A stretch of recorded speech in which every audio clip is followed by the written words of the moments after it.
can tell if you're not a terrible leader. Yeah. I mean, I wouldn't disagree. I find it interesting that like his plot to turn over West Point was discovered before it could happen. So it's like you wonder how that was able to let slip. Well, yeah, there's that. Yeah, affect and effect. Yeah, I had a professor in college who I remember he was an interesting lad, and I remember he spent it was like he was a software development professor, so it was weird to us that he spent so much of his time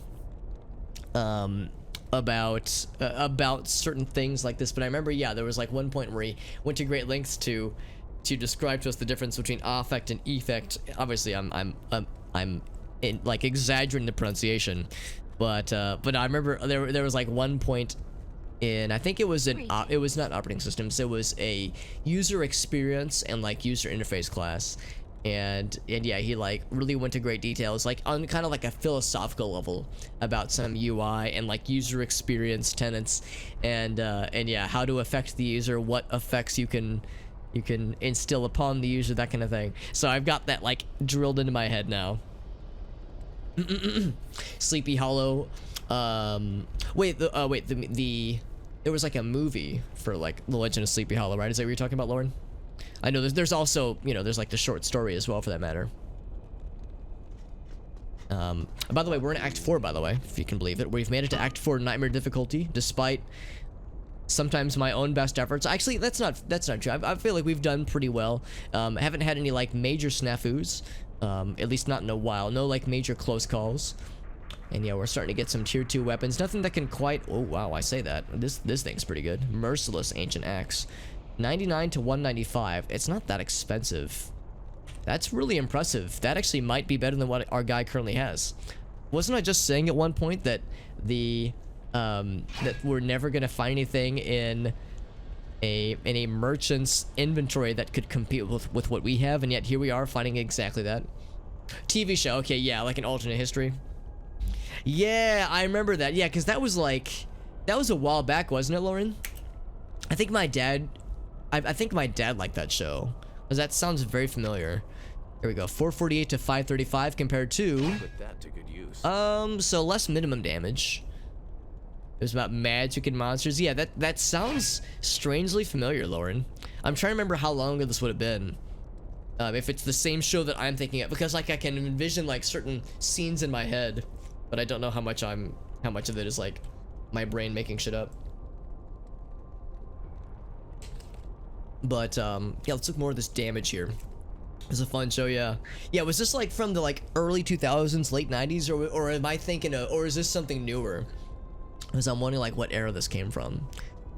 874. So we get about 100 less minimum, well, less than 100, probably like 80 less minimum damage, and more than 100 more maximum damage. So yeah, I think this is worth it. Granted, this is a slow weapon and this is a fast weapon, but I don't think attack speed really matters for our dude, for our mercenary. So I think we'll stick with that, at least for the time being. I might just stash this for the time being, his old sword. And you know, if I feel he's underperforming, we'll switch back to the old one, but I would imagine we'll probably be able to sell that one. Oh, okay, I'm thinking of something else, then. I'm thinking of a different like program. Cause yeah, I feel like maybe I'm just misremembering, cause yeah, I thought maybe that was the one that my dad used to like back in the day, that he introduced me to. So there was some kind of major plot point with Benedict Arnold. Yeah, it's like, well, and that kind of makes sense too. Yeah, if there's like some kind of plot point where, yeah, there's time travel happening, there's Revolutionary War stuff, more to do with George Washington. Okay, being an intelligence guy, yeah. Yeah, I understand that historically George Washington was kind of like not a huge fan of the idea of like being president. You know, he was more of a military guy, less of a political leader kind of type, and more of a, you know, I just want to do my job kind of guy. But yeah, he was like, you know, I'll fucking do it. You know, he was like, I'll do it, and you know, when duty calls. So yeah, I understand that he, you know, he's often revered as being, you know, as being, you know, an infallible leader. But I understand that, yeah, it's like he was he was a bit more anxious about these things, and sometimes history might let on. Also, I love how we're just continuing to just juggle every bad guy we see. It's been really good for us right now, and again, it helps when it comes to crowd control and the like, because it means that for a lot of bad guys, they're unable to, you know, get much momentum on us. And of course, the splash damage doesn't hurt either. But I worry again about boss battles. I feel like that's gonna get scary when the time comes. So let's upgrade some of our old potions. We of course had to restock a bunch of our potions after the Mephisto fight because I had to go through pretty much everything, pretty much our entire potions belt. And here we go. We're starting to like see the greater mobs. That's more what I was expecting to see. There we go. That's not too bad though. So we're still hanging in there pretty well. Gonna go and identify that eagle orb, by the way. That's fine. It'll sell for some monies. Another hollow to sleep in because we're so sleepy. Whenever I hear the term hollow, I think of Dark Souls actually. Going hollow to imply that like you've lost what remains of your humanity, and it's like we turn into zombies. That kind of old deal. Also, I'm liking the fact that the fear effect that we're able to instill on bad guys has been actually legit very useful. So at first I was kind of thinking like, oh, it's kind of a pain in the ass because then I have to chase them down, but actually I kind of like it because it helps with crowd control. Mary Washington was a... Oh, I did not know that, Lauren. Yeah, I did not know that. No, my dad's the same way, Lauren. He really enjoys a lot of like early American history, that kind of stuff. And I'm not exactly a history buff myself, but I can certainly appreciate people who are, as I find that stuff. It's fascinating hearing those kinds of tidbits. Also, hold up, I heard a noise. That was Adam. That was Disturbed One with the tier 2 sub, by the way. Holy shit. By the way, Adam, you have reminded me that we're actually past 200 extra life points. So I'm gonna make a quick extra life dono. Thank you, Mr. Adam, by the way. Tier 2 subscription, man. That shit is expensive. Thank you very much, my friend. You're too goddamn good to me, my dude. Also, Adam, I did see that I did see the post on the Facebook group earlier. And by earlier I mean a couple days ago, with regards to the Shadowrun shifts. I know we got that coming up fairly soon, and I'm excited. And it seemed like we'll either shoot for this Thursday or the one next week, I think. We do the quick extra life donation. But thank you to Mr. Adam. That's very generous of you, my friend. Hey, he says hello to yourself as well. Thank you, man. Dude, subscribing at all is nuts, but tier 2 subs, dude, what the heck? There we go. There's the donation notification. Let me take 200 points off the top. Yeah, exactly. It's the noun or the adjective. Yeah, that's one of those kinds of words.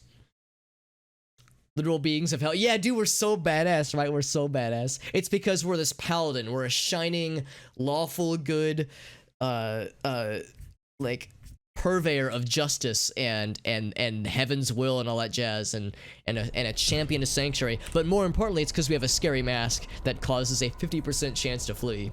So it has everything to do with us having a spooky mask. So it's like, is it because we're this paragon of the power of good? No, it's because mask's scary, and demons in hell are apparently afraid of it.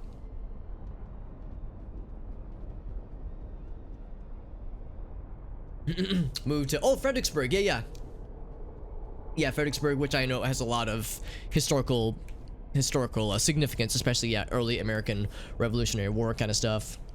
Kind of wish you were more into it. Yeah, like I appreciate it for sure. Like, and I you know, there's the idiom that says, you know, if we were to ignore history, then we're doomed to repeat it. You know, it's good to be aware of these things, and it's good to be informed, even mildly so. And yeah, that's where I feel kind of bad. Like, I have some friends who are huge history buffs, and I always enjoy hearing the tidbits and idioms that they share, just, you know, just fun facts and whatnot. But yeah, it's like I really don't have the kind of like interest in researching these kinds of things myself. So I pretty much let others do the hard work for me, and, you know, researching and or being into like watching documentaries on historical things, and then, you know, they share me the fun tidbits, and I get all that brain the brain smartness without having to do any real work. You know, I just listen to the cool stuff they share, so it all works out. Oh yeah, no worries, Adam. No worries, man. I'm just glad you're here, my dude. It's always a pleasure, and thank you once again for your very generous resub. English changes oh yeah, it does. Yeah, things will shift over time. It gets weird and it gets hard to keep track of, honestly. It is a living thing, yeah, it's a living, breathing thing, for better or for worse. And English is a weird one because, you know, English is a combination of so many different languages that borrows rules and standards from others. I mean, we get like the Greek and we get the Latin roots that are intermingled, sometimes haphazardly. Yeah, it's weird. It makes me grateful that I'm like already a native English speaker and I'm not having to learn it as a second language, because I bet it would be very difficult to do so, honestly.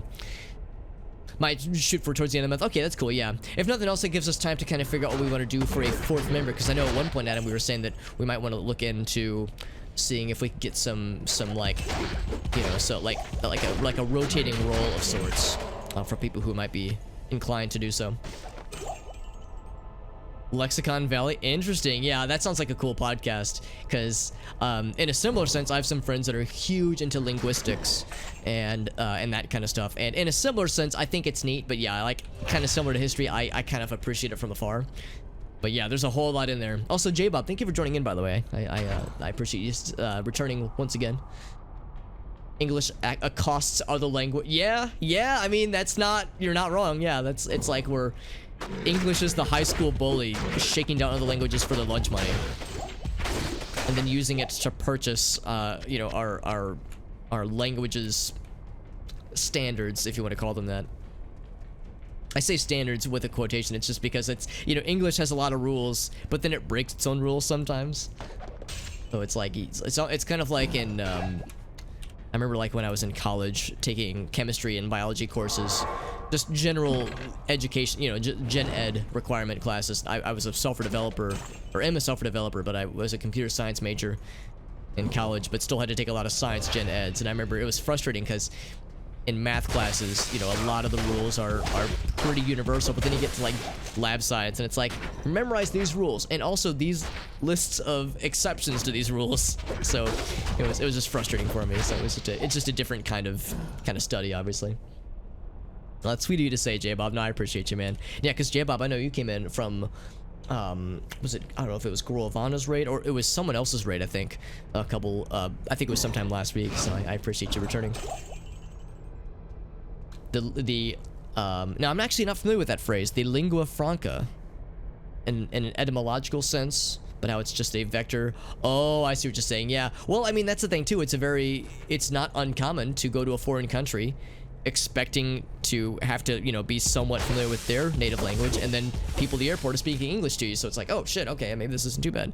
Gracie and I had that when we went to Iceland a couple years back. It's like, yeah, we didn't really have to do anything. We just, people there, everybody there knew Icelandic and also English, so, you know, it made our jobs easier, obviously, but yeah, it's fascinating to me how that just kind of happened, I guess, over time. Yeah, it was from Govana, yeah. And of course, I was in his chat yesterday when he was finishing up his Maveritt's marathon, which I know was a lot of work for him, and I could tell it was you know, kind of a bit of a, I wouldn't say a bit of a grind necessarily, but I could tell that it was very exhausting by the end of it, but I'm glad that he did it because it was a lot of fun, and I hope he enjoys some very well-deserved time off, because he's a very good and a very hard-working streamer, and I appreciate that he puts so much of himself into his content.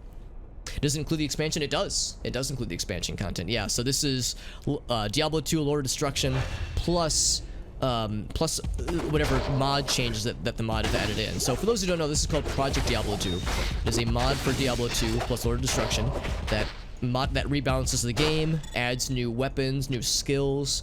It adds like late game bosses and monster content, but it's mostly just like super hard versions of existing bosses. So there's like super hard versions of Diablo, Baal, Duriel, that kind of stuff. So if you enjoy Diablo 2 but want to play the game with some like added unfamiliarity, then this mod is a lot of fun.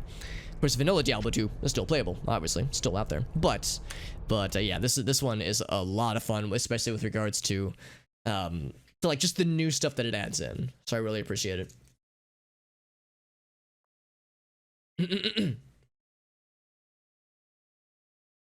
The only language that that I speak. Yeah, no, I mean that's the thing too. It's convenient for me, but yeah, I feel bad for people who have to learn it as a second language because it's a hard fucking language, man. I mean, I've been a native English speaker all my life, and I still struggle with some tenets of the language. You know, I sometimes will end a sentence in a preposition and be like, oh gosh, what are you doing, Alex? And obviously, you know, you can speak the language and not know every little bit and piece, and you know, it's okay to break rules. And honestly, one of the great things about language is when it's permissible to break rules, and when it isn't. You know, you get different dialects, you get different regional differences, you get different like cultural ways to speak English. I mean, I know in the UK, there's so many different accents and like flavors of English, but not even with just how they pronounce things, but also like with certain phrases that are Scottish or that are like, or even like within the UK or within Britain even, there's like certain, you'll like hear different variants that at first glance might sound like they're from a completely different country, but they're just from a different part of that same country. So it's like there's just so much depth there. So if nothing else, it's fascinating seeing how that all works out. Yeah. Oh no, it's totally fine, Murdercrats. I appreciate you stopping in. It's always a pleasure. Also, Siri Machaka, good to see you, my friend. Etymologically, because English is the... Oh, just because it's... Yeah, because, yeah, there's a lot of French roots. Yeah, I was going to say, I don't know what lingua franca means, but I would assume that it has some kind of French connection. Yeah, a lot of very draining for sure. Yeah. No, it's like I think a lot about that, like, you know, for streamers like GV, where that's their, you know, a significant portion of their income, that kind of thing. You know, they spend a lot of time and energy into it. I mean, I put a lot of time into my streams too, but it's just a hobby for me. I only stream part-time, not full-time.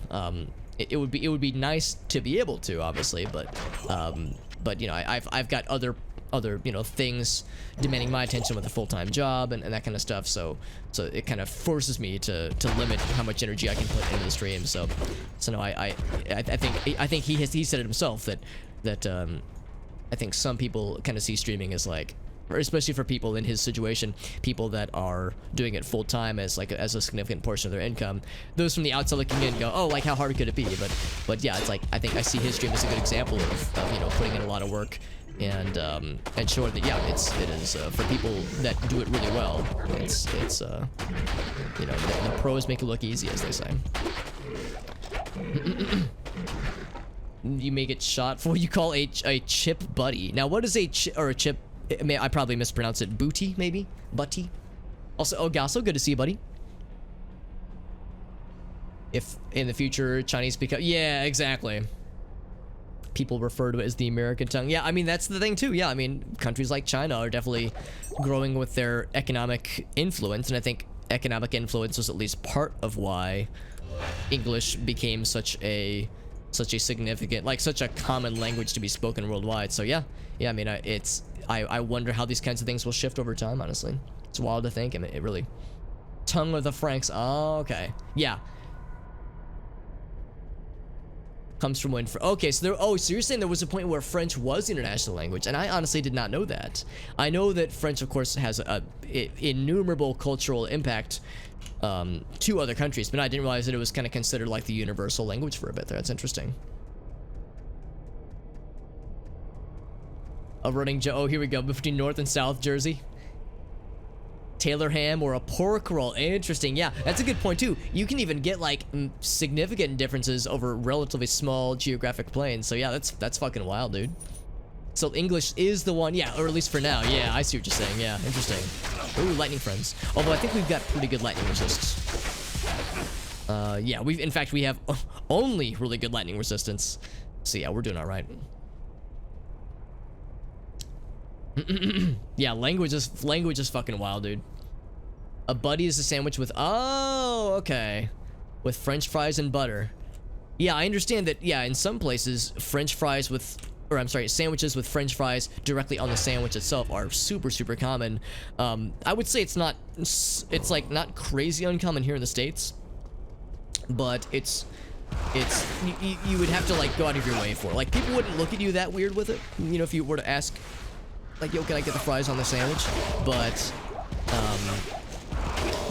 yeah, it's like I understand in other countries that's a much more normal thing to see. I remember a few years ago, Gracie introduced me to shawarma, And with a lot of those, you'll get like the fries like on the little like the bread pouch, the kind of it's not really a pouch. Well, it's kind of a pouch. It's like what's the word I'm looking for? I don't know. Like but you get the fries like kind of mixed, intermingled with it, as opposed to having it on the side, which is kind of cool. The dominant international language for quite a while, really. Oh, for science, interesting. The German was at 1.2. So that's a good point too. It's like within certain subsects of like, you know, what kind of language are we talking here? Yeah, are we talking general language? Are we talking like a certain community, like so a scientific community or something? Yeah, it's like I imagine there's probably more nuance there too. Oh god, they just killed my buddy. Okay, we gotta get his ass back. Ouch. Also means I gotta be careful because it means these guys are spicy. He was aura enchanted and extra strong, so the fact that he was extra strong and had might meant that he was extra scary. Now I'm gonna go ahead and kill these lads because these guys there's a lot of them. I don't think it's part of the boss group. I think there's just a bunch of them.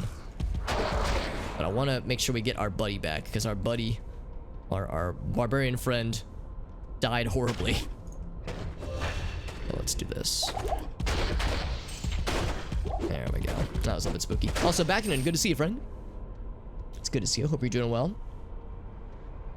Related to the fact that French had a committee. Oh, that makes it. Oh, I gotcha. Yeah, right. So they're like the evolutions are more gradual, or just happen slower, I suppose.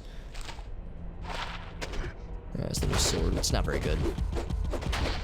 There we go. Wasn't doing a lot of damage to that guy. I was just kind of nickel and diming him. Trying to get the charge bonus. There we go. Alright, so we'll grab the quarterstaff. Yeah, I want to go back to town. Trying to grab whatever loots I can take with me. I think we're good on potions. These guys just keep popping back into us, don't they? Or back onto us. Not into us. They're not there. Not there, please. Let's go to Tyrael. Get our boy back. Emund, he's back from outer space. A lot of things would just prefer to have been done in French. Yeah. I mean, no, it makes sense. I mean, I can think of a few. I mean, there's obviously a number of phrases that in the scientific community and whatnot that come from French. And probably same with German for that matter too. A lot of legal. Oh yeah, legal things for sure. Yeah, absolutely.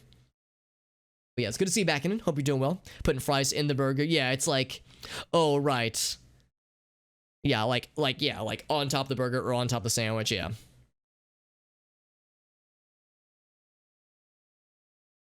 The idea of trying to dictate what a language is, well, I mean, that feels like the kind of thing where the harder you try to define it, the weirder it gets.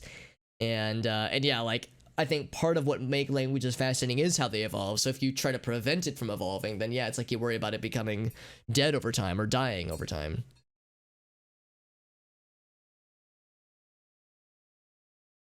Get a good kebab right now. There's a couple places Gracie and I like a lot that do really good kebabs. Good some good like good Greek types of restaurants. Some nice stuff there. So yeah, it's like I've had some pretty good ones in like the general St. Louis area. There's a couple places I can think of.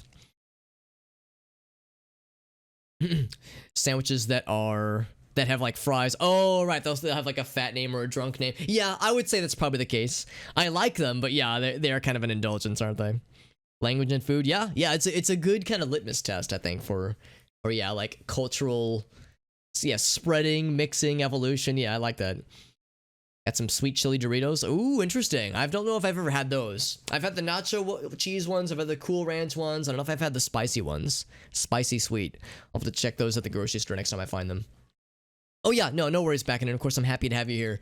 Happy to have, we have a lot of very nice folks here, which I'm grateful for that. But yeah, I won't be sad if people have to hop off or if people got other stuff they got to do.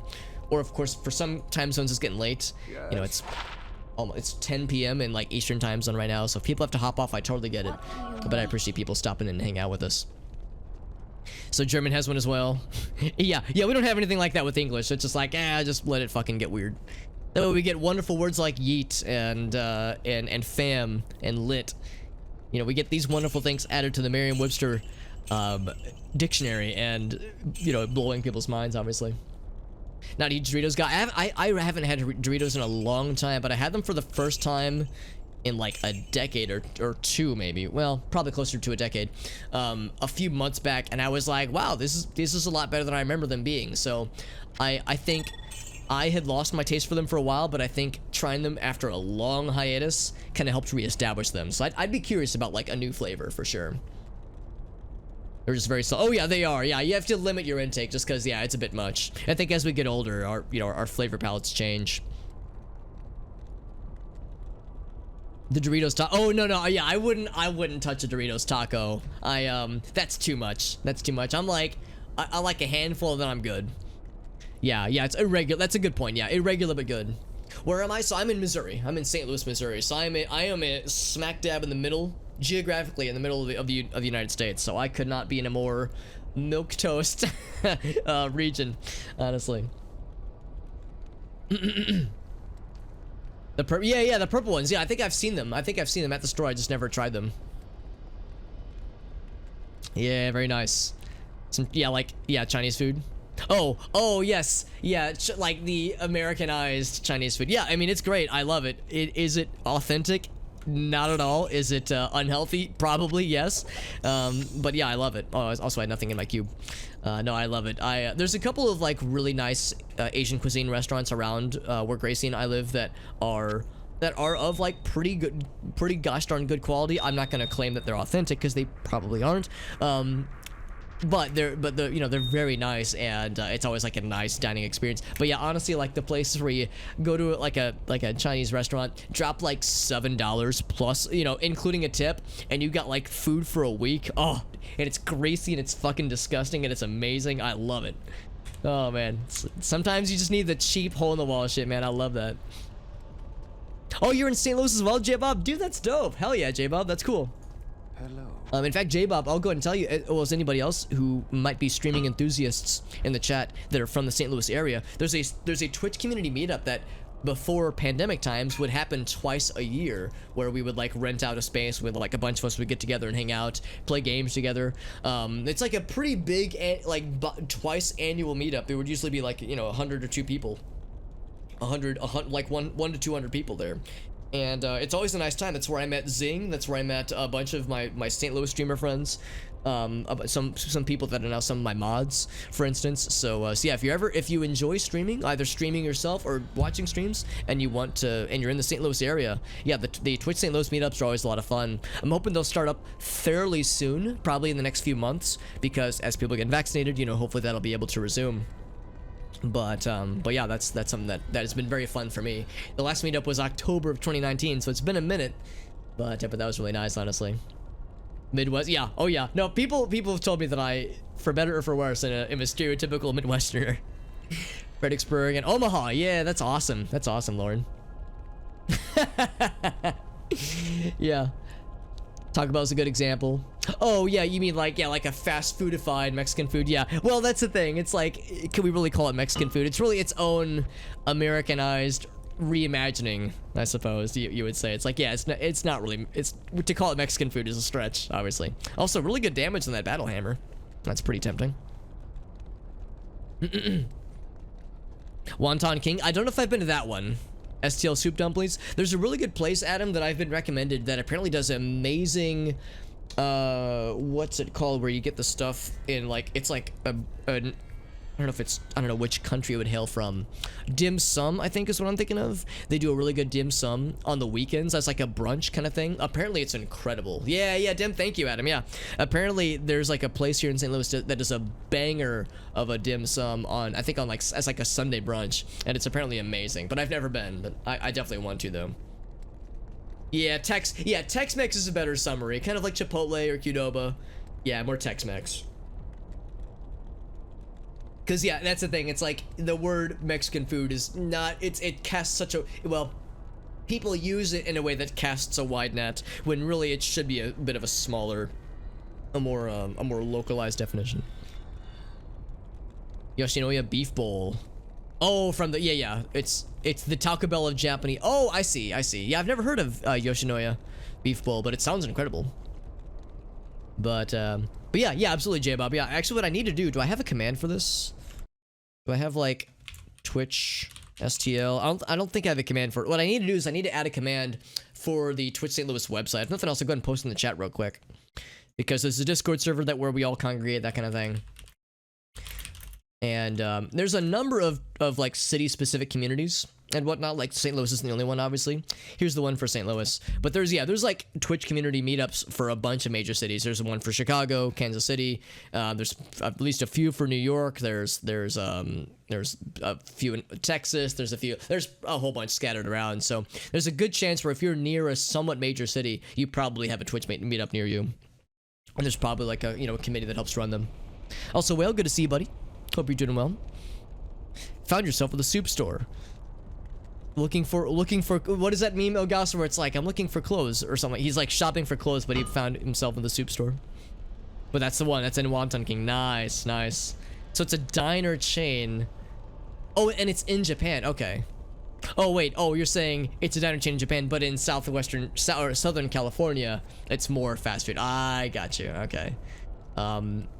I'm curious about this guy. I don't think it's going to be quite as good, but I'm going to go ahead and buy it just because we have a lot of money anyway. 500,000 extra gold. I might as well. So it's the same company with the same name, but yeah, but with a very different kind of approach to their cuisine, which I can appreciate at least. I can appreciate them mixing it up. Oh, barbarians only. That's okay. The mask we have right now is pretty darn good for this kind of build, at least, so it'll probably be kind of hard to replace. Keeping an eye out, but I'm not gonna go out of my way to replace it immediately. 26% better chance. I think that might be better than the Magic Find boots we have right now. Yeah, so let's see. So right now we do 900 to 1279. Yeah, that's an improvement. Now, granted, this is a normal attack speed weapon, whereas this is fast, so the fact that it's faster is something to consider. So it's a difference of about 50 minimum damage and about 100 maximum damage. I think that's worth it. Same kind of thing. I'm going to stash this for the time being. That small crescent served us pretty well, I would say. This might be a good... Well, let's think about this. Do I want to try to corrupt this? If I corrupt it, it could be very good. We have 7 of them, so I've got plenty of extras. We could try to corrupt it. We could either add a cool thing, we could add a socket, or we could re-roll it entirely. I don't know. Should I go for it? Yeah, feel free to link it, Lauren. Yeah, links are allowed in the chat. I would say, generally speaking, if there is a thing you want to link and it's relevant to the discussion topic, then by all means. I usually ask, like, if somebody has a link that's irrelevant, that they ask first. But yeah, I would say that is very much on the topic. Big test. Oh yeah, absolutely. Yeah. Oh yeah, yes, absolutely. Good luck to you, Lauren. We have multiple Laurens in the chat, but yes, to Adam's Lauren, good luck on the big test. I know Adam, I know that your Lauren has been kicking ass and taking names. I know she's been working really hard on the school stuff that she's been doing. So yeah, shoutouts to Lauren for being a fucking badass, honestly. Thank you, Grand Calabash, and it's thanks to your advice, by the way. You've helped me out a lot. By the way, I'm about to gamble here. Let's see if it's worth it. 1, 2. All right, so what do you think happened? Do you think we got a reroll, sockets, or an effect added? I'm gonna say an effect added. Whew. So we got 2. Oh, we got 2 new sockets. Okay, so that means we can make this even spicier. For those who are wondering what the fuck just happened, so these Worldstone shards, you can use them to corrupt your weapons, and if you or a piece of equipment. And if you corrupt a piece of equipment, one of 3 things will happen. It will re-roll it entirely as a rare yellow text item. It will add sockets, or it'll add a completely new effect in addition to what is already there. So that can be very good for a situation like this, where it's like, I've got a good weapon, and 2 of those 3 things would be a guaranteed improvement, but it would be very bad for using on the Face of Horror, because if I were to re-roll it as a rare item, it means I lose the Face of Horror. It could still be good, but it probably won't be as good as what we have right here. So when you corrupt something with the Worldstone shards, you're throwing in some entropy, some unpredictability here. The fact that we now have sockets is very appealing. Actually, I'm gonna go and sell that and probably that, because I think these are getting to the point where they're less useful overall. Well, hang on to that guy for now, because that could be good for our mercenary friend. But as far as things to put in here, we have a couple of options. I could put a shale rune in to make it faster. Yeah, have a good one, Adam. Thank you again for joining in. Some Arby's, though. You know what? Arby's can still be... Arby's is still enjoyable. It doesn't have to be fancy. It just has to get the job done, which I respect. What was your Arby's order, Mr. Whale? Like the Val orbs. Yes, a lot of the features that are added into the mod that we're playing here are very much inspired by Path of Exile, so it is not a coincidence that there is some like commonality there. That is very much by design, I do believe. Exactly, yeah, and it's just a gamble. Like, what if I were to find Tyrael's Might and I corrupted it and I added 3 sockets to it, or I added like 10% like hit steal, life steal. That's what I'm looking for. So it's like 2 of those 3 things are great, but if you were to re-roll it and it just re-rolled as a normal rare ornate plate or whatever it is, then yeah, you obviously lost an incredible weapon, so, or an incredible piece of equipment. So it's a gamble that has to be considered. Half-pound roast beef, some curly fries. I'm glad you went with the curly fries, Whale. As a fellow intellectual, I'm glad you went for the ethical choice.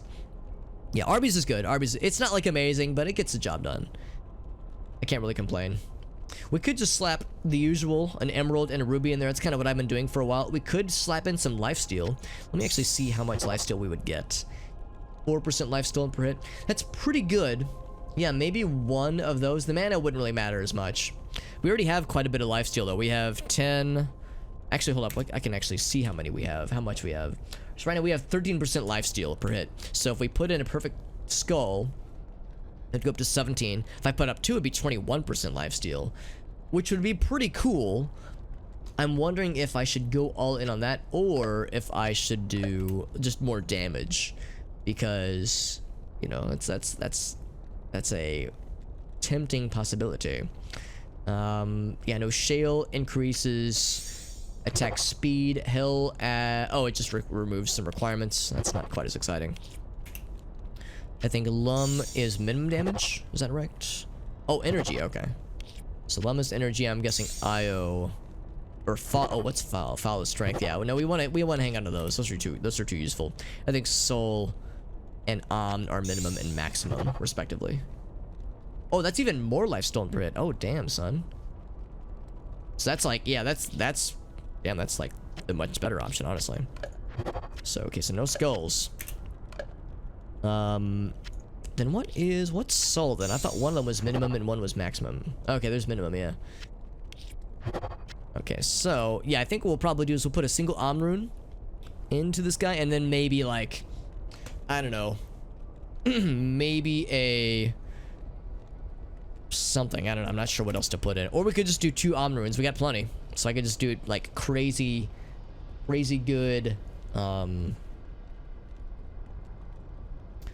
think would be good for bosses. Yeah, like crazy good lifesteal bread. I'm actually thinking kind of leaning towards emerald, just because the poison damage is really nice. That'd be really good for bosses, I think.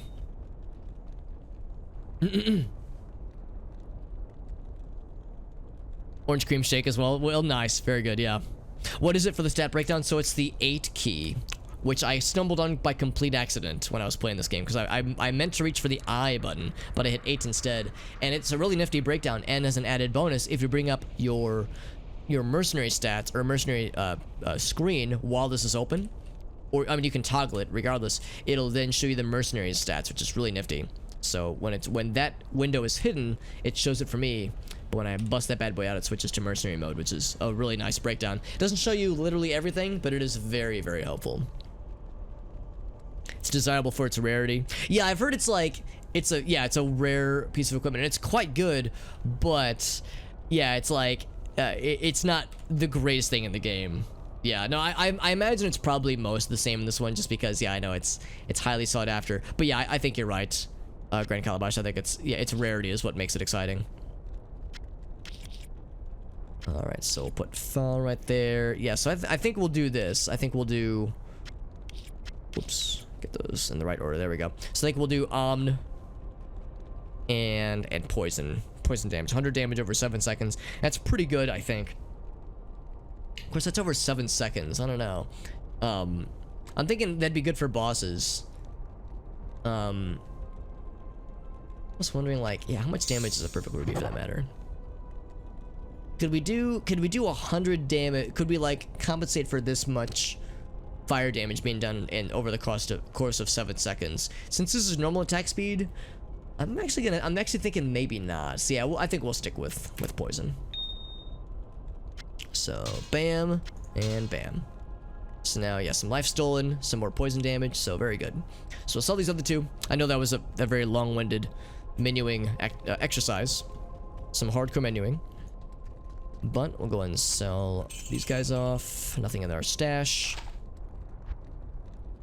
We have our mercenary re-alived, which is good because he died horribly to that boss group. So, of course, it's worth mentioning that we are still... You know, our weapon is a little bit slower. Oh, we've just found a replacement Om rune. Or at least it would be slower, but but look how fast we are still. Yeah, I guess attack speed isn't really that big of an issue when you've got charge. Obviously, that will be less exciting for bosses, because bosses are immune to knockback most of the time.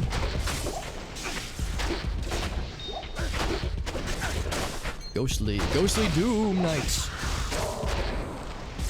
I like that noise, by the way, whenever you land a successful fear, successful, like, fear affection, affliction even. Alright, so I ran away to grab those items, so I don't want to get this death ray group here when they're all trying to shoot their lightning all at once. Oh gosh, that's a lot of damage. There we go.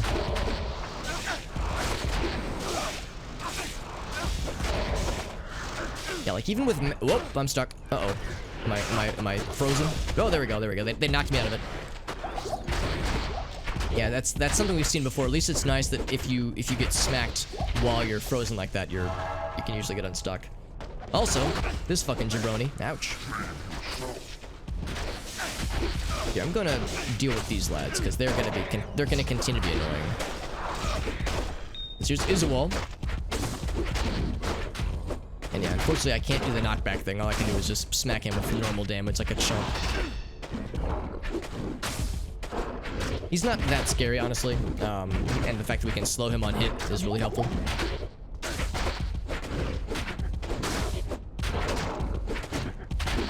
So again, I can do the charge attack, but it doesn't actually do like the knockback juggling, unfortunately. Yeah, afflicting them with fear. Affection, yeah, not affection, yeah. I was thinking like to affect them in a way, but yeah, not that kind of affecting something or someone. Maybe that's how the word affection came from. We were talking earlier about etymology and the like. Maybe that's how the word affection came from. It's like you're affecting somebody positively, you know, with signs of affection and whatnot. But yeah, it's like kind of gives some different meaning, doesn't it? Oh, weapon swap. I hadn't even thought about that, Grand Calabash. That's a really good idea. Yeah, if you get stuck in charge, because it's a thing that happens with charge specifically. That's the way to do it, yeah. That's fascinating. Thank you for looking that up, Grand Calabash. That's very helpful. Because, yeah, there was one time where we got stuck and there were no monsters around to get us unstuck, so I had to just close and relaunch the game, which was annoying. So that's a good way to get around that. Got his ass. Got a Grim Shield out of it. He's gonna say, Tyrael was a fool to have trusted me. Tyrael was a fool to have trusted me. Yeah, it's weird enough to listen to the whole thing. So we have freed his spirit from the abomination that was harboring his shell previously. And we used most of our mana potions, but we can restock pretty confidently. I feel like there's a few things I ran past in my quest to murder that guy. What all did I miss? I guess that was pretty much it. Of course, that was a side quest. We didn't have to fight him, but it was a good thing to do. Good thing, good experience, and we get, I think, 2 stat bonuses, or not stat bonuses, 2 attributes, or what I'm trying to say, skill points to use. These lightning guys do not mess around, do they? And again, we have max lightning resist, and they're still kind of scary for us, so it's like we're never out of the danger zone.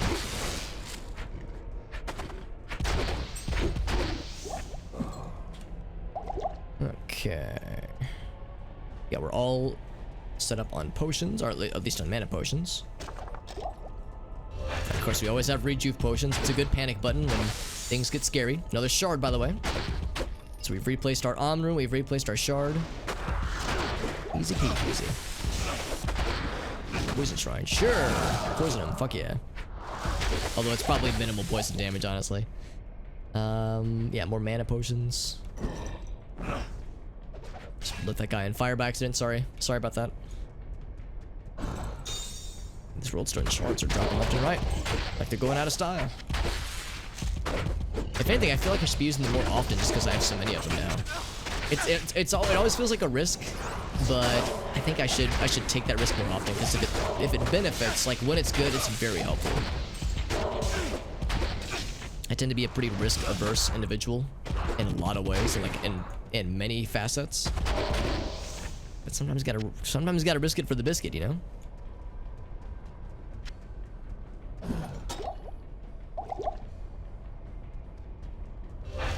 So I need to be casting. I need to remember to cast Holy Shield, or I guess use Holy Shield more frequently. There's a sick level, very good. Got his ass. All right, so let's level up. Probably just Vitality. Pretty much at this point, all Vitality all the time. Especially since the Ancients are not that far from us. Just scary to imagine. And of course, go in Blessed Aim and Vigor constantly. Go ahead and do Blessed Aim for this one.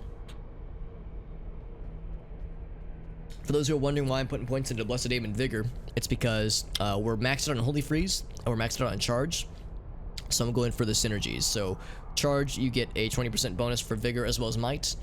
And for Holy Freeze, you get a 12% cold damage bonus for Resist Cold, Salvation, and Blessed Aim.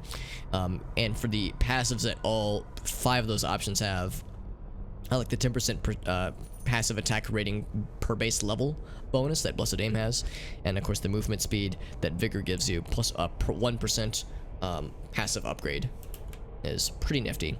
It's not, you know, gonna make or break a character, but they're nice little bonuses on top of the synergies they offer for the skills we're using right now. Ooh, a good sword. Tolwar is a pretty cool sword, and I don't think I've seen the unique gold text version of the Tolwar. I don't know what it's called, but that'll be very exciting. Do I identify it now, or do I wait till I get back to town? Let's wait till we get back to town. I kind of like the suspense. Although I will go and identify this guy. Yeah, that's pretty good. That'll sell for some monies. And a hydrate, you got it, Whale. Anything for you, Whale. Anything for you, my dude. Streamer's favorite. I don't pick favorites. Except for Whale, he's my favorite. It's true. I don't pick favorites unless I explicitly do exactly that. All right, so let's think about this. So we're in the Plains of Despair right now. We just need to get to the something of the Damned. I can't remember what it's called, and then we'll pretty much be right on the river, honestly. Right on top of the river. I remember making the joke last time that the river, not to be confused with the Bruce Springsteen song, The River. And then I was like, well, wait a second, isn't that song about New Jersey? Well, I mean, a lot of Bruce Springsteen songs are about New Jersey, so. But then I was like, no, I'm not trying to say that New Jersey is inside of hell. That's not nice. I'm not gonna say that. Not what I'm getting at, I promise. These lightning guys need to calm their fucking ghostly titties down, right? They got these wispy, ghostly booberinos. They need to calm them down, or I will calm their tits for them. I don't even know what that means.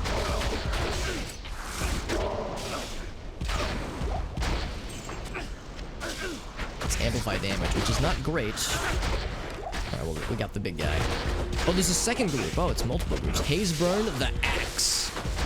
Good name. Now he's dead.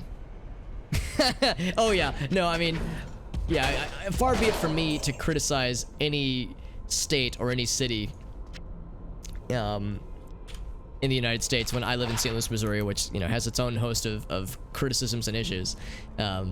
However, criticizing politicians is always, you know, on deck. And yeah, Chris Christie can... it's kind of a bummer, man. There was a point in time where I kind of liked Chris Christie, like way, like back in like 2013. I was like, what was it? Whenever that one really bad hurricane hit, and it was like really scary, and he was like doing a lot at the time, at least, to try to like, you know, try to like keep people grounded, you know, keep some semblance of sanity. I think at that time he was doing a pretty good job, and I remember thinking like, hey, here's a politician guy that like I can at least like vibe with what he's saying. Like, you know, at that time he wasn't like a complete nutcase, but yeah, like I guess when he tried to run for president, it was like he fucking lost me, honestly. Criticizing the entirety of Nebraska. Yeah, Hurricane Sandy. Yeah, exactly. Like I feel like that was pretty responsible, like the way he did it. And the way that he like was willing to like work with other politicians, like, and you know, not vilify everybody that wasn't on his side. It's like, yeah, it's like, and his manner of speaking was very matter of fact and very like, very, and I guess it still is in a way, but like was very relatable, very, which I guess, you know, is kind of appropriate for, you know, for like the Jersey kind of vibe, you know, the whole. Bruce Springsteen, his whole like, you know, shtick is being like a champion of the working man, so it's like that's very fitting, I think. So yeah, I used to think he was pretty alright at least, but yeah, it's like there was that whole debacle when he closed what was it, he like closed that one beach just to like have him and his family just chilling on it. It's like, dude, it's such a bad look, man. He was kind of turning into, yeah, it's like there was definitely a point in time where like started to turn into kind of a, I don't know, it just he just felt like another politician after a certain point. Like all the things that made him relatable just kind of evaporated. I can't remember when it happened. He closed half the lanes. Oh, that's right. I remember hearing that shit, and it was like, it was shitty, but I think it also like fucked up some emergency vehicles, like I don't know if it was an ambulance or a firefighter or what, but like it caused actual harm to people, and it's like so fucking petty. So yeah, that was a whole thing. Exactly, Elgaso. Jesus. Yeah, that was a thing that happened. That's so like petty and so fucking stupid. If somebody wouldn't endorse him, it's so fucking stupid. Yeah, so honestly, fuck that guy.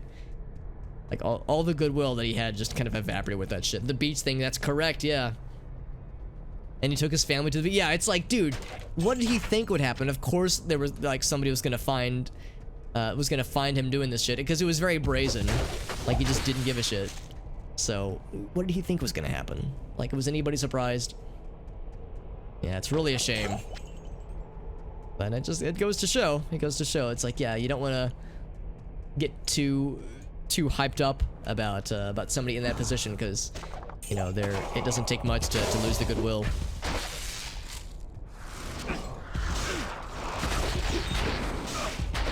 Just dropped. Oh, flawless amethyst, nice.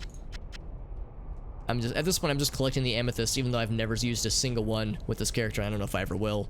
I'll continue to collect them, and they only cost a single slot in our stash, so it's fine. But like eventually we'll max out the stash size, and I won't know what to do from there.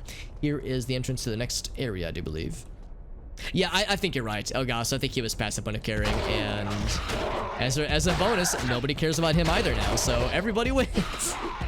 He got what he wanted, I guess. You're right, though. Yeah, it's like he was at the end of his tenure, and I don't think he could have.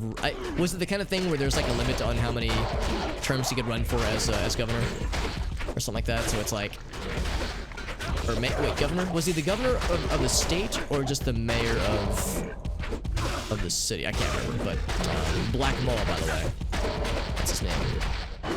I feel stronger now. Very good. State. Okay, he was state governor. Okay, cool.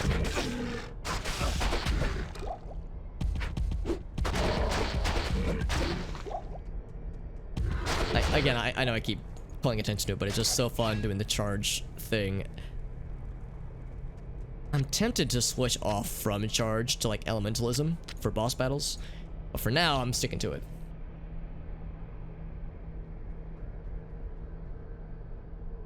Oh, interesting, Grand Calabash. Yeah, that confirms my suspicions then, because yeah, I had a feeling that it wasn't like quite as fun when you weren't getting the full knockback. So yeah, maybe when it comes to boss battles, yeah, maybe I would do wise to switch off to Vengeance or something. Because yeah, point blank range, it's weird because it uses the mana. So I was hoping that meant that it was, you know, doing something, but the fact that it isn't is like, oh, kind of a bummer. Or I need to give myself rune words that give knockback. But again, I think bosses are immune usually to knockback. Which makes sense because he's, you know, fucking Diablo or Baal, like these large hulking demons. Kind of makes sense that you can't just, you know, smack them backwards. 2 consecutive turns, okay. It's not exactly a hard limit necessarily. Oh, okay, yeah, so it's just, the writing was on the wall. Yeah, that's fair too. And sometimes, you know, sometimes there's like that sense where it's like, yeah, this person isn't gonna get reelected, so fuck it.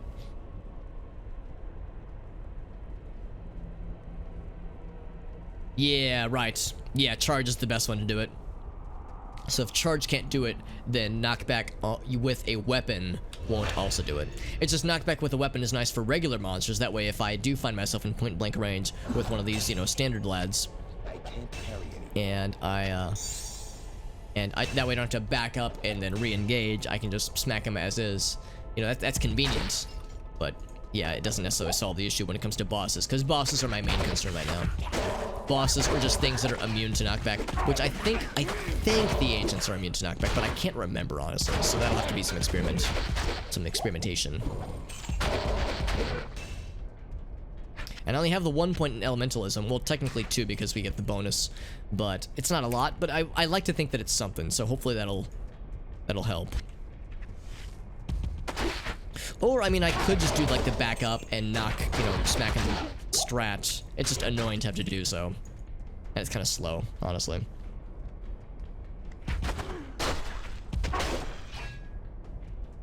See, more of these flesh beasts are getting spawned as they're yakking up more of their young.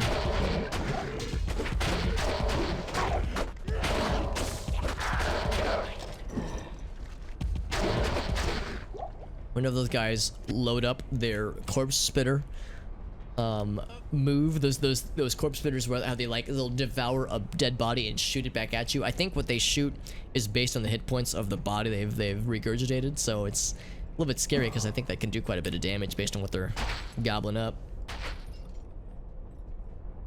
Maybe Zeal. I only have just the basic. Do you think Zeal would be better for boss battles or Vengeance? Because I always assume Vengeance is like does more damage. Whereas Zeal I would assume would be better for crowd control. But if you're thinking Zeal would be better for boss battles instead of Vengeance, then I'm definitely down for suggestions. Whoop. Okay, so that wasn't a ton of damage, but still it was kind of scary. Like, how do I get in here? There we go. Get in there. Oh, there we go. He got his ass. Nice.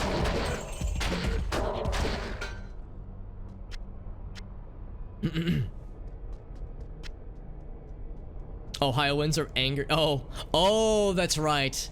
Yeah, I know there's been some drama. Yeah, with that particular. I can't remember the governor's name, but yeah, I think I know which one you're talking about though. Whale. Benefit of might and whatever elemental aura I'm using. Zeal does, that is, right? I would assume Vengeance would as well though. More out of Zeal for it's the fact that it's the fact it can't be interrupted. That is kind of nice. Yeah, because Zeal is pretty fast. Yeah, so like if we do, well, I guess that's not a good test of it, but yeah, like just with how fast it is. That's a good point too. Yeah, you're like getting multiple swings. Granted, I only have, you know, the base level, so I only get 3 swings, which is still pretty good. The fact that it's so cheap, yeah, it is way cheaper. I mean, it's not like Vengeance isn't crazy expensive, but yeah, it would be nice not have to mess with mana and that kind of thing. I guess it'd be one thing like without having to modify the rest of my build. I guess Vengeance is good if I was like running Conviction, like with my old Paladin, because Conviction Vengeance is what I used to do back in the day. But yeah, for bosses, yeah, I think I see what you're saying. Grand Calabash for that probably would give me the best bang for my buck.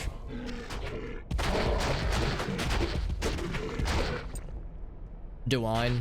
Okay, yeah. Yeah, there's been a lot of trauma with a lot of how state governors have been handling various things, and there's been a lot of bullshit in Florida lately that, I mean, I guess his supporters love, but yeah, there's a lot of people that are very dissatisfied with how the Florida dude. The Florida man, the Florida governor's been handling things. Same with Texas to a degree. Although, I mean, those are 2 pretty extreme examples, so it doesn't take much to find people who are not fans of them, of their activities.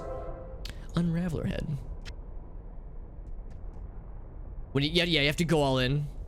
Oh, but it's not splashable. Really interesting. So I guess yeah, the splash damage that we get with melee attacks doesn't necessarily go across the board for like yeah, like the elementalism damage that we see here. And granted, I'm only really worried about boss battles, so we probably wouldn't care about splash damage, but that is good to know. But you're thinking Zeal might be, though. Kind of makes sense, too, because Zeal...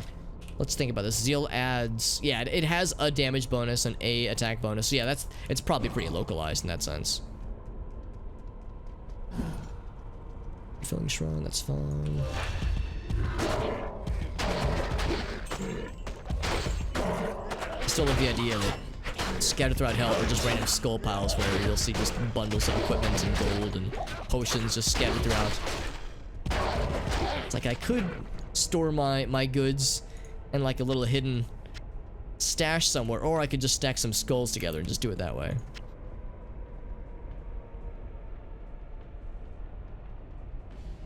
He's willing to build, but isn't made for it. Okay.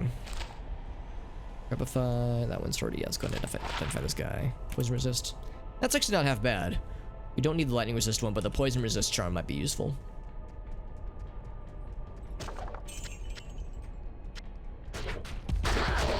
Yeah, sounds like in my situation that, yeah, Z would be the proper choice, honestly. Thank you for the advice, Grand Calabash. I appreciate your expertise with this game. Your knowledge is very much appreciated and is also very impressive, because as someone who's played this game quite a bit, I know that there's some things I like to think I know a decent bit about, but there's plenty that I've yet to learn. So I see there's a boss group. Oh, never mind. I thought there was a boss group, but I was mistaken.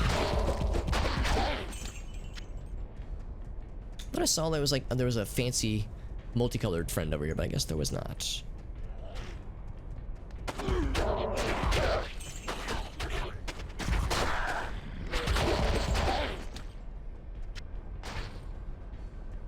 What melee hits do and don't cleave? When you say cleave, are you thinking like the Dungeons and Dragons sense of cleave, where like you get some kind of bonus after killing something? Or is there like a Diablo specific what was that? Like a Diablo specific functionality that relates to that terminology?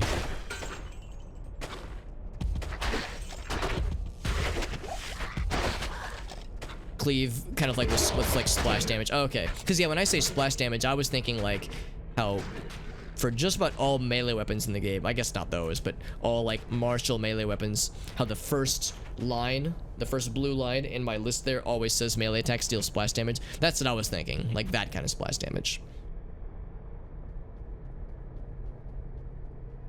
Right, so it's just a different term. Okay, so yeah, so it's the same thing. It's just, yeah, different terms.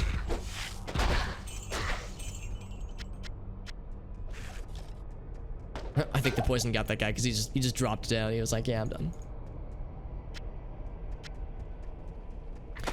Oh, it's ethereal though. Nah, no thank you.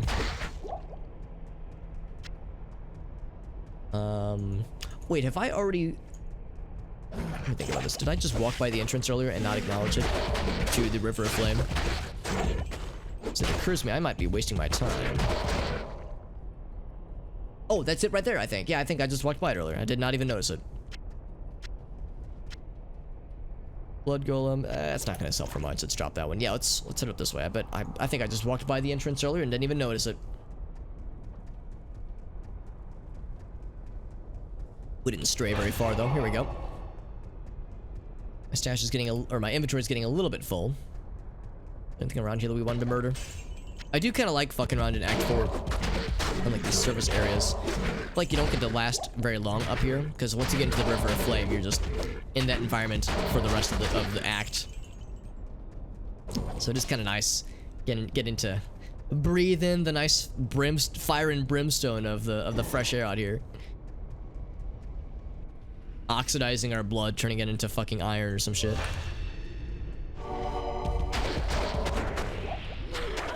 Pit Lord. That's the Pit Lord. That's the name of my mechanic business that I'm gonna be starting up. That'll do oil changes and shit like that. Change your tires. Pit Lords. That's such a great ring to it. Just smacking the shit out of these guys, honestly. A lot of potions. I'm really impressed though. I feel like our mana usage has been like pretty sustainable, which shocked me because, again, I've put nothing in energy, so surprised that we've been able to hang on with what we got right now. I think we have pretty good mana steal on hit though, which has been helpful. It's mostly a convenience, but it is a nice convenience. Yeah, that'll sell for some monies.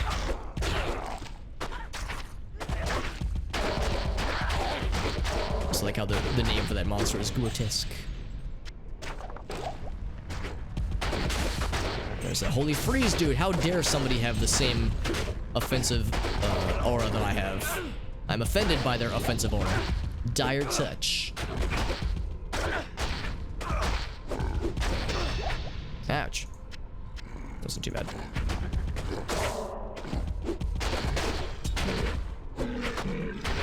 I should fully shielded up. There we go.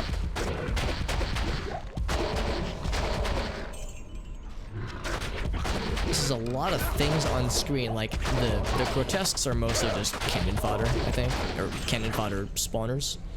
So they're not scary, but it's the sheer number of them can be a little bit cumbersome to deal with at times. Okay, let me go back and see what we missed, if anything.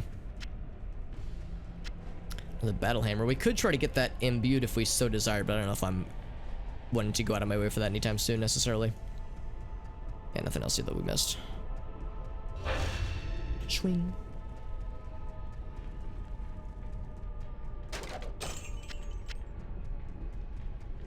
So we're looking for the what you call it, the smith. Well, not the smith, but the site where you can break shit. I can't remember what it's called, but it's not the anvil, but the forge. There we go. That's a better term. See, somebody has or was electrified, but they're already dead. And we get to see him before our mercenary guy killed him. We're just kind of badassing through this, aren't we? Me and my homie over here, Emond, are just stomping through these fools. Flawless ruby. I think the axe we gave him is working out just fine.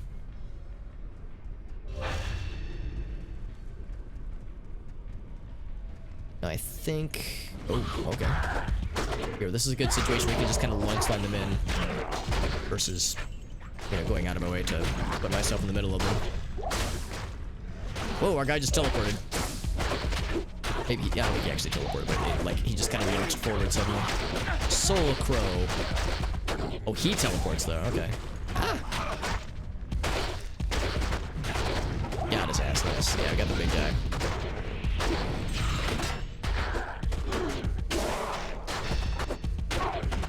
Oh, there were two boss groups. I heard, yeah, I heard the second ice explosion. I am overburdened. I'm overburdened. That is probably a pretty gosh darn good time to go back to town then. Unless there's anything that I wanted to grab first. Here's what that lance. 3-socketed, oh wow, 3-socketed and ethereal. That's really cool actually. A 3-socketed ethereal lance. Wow, that's really neat. Let me check my rune word list. See if that would be enough to implore me to go to an Act 2 mercenary. We can almost make venom. Almost, but not quite. We would need a 4-socket for insight. We would come up short for insight. If we could find an rune, we could make crescent moon. Although that's not only pole arms, that could be anything. Well, not anything, but lots of options.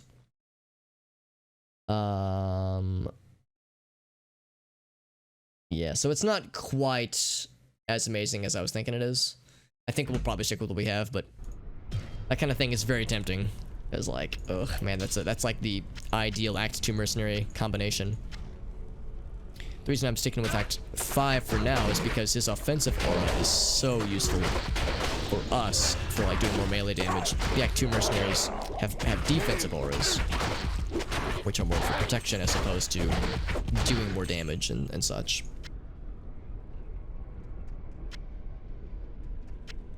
Let's identify a few things real quick. Grand Crown. 1 socket. I was hoping to be really good. Oh, that Grim Shield isn't very good. Okay, let's drop that. We can make room for some other stuff then. Take it with me, like that War Staff. The melee splash damage might have been too generous. I don't know. What I don't know is if it's for all melee classes or just paladins. Because yeah, it's pretty ridiculous, honestly. It's really helpful for crowd control.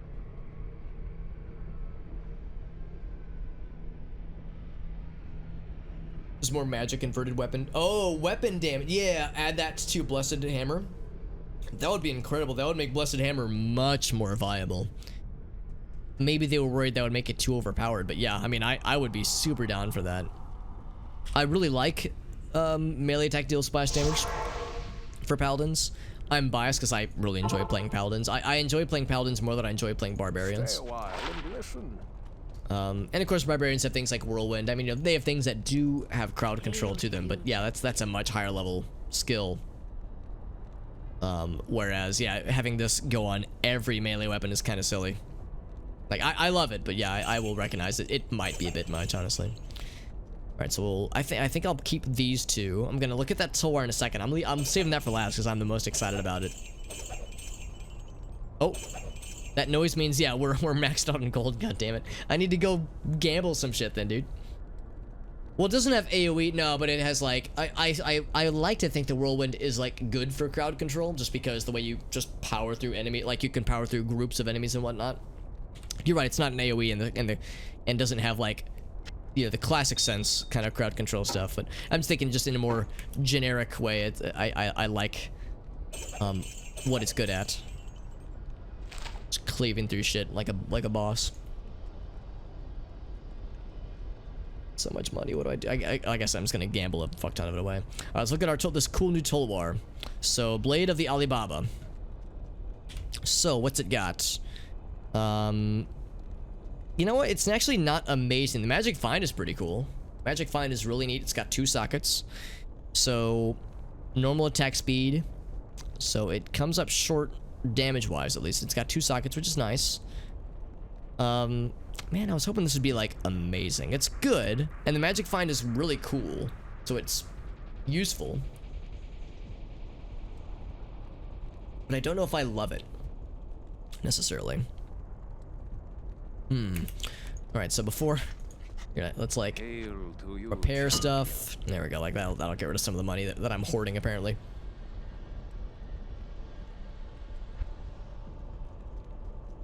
Anything here? Damage is nice, but yeah, again, it can't really compete with the stuff we have right now for our mercenary and all that jazz. Yeah, nothing grabs me. 327 defense, that's pretty good. Yeah, it's really good for Magic Find. If I was like wanting to do a bunch of Magic Find runs, I'd be really excited. But I don't know if I like it as like a mainline weapon that I like want to use for just general purpose. That'd be like a good just like a situational weapon, like, you know, for doing Magic Find runs. Of course, I have a lot of things I need to combine. There's a new ruby to add to our stack. Whoops. Unstackable, there we go.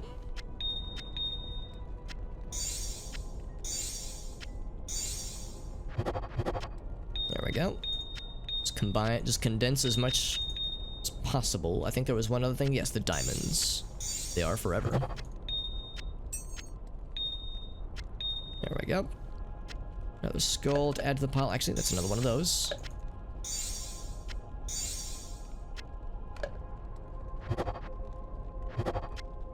That means a new perfect skull. Look at that.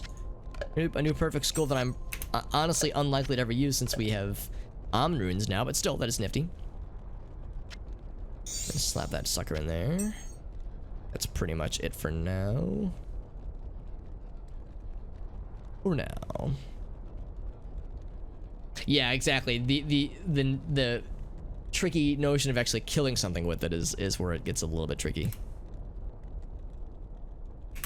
Alright, so when it comes to resistances, yeah, there's really nothing I want to get rid of to make room for this poison resistance one. I'll put this lightning resistance one in here. Whoops.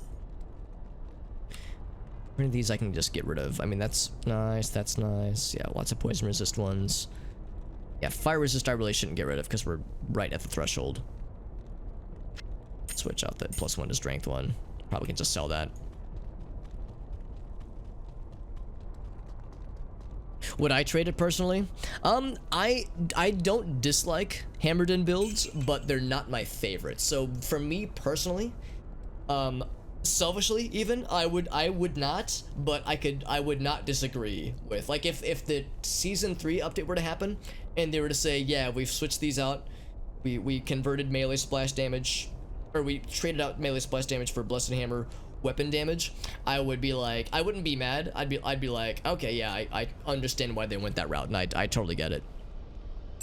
So so my allegiances are very selfish, admittedly. I can't carry anymore. I can't carry anymore. Let's gamble some shit just because I got so much money. Casting rate, man, that's a shame. That's really good for not us. I am overburdened. I'm overburdened. I'm just throwing piles of money at her feet. I don't know what to do with all this. Cool hammer. Nope, nothing. Circlet. Assassin only, 3 to martial arts. Damn.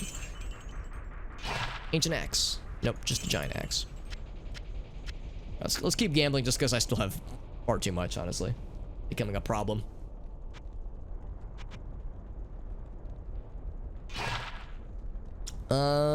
Just a normal Great Maul. It's pretty good, but can't really compete with what we got already. Yeah, ancient armor. There we go. That's a good way to just delete money. Let's get ancient armor and just watch your piles of money dwindle. It's great. Actually, I should have looked at that plated belt. I feel like our plated belt right now is just very so-so. Ah, it's not a very good mallet either. It's not very good. Yeah, we're getting a lot of tier 1 weapons, unfortunately. Nothing I want to grab there. I keep hoping for like the really fancy maul, like the tier 2 one. Still blows my mind that we found a tier 3 regular axe in Act 1 Nightmare. That, I think it was the smith that dropped it, but still, that was pretty nutty, honestly. I would have never guessed that would even be possible. I thought Act 5 Nightmare would be the soonest you would ever see tier 3 equipment. 103, yep, it's not enough. Not quite enough. Still got a giant pile of money that I'm just trying to throw away, honestly. Yeah, nothing there that grabs me. There we go, ancient armor, that'll do it. 292. Oh, man, that's not very good though, dude. It's not very good. Let's do a little bit more. Now that we've made a dent. Not a huge dent, but a dent no less. Okay, that's good enough. Nothing. Nothing, dude. Just nothing.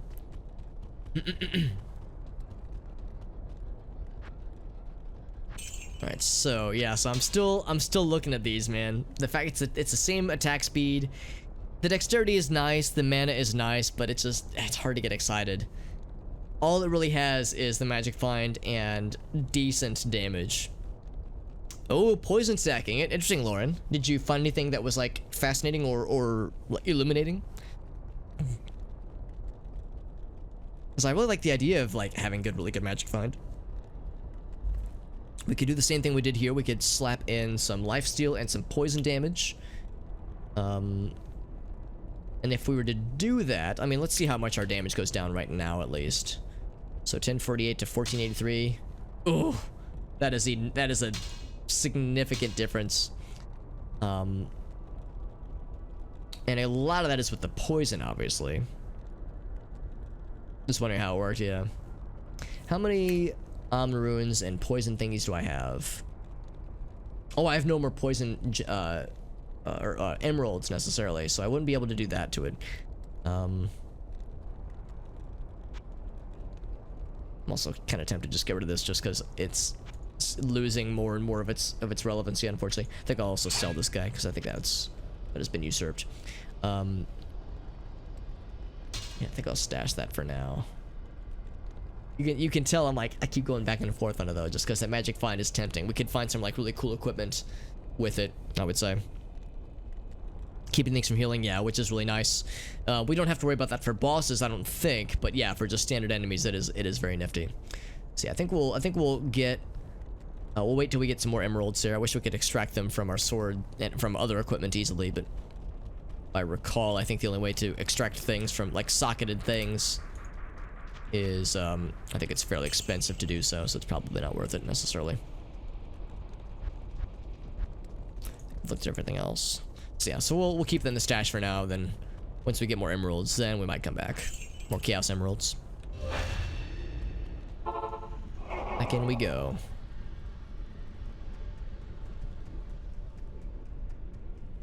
I don't think we. Let's just say I think this is not fully explored. You have multiple sources. Oops. Of poison. So sum of all their rates and the duration is average. Okay, that kind of makes sense. Yeah, it would make sense that there would have to be some kind of consideration for like different kinds of poison sources. So the fact that the game compensates for that is good. That is reassuring. Approaching the forge. I think we are. In fact, I see. Oh, there's the smith. He's a fast fucker. Oh my god. But he's susceptible to knockback. So I can just smack his ass. His entire ass. Let me just walk it back. There we go. Walk it back. Walk it back, baby. He's so quick to look how quick he is. That's why he's Hafasto, because he's so fast. Hafasto. Except now he's dead. So heck him. Heck him and his ilk.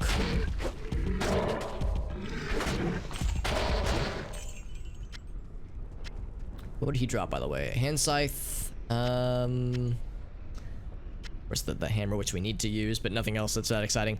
Hand scythe. Oh, it's this thing. Yeah, I'll get it identified, but I know it's not going to be very good. It rarely is. Or even if it wasn't good, we wouldn't be able to use it because it's assassin only.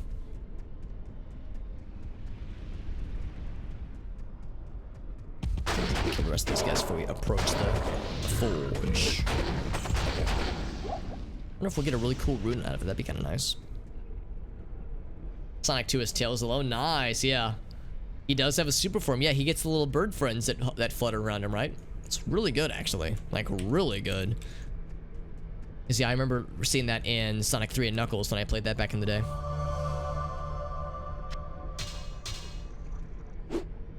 Because you can play as Sonic individually, Tails individually, or Knuckles. Or Sonic and Tails, obviously. Oh, there's Rune, by the way. Now we can make, what was it, Crescent Moon, I think? It's pretty nice, actually.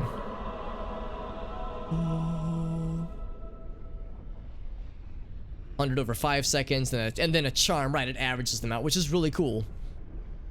So, yeah, it wouldn't stack with each hit, necessarily. It just adds them together and applies it all at once. Yeah, that's kind of nifty. Quest complete. Oh, I need to talk to Tyrael for our reward. In fact, I'm going to do that right gosh darn now, and I'm going to go ahead and get these things sold too. Not like I need to, but just for the heckle of it.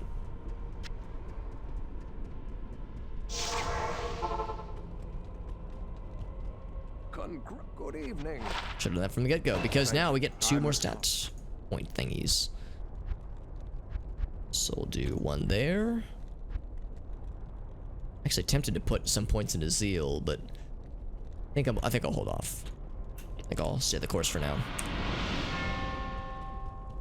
Venom without its downside. Maybe that's what I was thinking of. Is it Venom? Venom is Mal. Okay, so we were looking for for a few things. But yeah, Crescent Moon was the big one. So with that lance we saw, we could have made Crescent Moon out of that. If I had a Calm rune, I can make Plague, but I think Calm is pretty high level. What else? So there's Crescent Moon.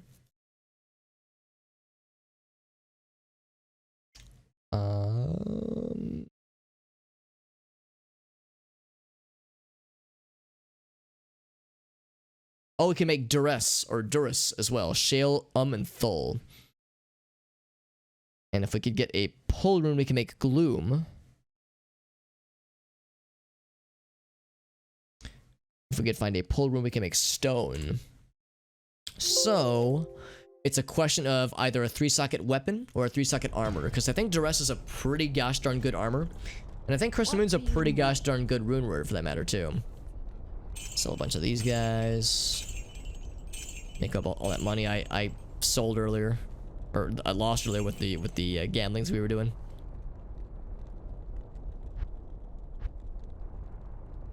$24 to $69, very nice.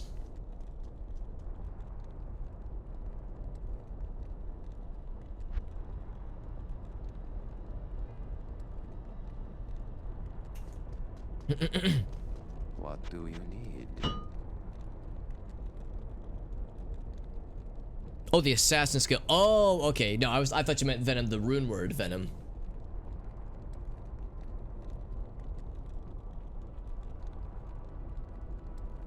You can stack it additively with a skill's duration. Okay, so there is a way to do it. Yeah, no, I don't blame you. No, you can. There can be rabbit holes that you can lose yourself in sometimes. So I totally understand. We found a really cool executioner sword a little while back. It didn't have really good damage, so we didn't keep it obviously. But like, we have seen them in the past, so they do exist. Oh wow, 50 to. Oh, it's hot, like good enhanced damage, but also crazy maximum damage. Ferocious. 58 to 158. I think. Oh, that's still way better. Yeah, yeah. No comparison. Get a lot of barbarian skills only bonuses. That has mana, but that has defense. Only like 8 defense. That's not really worth it, honestly. Your strength and it's socketed, which is nifty. Of course, they're magic sockets, which isn't quite the same as natural sockets. Yeah, I've heard Duress is super fucking good. And it's a bit of a bummer because I like what we have right now with Sigons. I like the life stolen per hit synergy that we have. But yeah, I think Duress would be like a huge improvement. So if we had a halfway decent, like a pretty gosh darn good 3-socket armor, then I might go for it. As that would be pretty nice. So yeah, we'll say that is 22. So that's a I think as high of a rune as we could find right now. Put that there. Stack that guy. Bloop. Stack that guy. Whoops, daisy.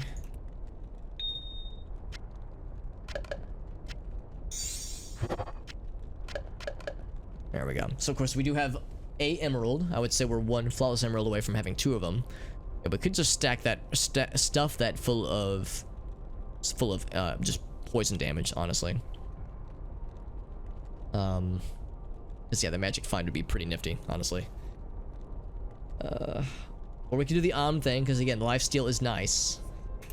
Does it actually show our life leech is 20? Right, yeah. It's pretty good. Yeah, I think I'm gonna go ahead and go for this now. Actually, the Omn and Emerald strat, just because we have plenty of Omn runes, so I might as well. And if I would say we'll very quickly reach the point where the Blade of Alibaba will be even less worthwhile. So for just fucking around and like killing standard mobs, we'll use this guy, but for bosses, we'll bust out the big guy. I think that is what we will do. So we'll slap this back there. So yeah, lifestone per hit, yeah. So do emerald first to make it look cool. So I think I'll go ahead and do is put that in there, and then black. I guess I'll hang on to black for now, but looks cool. I like how we were unable to affect the color because it's already been recolored. It looks neat though. So we're gonna keep an eye out for some cool 3-socketed armor. I actually got rid of a 3-socketed Gothic plate a little while back, but it was just a standard Gothic plate. There really wasn't a whole lot else going on there. I think I would rather hold off for like some kind of tier 2 armor, or I mean tier 3 armor would be even better, obviously. But I know better than to get my hopes up too much. Yeah, I can already feel the difference in damage being done. Bane White. Get it, see. Trying to teleport, get that shit out of here.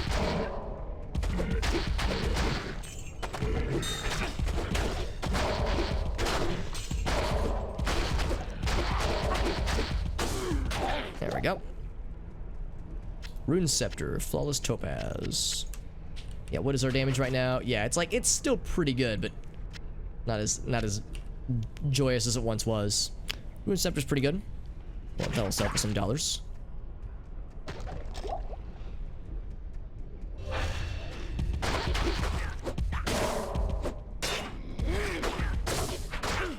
Oh, grotesque. I thought it said gutless worm, and I was like, it just sounds mean. I don't know what to call them that. No, it's grotesque worm. But they are also gutless. Both of these sentiments are accurate.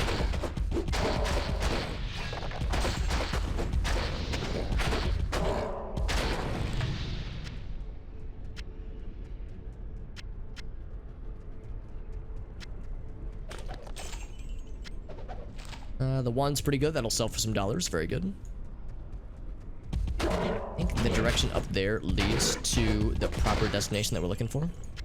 So I'm kind of tempted to explore the wrong way for a bit.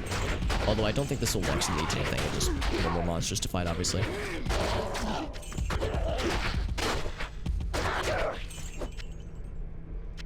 Once we're done with them, hell yeah, that's what I like to hear. I'll be gutless after a certain point. Also, I think I lied. It looks like this is the correct direction. Oh, wait, no, it's not.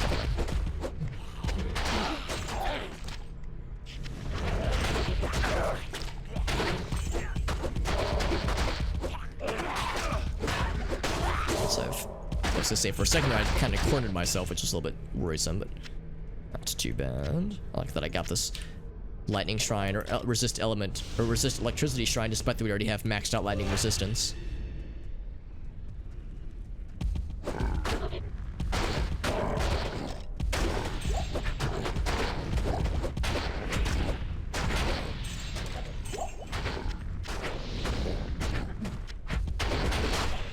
Perfect. So we're getting close to a level, which is good. Pretty much to the point now where every time I get a level, it's just going to go into vitality. Until we find things that we need strength for, then I'll probably consider. Dacian Falx, by the way. 4-socketed Dacian Falx. I think we've already gone through one of those previously, and I think we were... It was eventually bested pretty easily. Carries the enhanced damage. Yeah, that was something I also do not know. I would hope that it would, but it wouldn't shock me if it didn't. Same with, like, yeah, the question of whether or not it carries over to other skills, like the attack bonus you get from Zeal, or damage bonus rather that you get from Zeal, or the elementalism that you get from Vengeance, that kind of stuff. Because with Charge, it just says damage and attack, same that we see with Zeal, or Sacrifice for that matter. So yeah, I really don't know.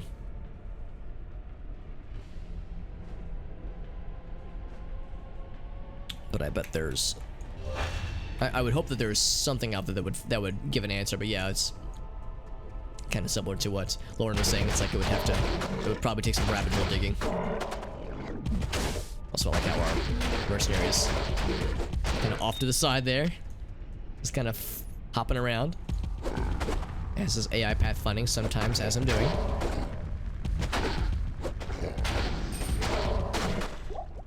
Every time I see armor drop, I'm like, oh, 3-socket, maybe.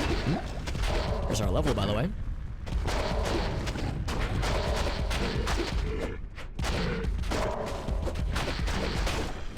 I also like the idea of poisoning a bad guy and then having them run away from us. So then it's like, let's let the poison eat away at them. Hell yeah. Hey, what's up, Demon? Yeah, it's a bunch of ceaseless discharges. That's all it is, just a bunch of them. And one giant pile of discharging goodness. Oh, this doesn't sound very pleasant. It's good to see you, by the way, Mr. Demon. Yeah, that's what all the lava is. It's his calling card. Vitality 169. Nice. Kinda. It's kind of nice. Boop. There we go. And then that dropped, yeah. So, like, yeah, we see things like this. Ah, only 1 socket, though. It's like, you still see the tier 1 equipment pretty regularly.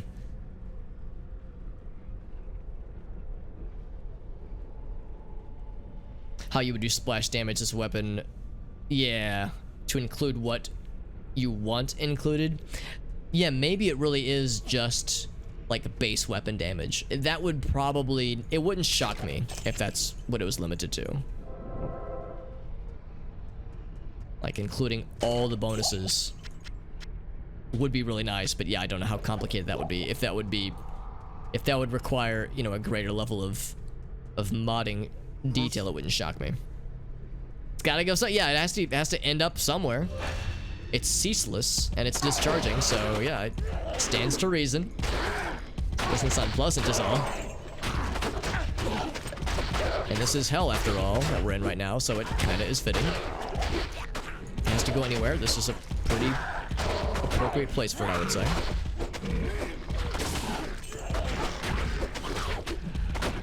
Make sure I don't corner myself, as I've made a rule for myself, since this is a hardcore character. And one thing that players of hardcore characters might do, especially speedrunners, and this is more permissible for speedrunners, but for somebody who's very casual like myself, if I find myself in an unwinnable situation and it's getting scary, I can always do this. I can always pause it, and I can always do this, save and exit. But I'm not going to. The only time I will ever do that is if I ever find myself stuck, like from a bug or something like that, which does happen from time to time. Then and only then will I allow myself. Otherwise, like, nah, man. Gotta do it for realsies. For realsies, no dealsies. 3 sockets. SNA, I think, I mean, we could maybe sell it. We did see a giant conch earlier, and I didn't go to grab it. We would need several runes. Well, Lem and Ist is what we would need for, like, Delirium, which is a rune bird I'm tracking, but there's no way that's gonna happen anytime soon. I go back to that one. It dropped on the ground and I didn't grab it, but my curiosity is kind of whispering in the back of my head. Here we go. The giant couch. Oh, it's just 1 socket. Never mind. I got all excited when I saw it, as I knew that was the tier 3 version. It would eventually be the entire place. Yeah, that's correct. The entire level.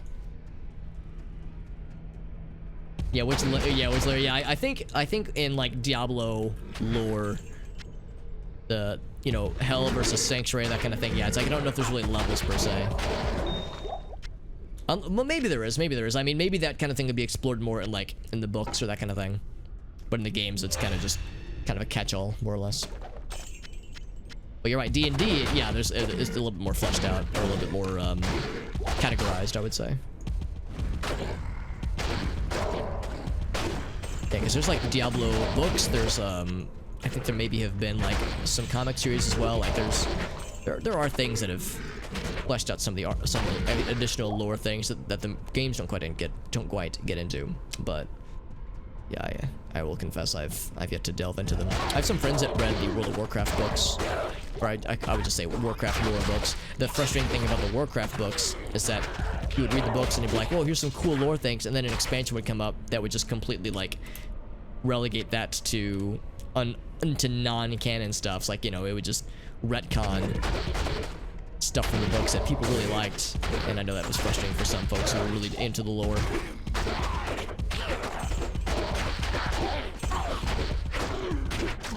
It's fascinating shit. Oh, absolutely, yeah. No, there's a lot to it, I would imagine.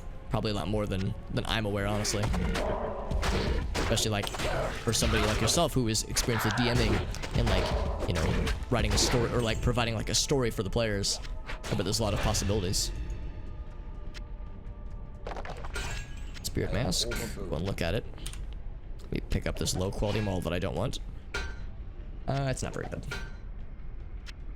Is there anything that I'm gonna do with this Dacian Felts? I don't think that there is.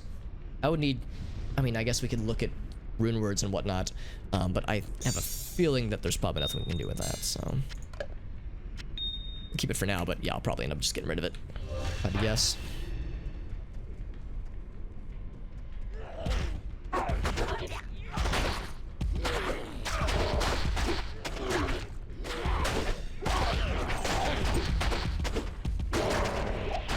Sharks getting belt, thank you.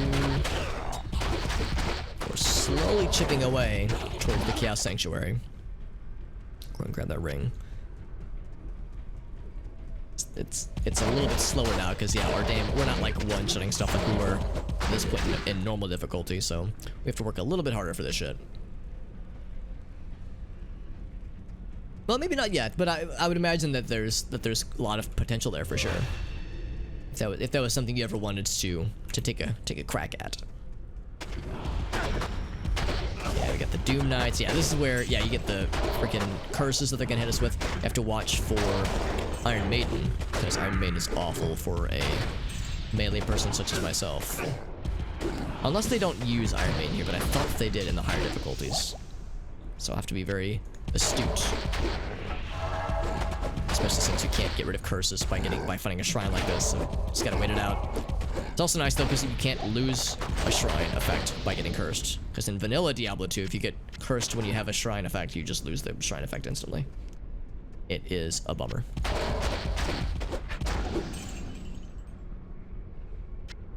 Still full on potions though. Very good.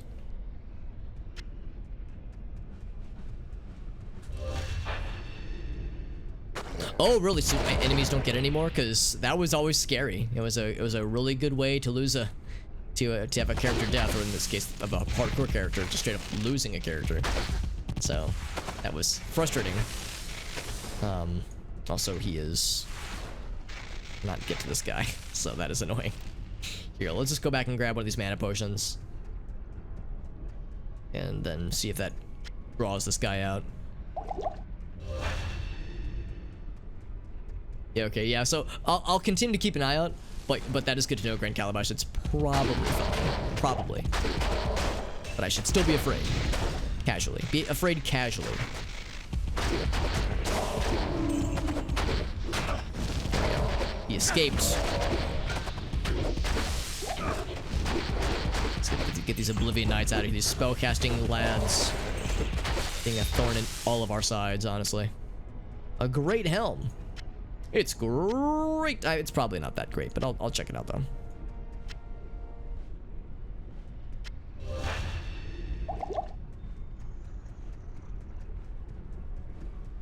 Ooh, there's a lot of multiple colored thing. Oh, they're champions. Okay, I see. I was gonna say I see lots of colorful friends. It's because they're so happy to see us. That's why they're so colorful.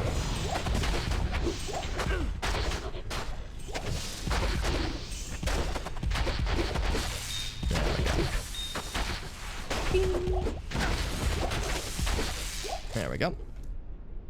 It would be hell for the party. It absolutely would be. How fitting, I would say. Fittingly hellish. Lots of potions. Lots of potions. And identify that charm real quick. Maximum damage. It is not very good.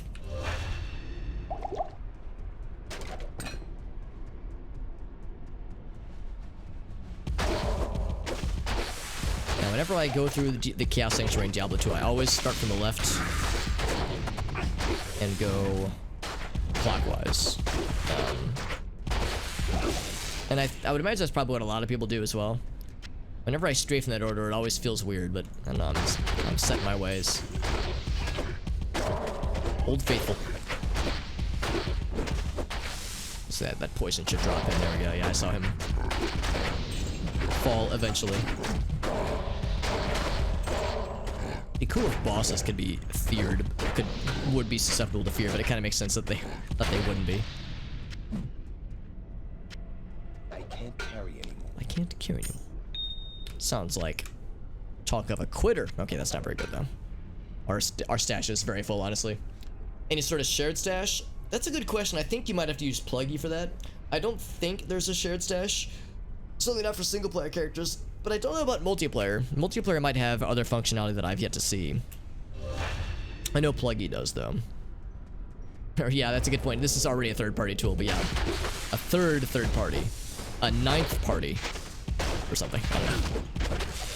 69th party. Nice. Oh, he died over the gap, so we didn't get any drops. That's unfortunate, but not the end of the world. It's a bummer that happens.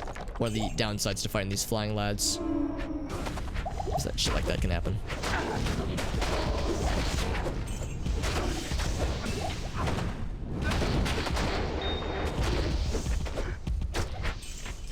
Smacked his ass. There we go. His entire ass. Okay, nothing else there. We're approaching the big man. We're approaching the big D. Oh shit.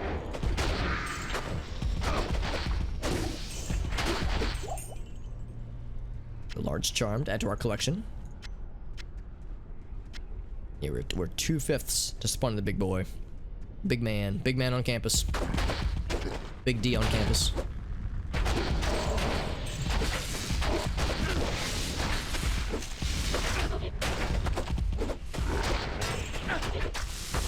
Oh my god, I'm just like walking past them. I'm trying to like click them, but I just click past them, so I just walk like into their attack range and stand there.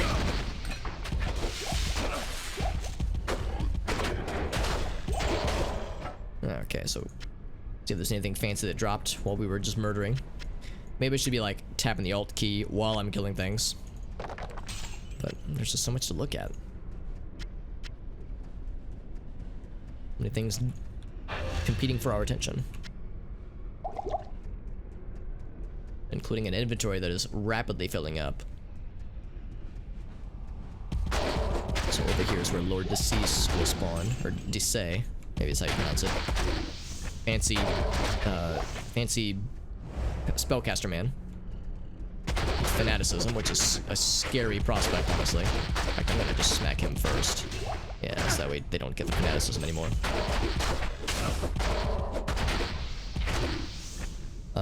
Round shield, interesting. So that'll be from some kind of set. Let's take it with us. Never mind, I have no room for such things. We'll like drop that. Greetings. Kind of curious to see what set that's from. Hail to you, champion. It's got a few things here, so we'll sell that guy. Yeah, just good defense, that's all it has. Combat skills for Barbarian, that's nice. That's about it though. Our damage, I'll look at that shield in a second. We'll save that for last. 2 to strength, hit recovery, mana, scepter, that guy.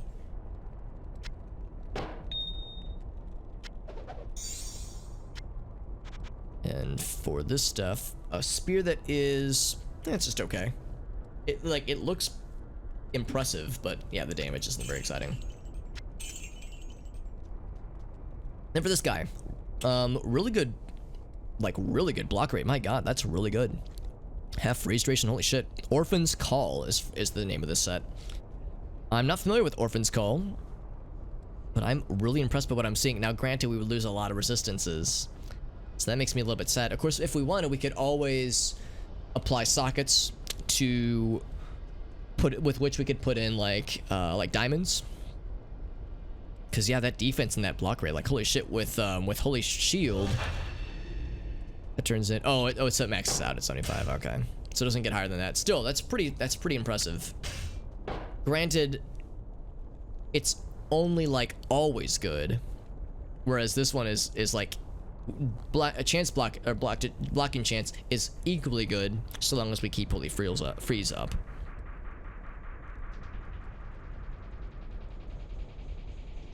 Yeah, I'm really tempted. It's just, again, I worry about the resistances. That is so much of what I come back to. Because without this guy, you know, our resistances become a huge issue. And that's going to be a problem for Diablo. So, I know there is a way to add sockets to weapons. There's the side quest in Act 5 where they can add, I think, just one socket for you.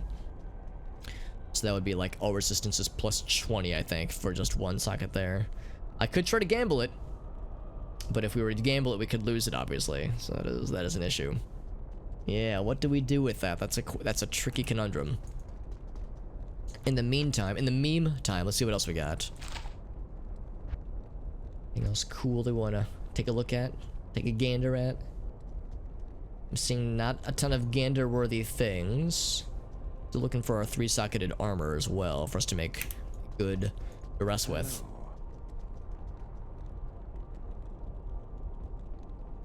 Oh, you're right. Yeah, there's a thing. We haven't seen them yet. It's the something puzzle box, I think. Paradrim puzzle box, or I can't remember. There's like a name for it. But yeah, we've yet to see him in this for this character, but I've seen them like pictures of them online. Larzuk, that's right, that's the one, yeah. So that would add sockets, which could, you know, yeah, which could shore up the issue that I'm having right now. 30% magic find, that's really good. Because yeah, that would address all of my concerns and swings. So we could stash it for now. In fact, I think that's exactly what I'll do. I'll just stash it for the time being, but that could be quite nice, actually. Yeah, right now we have Twisted Essence of Suffering, which I think is for summoning an Uber boss, as well as several of the World Stone shards, of course. Let's get plenty of those on deck. There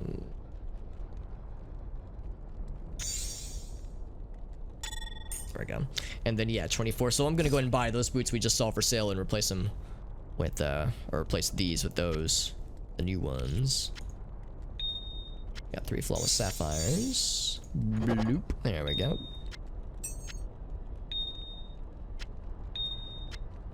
Topaz as well.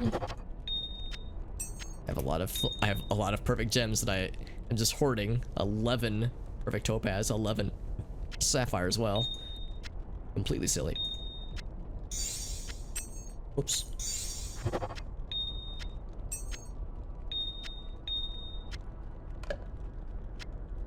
And that's another flawless diamond. Oops. And so I'll sell that. No, if only, D-man. Don't tease me. Don't threaten me with a good time. Let's go fast. Yeah.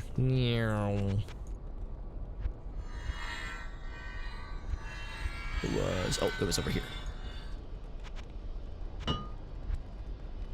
These guys. Yeah, that might be the max you can find from a merchant. 30 magic find. It's, I like to have like just some extra magic find gear, just kind of on deck for whenever we want to do. If I ever wanted to do any off-stream magic find runs or anything like Mephisto runs, that kind of thing. You did, D-man, and it was awesome. That was a fun time. That was a fun stream. Fun strams. Yeah, for the Dacian faults. Let me check the rune word list to see if there's anything I'm not considering. The reason I'm looking over towards the viewer, towards my webcam, is because I have on my second monitor I have just a notepad of rune words that I'm keeping track of. If we wanted, it's actually one too many sockets for King's Grace. If it was a scepter, we could make Holy Thunder, but it's not, so we can't. It is not a polearm staff or a spear, so we cannot make Insight. We would need. Oh yeah, we can't make that. That is like some very high level rune requirements. Fortitude, L, Sol, Do, and I think Low is something we don't have yet. We don't have any Mal runes. Do we have any? I don't think we have any Dol runes. I think Dol is a pretty high level one. D-O-L. Yeah, I think there's really nothing we can do with this right now. End of Justice. Yeah, not quite. So we'll hang on to it for now. Spirit, we could make Spirit, but it's not very good. So yeah, we'll hang on to it, but I have a feeling I'll probably end up getting rid of it eventually. Using more than one monitor, it is a nice convenience. It is something I enjoy thoroughly, but and I'll confess, like I can't really go back, man. Whenever I'm in a single monitor situation, I'm always like, oh, giving my multiple monitor goodness. It's so nice, and that kind of flexibility. Whoops, wrong portal. So yeah, I will confess, it is an indulgence that I thoroughly enjoy, and I'm not shy to admit it. Actually, what's a battle sword? I'm kind of curious. Is that the broadsword tier 2? It is, okay. Alright, so we are just a few, I think 2 exactly, 2 seals away, and the seals are back to back.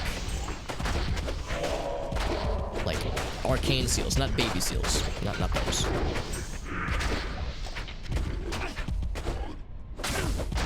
Ouch, there we go. A portal shrine, sure, just a quick way to Diablo himself, more or less, because that's pretty close to where he's gonna spawn. Back for the the game lagged for a brief moment. Is like, ooh, what's it spawning? Oh, Ral rune. I think we've already seen Ral. That's old news. Ghostly.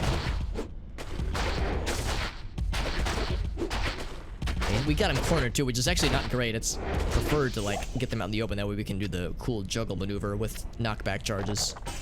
Bone shield, battle staff. Cool. Battle staff has one thing on it, so sure, I'll keep it for now. Bone shield probably won't be that exciting, but I'll hang on to it for the time being.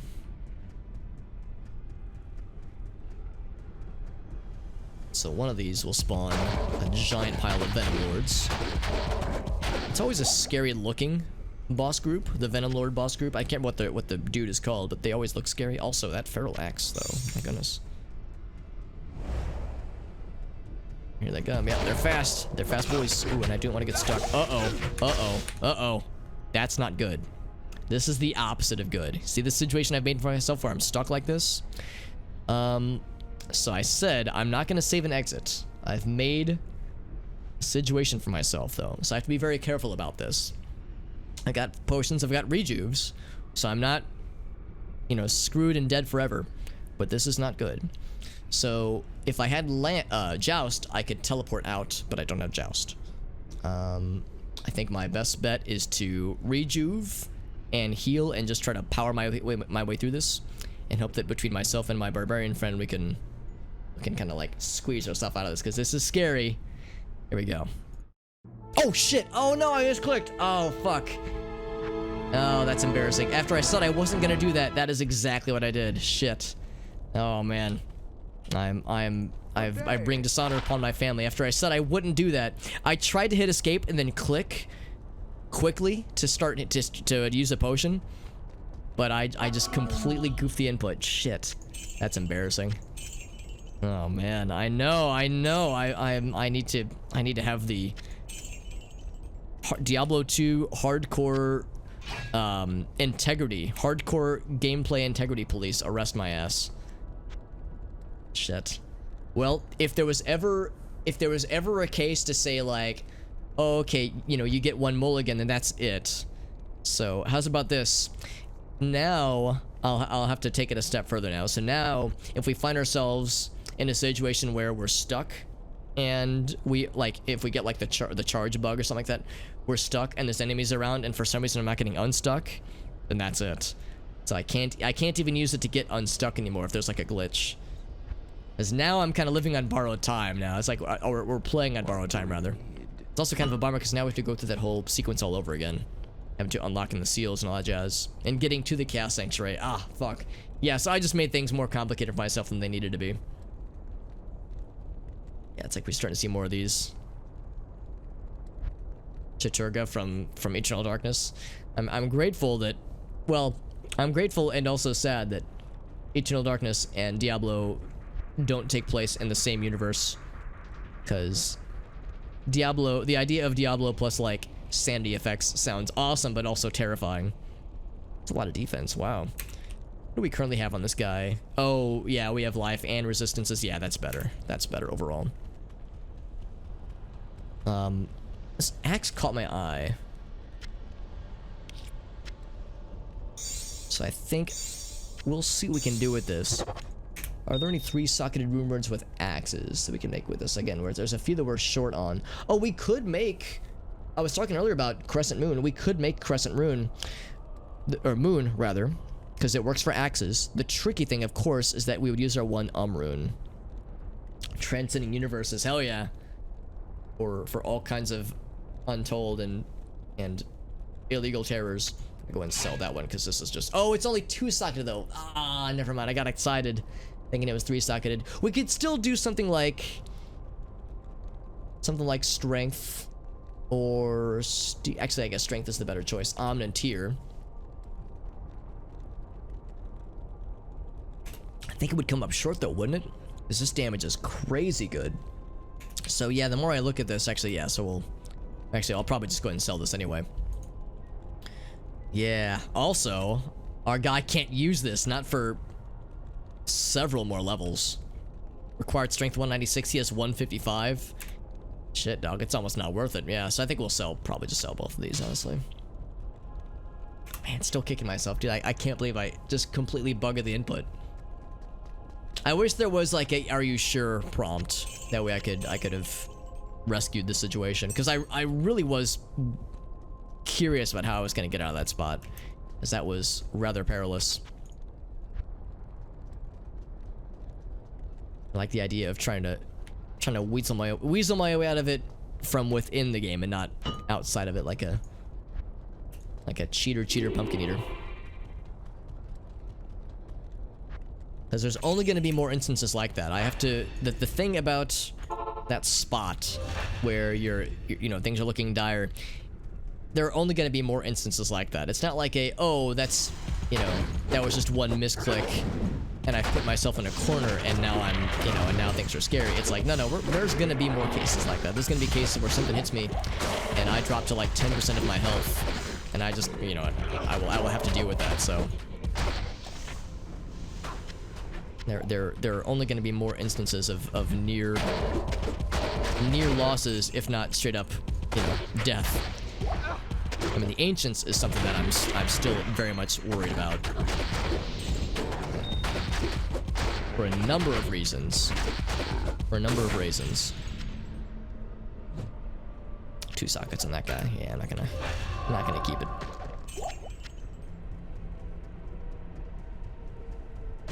I wonder if I could have gotten out of that. I mean, we would have. I was gonna use a rejuve, and I was also going to try to. That's what I was trying to do. I was thinking I'm gonna like go ahead and start attacking, and I'm gonna switch my hand over and switch to the hotkey for the for the potions and whatnot. So I wanted to try to like power our way through it. Well, we were up against the wall, and there were enemies on point blank range, so charge wasn't gonna do anything for us. We were relegated to standard attacks, and I don't have any shortcuts. Maybe I ought to. Maybe I should set some shortcuts for, like, charge and zeal. So we'll say this. We'll say this is charge, and that is zeal. There's also conversion, which can be really good for... Actually, that would have been a good instance for conversion, because that would get some heat off of us for crowd control. Of course, it's only a 41% chance, but that's actually pretty not bad. So I think we'll have that set as well. As like a panic maneuver. Hey, what's up, Arctic? Arctic, that is a good emote. I saw Baru tweet about that earlier, about his new emote, and people were being like, Baru, you work so hard on some of these emotes and these things you create, and then he makes a fucking glue meme emote and it explodes on social media. So it's like, Baru is like, yeah, you know, you spend hours of your life creating something, and then you spend like 10 minutes making a dumb meme, and that's what blows up. So it's like, that's how it goes, man. It's a good emote though, I like it. Good to see Mr. Arctic. You missed it earlier, man. I had a moment earlier, and I'm experiencing a serious mea culpa experience where I said I wasn't gonna do this, you know, pause and then hit save and exit, and I cornered myself earlier in a very precarious situation. And I paused it so I could like think and like kind of gather myself, and what I wanted to do was unpause and then attack, but my mouse was right here when I did that, so I accidentally clicked first, so I did save and exit. When I said that I wouldn't, I was like, oh no. I was very sad. So I've violated the integrity of this playthrough attempt like a fucking chump, like an integrous jabroni. What's to say somebody doesn't have integrity? Integral? I don't know. Like a doofus. Like a big old doofus. It also means we have to re-fight our way into the Chaos Sanctuary, because I was like, it was right with the big scary... Oh, a dull rune, nice. Wow, we found so many runes. Actually, that does open up some possibilities now, because dull was what I was waiting on. But yeah, we were on the final seal before opening Diablo. It was the one with the really fast winged lads, the Venom Lords. Excuse me.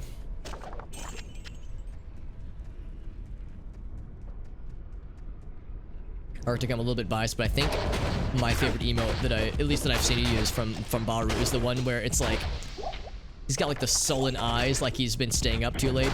And the way you used it over the weekend, we were streaming this, and it was when I was still playing Diablo 2. And Urklusar was in the chat, and you were like, yeah, man, I've been trying to... That one, yeah. You were like, I've been trying to fix my sleep schedule for 10 years. And I saw that emote, and that just fucking destroyed me, because it's such a good use for it. It's like It's like that Panda face has been up all night trying to solve a murder case. Like he's just lost himself a little bit. Like he's dealt one too many psychic damage to himself staying up too late. And I was just like, oh my fucking god, it's so relatable. Holy fuck. So good.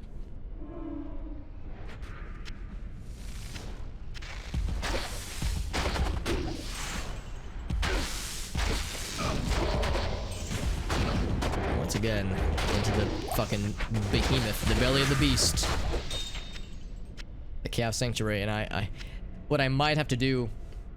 How's about this? Let's up the ante. So now that I've violated the rules of my own bullshit, now if I ever find myself in a situation like that, I'm not allowed to pause it.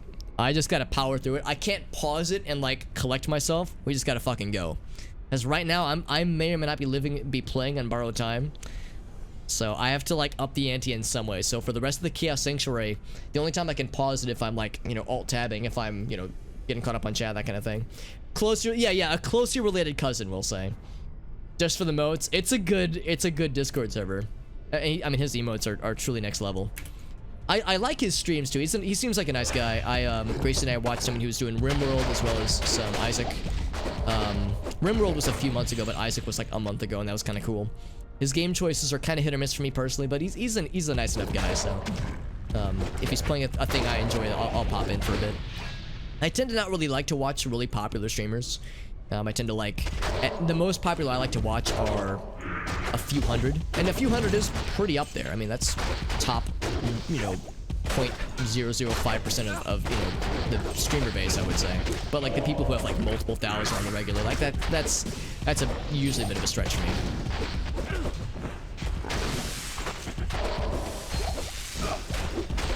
Hand on the rejuvenation motion button because there's a lot of shit over here. Champions, that's fine. Champions aren't really that scary.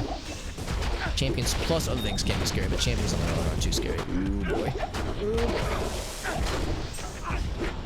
Actually surprised. Oh, okay, I was about to say. Oh, I tried to heal him. I really did. I wanted to save his ass. But instead, I just threw a potion on the ground like a doof. Like a big doof. Oh gosh. These champion guys need to calm their titties down. These titties, they are far too excited. Oh god.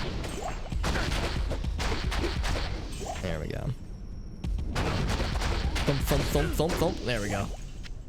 I used a lot of potions for that one. My finger slipped. It wasn't that my finger slipped, is that I was like so nervous. I clicked before I thought I had pressed the escape button. So I was like just not doing a good job of measuring my actions. And yeah, before I knew it, the sin had been committed. So it's like I'm trying to think of ways to keep it interesting.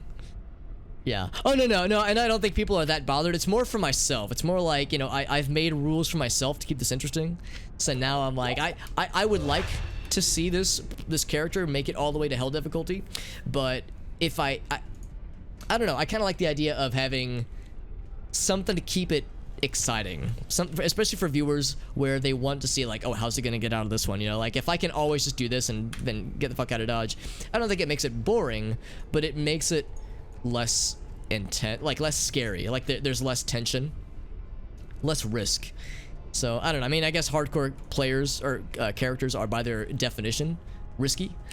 Also, I should get our buddy back. I shouldn't go too far without him because he'll lose out on some key experience. Also, we're getting pretty close to leveling ourselves in matter. There we go.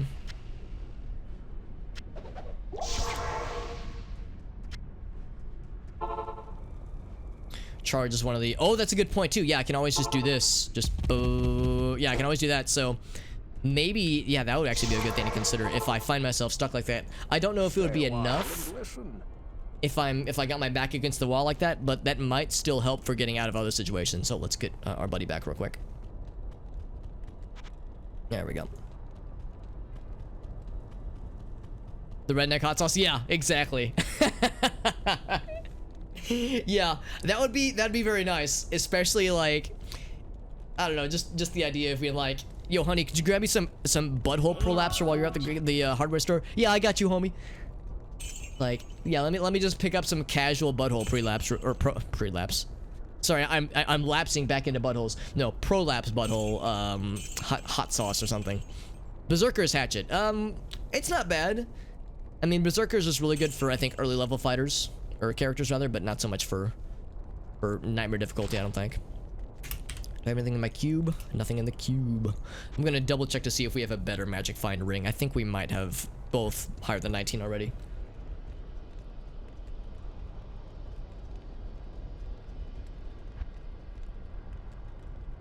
Everything else, it's so shiny. Nothing else there. Hail to you, champion. Hail to you, champion. I like how he says that. 170 strength. Yeah, this guy's still a ways away from using like that kind of shit. And even dexterity for the matter too. 110 dexterity. Okay, dexterity is actually not too far off for him. And we can't just give him charms to put in his inventory to up his strength like we can for us. So it's tricky when it comes to giving your mercenary friends some additional tools, toys to play with.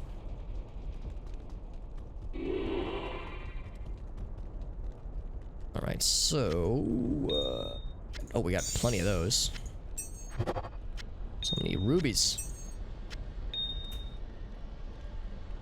Of course, Nagel ring is always good. Okay, there's a 14, yeah, so we'll replace that with the 19. We'll sell that guy. Oh, let's go. I think that's... oh, number 2, not number 3. Okay. Number 3 of those, though. Alright, let's take a look at our rune word options then, because the addition of a dole has doled out some new possibilities for us, I think. Actually, that should go there. Oh, actually, dole's even lower. Okay, so dole is right before hell. Okay.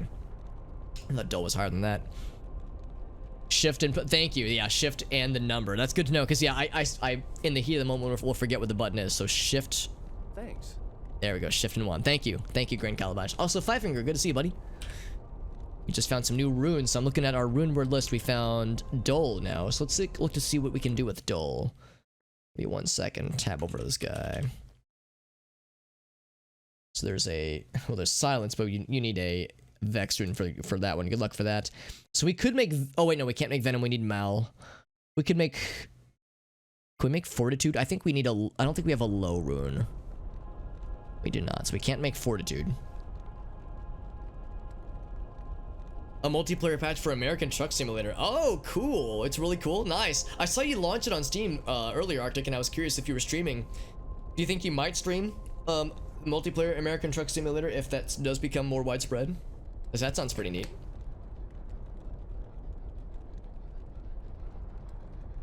And it has traffic. Oh, nice. So the one that's out right now is just multiplayer with like just the roads. Yeah, no additional traffic, that kind of thing. Yeah, that sounds awesome. That sounds really cool. Let's see. We could make Sweet Passion. Or it's Eld and Lem. Oh wait, Lem. We have Lum, but not Lem, do we? Okay, never mind. We can't make Lem. Or we cannot make Sweet Passion on stream. We can't make that one. We don't have a low rune, so we can't make Fortitude. We don't have Bear, so we can't make Chains of Horror. Okay, so we actually can't make anything with Dole on its own, but that will open up some possibilities for later on, probably. Like just a chill, comfy game, yeah. That's understandable, too. Just off... it's true, you can. You absolutely can. Nothing is stopping us. What about a bitter passion? Oh, yeah, what about angry passion, Alex? Okay, I hadn't thought that far, honestly. I mean... there...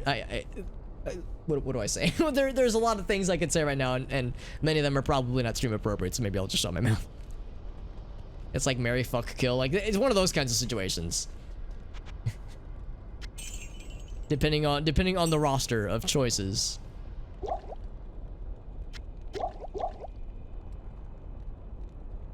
So Vengeance has a chill effect.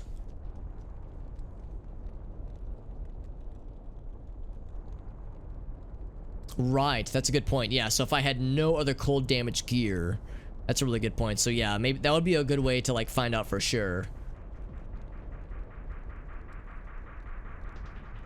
Because yeah, I think the chill effect on Vengeance is always present. It's not like it's cycling through. So yeah, like we could check that real quick. So what do I have anything here that adds cold damage? We could do a quick experimentation.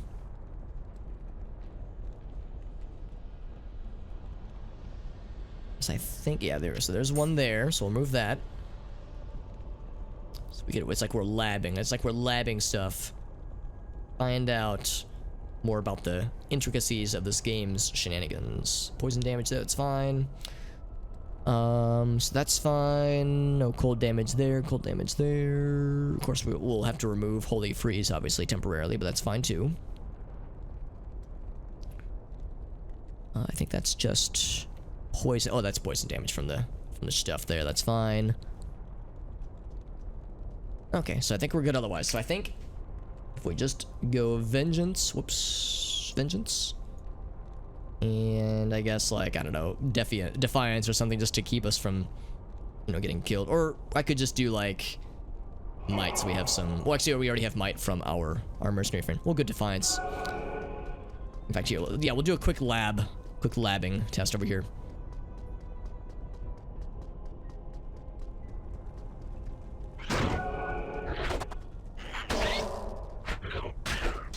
So I think, well, it knocked them back, but yeah, I didn't see the cold effect. Also, I'm powering through mana.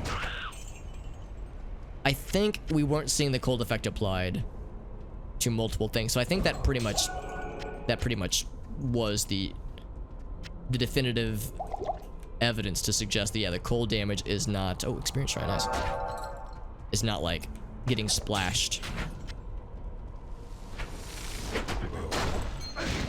The damage is, but yeah, not the cold. Yeah, I think that sells it, honestly. More or less definitively. Well, I want to kill things while we have this experience shrine active, because this is not going to last long. These things are usually quite fleeting.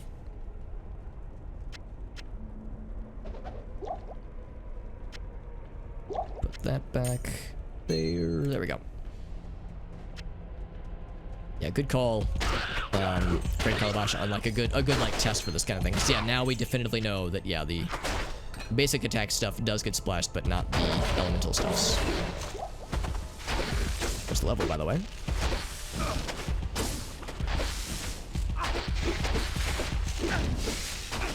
Yes, now I'm just killing things just until our experience shrine runs out. Then we'll go back to the Chaos Sanctuary and fight things legit. Oh god, did you hear that? I got stuck in the wall, so it was like... That's kind of cool. It just drained my mana, obviously, which is annoying.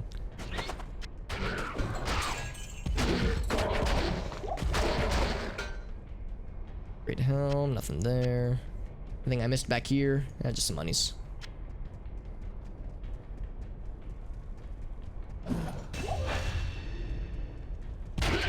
Yeah, getting experience shrine in Act 5, or 4 rather, is such a rarity, it seems. Shrines just feel less common in general with the later acts, honestly. Kind of makes sense. Not a ton of, like, positive things in the depths of hell, you would think. That's boss food. Puke Lust. I feel like we fought a monster named Puke Lust last time. Or previously, at least.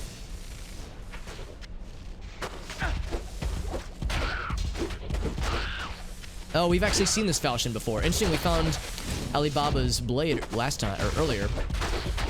And that falchion, I can't remember what it's called, but we've seen it before. It's the tier 1 version of a Tulwar. It's kind of an interesting little bit of serendipity, I would say. Alright, so it just wore off. Go check this out. Ooh. Look how fast we are. Just trying to kill his ass. There we go.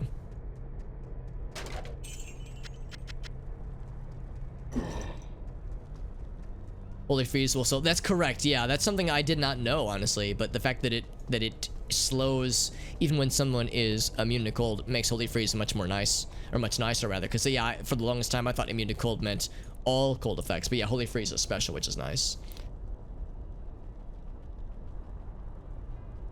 Less likely that the enhanced damage is transferred.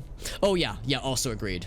Also agreed. So it's like, so it'll be good for crowd control and hell difficulty and that kind of thing, but it will be less effective for doing damage, that kind of thing. Yeah, I thought the same thing, Arctic. When I first saw the Alibaba's blade, I was like, wait a second, or blade of Alibaba. I thought the same thing. Right, so yeah, more vitality, more life, which gives it to 716, which is pretty impressive, honestly. And then we'll just do. Doesn't really matter which one we pick right now, I don't think. So yeah, either Blessed Aim or Vigor. Let's do Blessed Aim. Oop.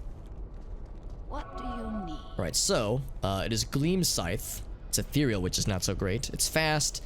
Damage is piss poor. I mean, it's fine for. It'd be great for normal difficulty, but yeah, not very good for this point in the game, honestly. Wow, a lot of energy. Wow, 28 to energy and 29 to mana. My goodness, that's really impressive, actually. If I was a mana person, I'd be all about that shit. But I'm not, so I'm not. Yeah, exactly. You could buy 600 of them for like an insanely good deal. Yeah, Alibaba kind of like it. Alibaba Express, I suppose, is like the original Wish fulfillment site where, you know, with the same thing with kind of with Wish, where you like could buy some really cursed and low quality stuff for like insanely cheap prices. It's like, it's just absurd. Say if it's too good to be true, it probably is when it comes to those sites. And that can quite compete damage-wise. It probably was, yeah. It very much would have been, honestly, because this would have been probably something that was added with Lord of Destruction, which was 2001, 2002. So, been a minute, because I don't think that site's been around quite as long.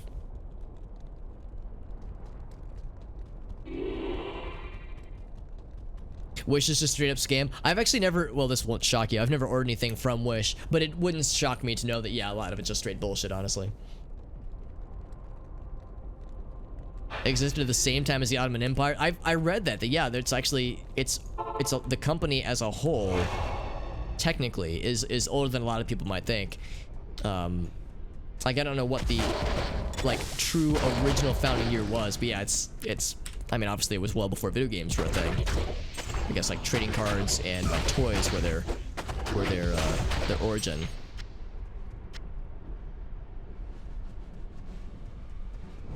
Which shocks the hell out of me, honestly, because yeah, I would have never guessed it, but it's pretty impressive, actually. I'm gonna walk this way because I don't want him to die over the gap like he did last time, because he died over the gap and we lost out on the gear drop. That made me very sad. And I like to not be sad. Then give him the choice. There we go. See, that's much better. So we would have missed out on a garbage spear and a garbage short sword that we have no use for. See, isn't that so much better? Oh, so it would have predated the website then. But of course I know that Alibaba is a mythological figure of sorts. I don't know if it's a deity necessarily, but I understand that there's like or actually, is it the name of like a mythological person, or was it like an actual person, like a leader from, you know, from centuries past? Like, I just love it, which is good.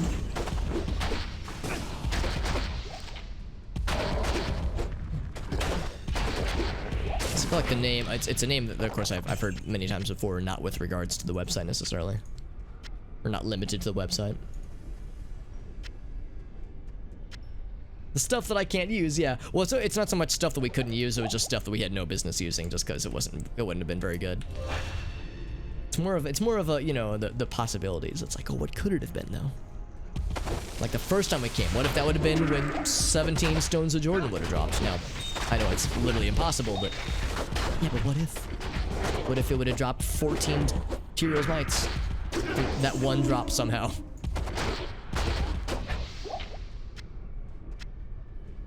The diamond, nothing else really. No, we're good. It's from Middle East. Yeah, that would make sense. It would have more of a Middle Eastern origin. As opposed to As opposed to the far east. Right, just go ahead and launch these bad boys. I'm gonna go right for Lord Decease because I don't want his buddies having fanaticism because that makes me very scared. Got his ass, nice. Oh, we got full plate mail and my guy actually could still die. Oh crap, I was gonna give him a potion. Shit, I'm sorry, dude. Let him get his ass kicked. Now what's this armor? It might be good, it might be disappointing. Gold skin. Ooh, yeah. Yeah, I mean, I would probably be a fool to not take this. Look how cool we look. Now, again, I'm a little bit sad now because that means we lose our cool attack or life leech, or at least we lose half of it, which makes me sad. Gold skin is good. It's not amazing, but the resistances are pretty hard to argue with. And so, I mean, we get shit like that now. Of course, if we wanted, we could get rid of this guy and get our other shield. But yeah, that'll be a good lead-in to hell difficulty, because that'll help our resistances struggles quite a bit, actually.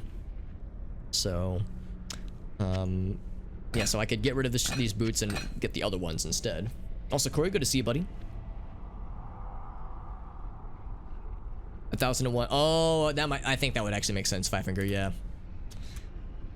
And freaking Grand Calabash just told me. And I knew in my mind that if all I have to do is shift. Oh, I just drank the potion there. But yeah, shift and then the number key to send a potion to my lad. But I was like, oh shit, I just kind of panicked and thought I'd just drag it over to him manually. So I let my dude just die to death from poison. And JD, what's up, dude? Thank you very much, Mr. JD. By the way, 18 months. You know what that means, JD? It means our second sub baby has been born. Thank you for... impregnate. You know what? I'm not gonna finish that sentence. Thank you, JD. That's very kind of you, my friend. I appreciate you, man. 18 months. We've known each other for a million years, and you've been such a cool homie. Thank you again, my man. That's very generous. I hope you know. I'm sure it's. I repeat myself too many times nowadays, but you know the fact that we've known each other doesn't mean I expect the subscription support. But of course, it is appreciated. Good day. Oh, true homie through and through. Some pizza? Oh, dude, I wish. I wasn't hungry, but now that food is on the discussion, now I'm starting to get hungry. So that guy, yeah. So what we could do is we could give this to our buddy instead. The main reason I was hanging on to Sigon's Shelter was really for the synergy that his boots was giving with the lifesteal. And of course the resistances were nice. But yeah, I think it's to the point now where even more resistancy goodness plus the enhanced defense is pretty hard to argue with. Like, defense means they have an 83% chance to hit me versus 92. So it's not a huge difference. It's about a 10% chance. 9%, I suppose. So it's nice. We rolled really good on defense, by the way, for that gold skin. That's almost as good as it could possibly be. It's pretty impressive. So I could hang on to the rest of Sigons in case we find more of it, but I'm not going to hold my breath. Probably all we're going to get for that guy. We have some other boots in our inventory that we could possibly, or in our stash rather, we could maybe switch out. Hail to you, champion. The move speed is good. The move speed, it's pretty nice. We actually have boots that are even better for move speed. I think it's Vidala's boots are even more gooder at going fast and eating ass. So that might be something to look at in case I wanted to eat ass faster, obviously. Ooh, 33 to, oh, never mind. Yeah, that's good. Oh, it's one-handed though. Oh shit. Well, let's see. I'll go ahead and buy it just because we got plenty of money. I'm looking for things to to waste my money on right now anyway.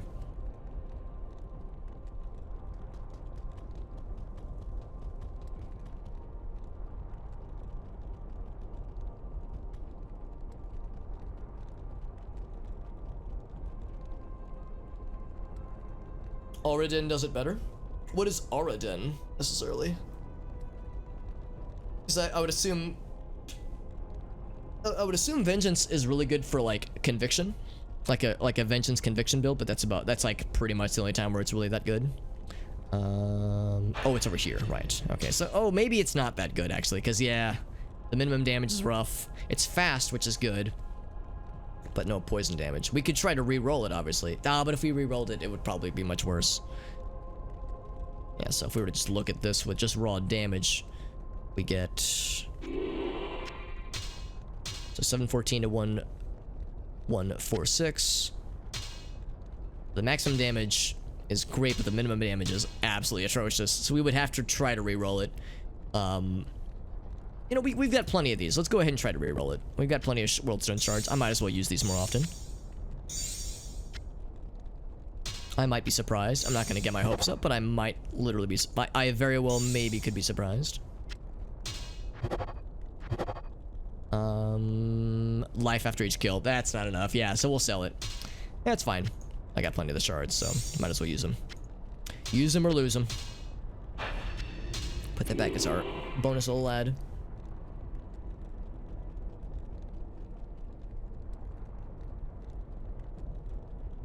Get like a couple of... Yeah, if that's a good point too. If you had the right rune words or the right equipment, then yeah, I would agree that Vengeance wouldn't even be necessary for a good Conviction build.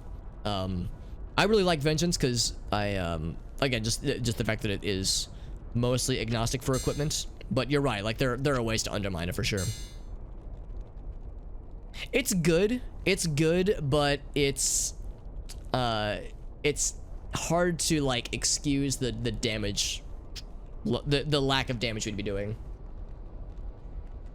So that's it's not horrible. It's actually quite nice, but for the stuff we have right now, yeah, like especially with this guy, which is much better damage. We're not using our big damage weapon right now, but we will when it comes to the fight with the big Diablo, big D.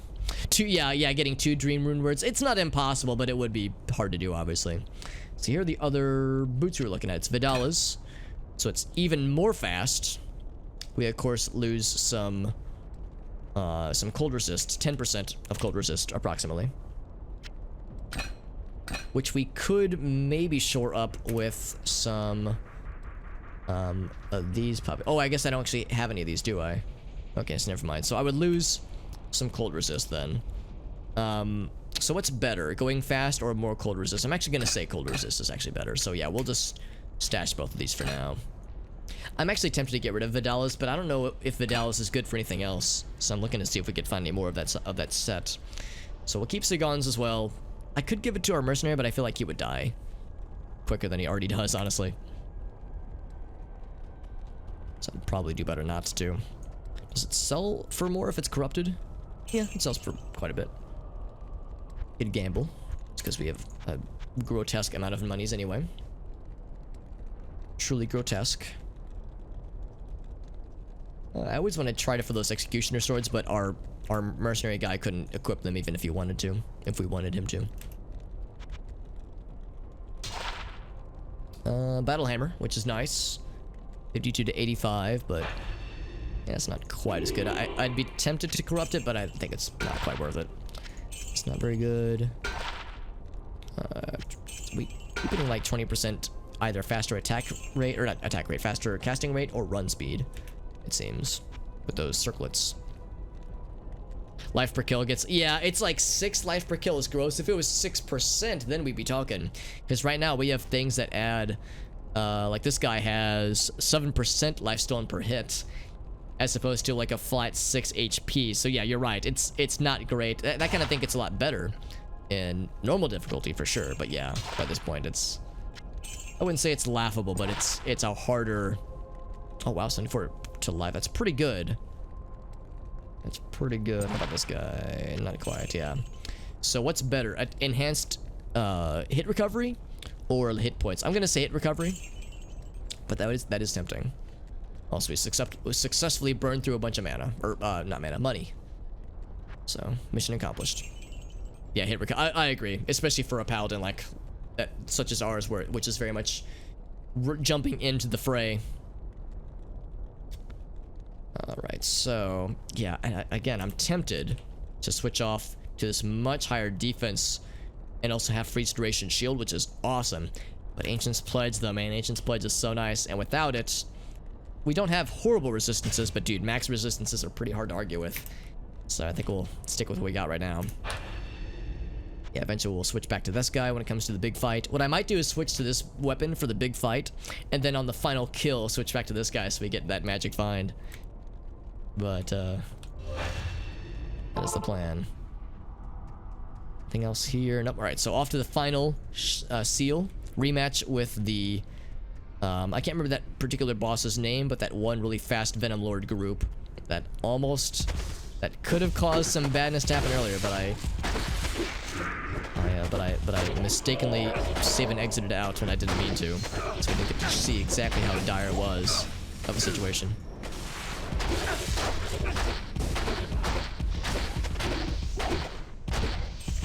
That was very satisfying, just bouncing back. Gem Shrine. Yeah, we could do something with that. Bane Dancer the Mauler. These names make me so happy. Bane Dancer the Mauler, hell yeah. This ring. That's about it. Yeah, Gem Shrine. Sure. I'll go ahead and grab that real quick. Oh, I don't have an... I was gonna say I was gonna grab another perfect emerald out of that. In that case, I might hold off. Let's see if we can find another emerald of some variety, because really I want to just use a flawless emerald to turn it into a perfect. And make sure not to click that by accident, because I don't want to summon it until we kill the other dudes. The other lads.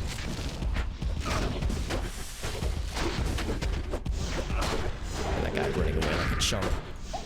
I say after I accidentally ran away last time, like I'm in any position to judge.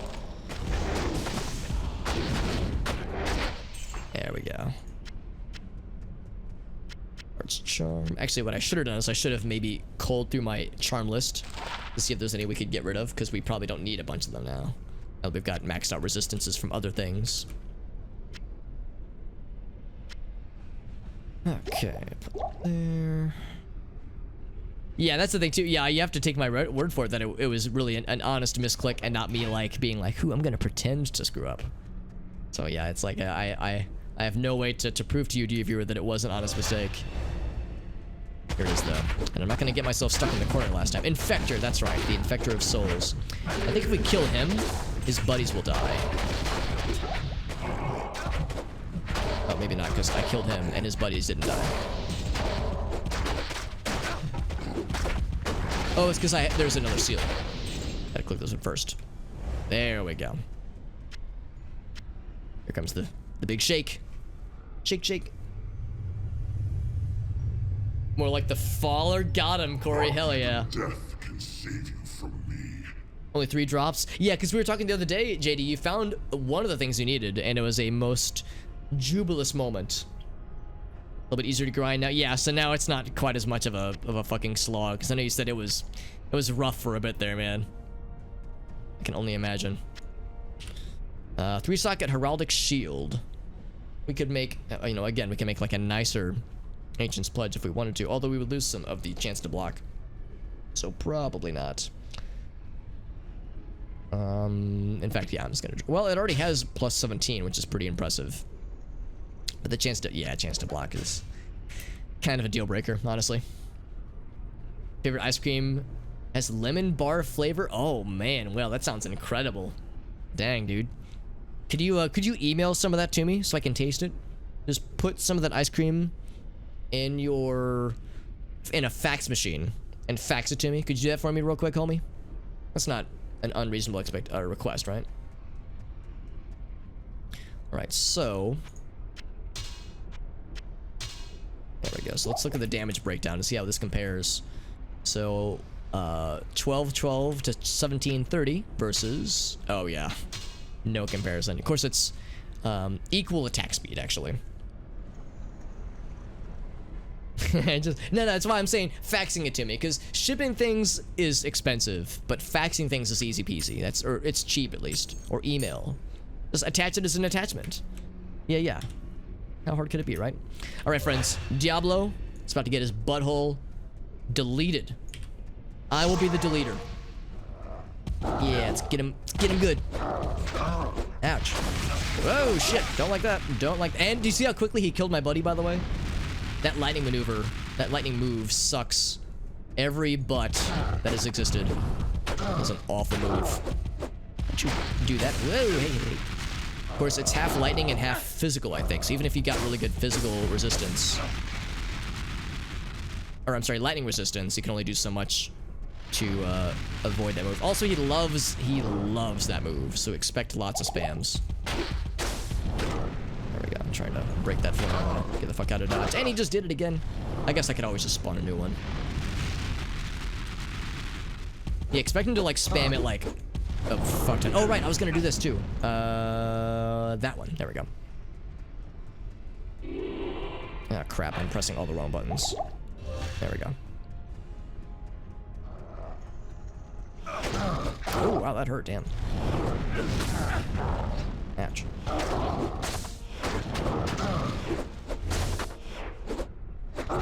So he's not acting very slowed right now.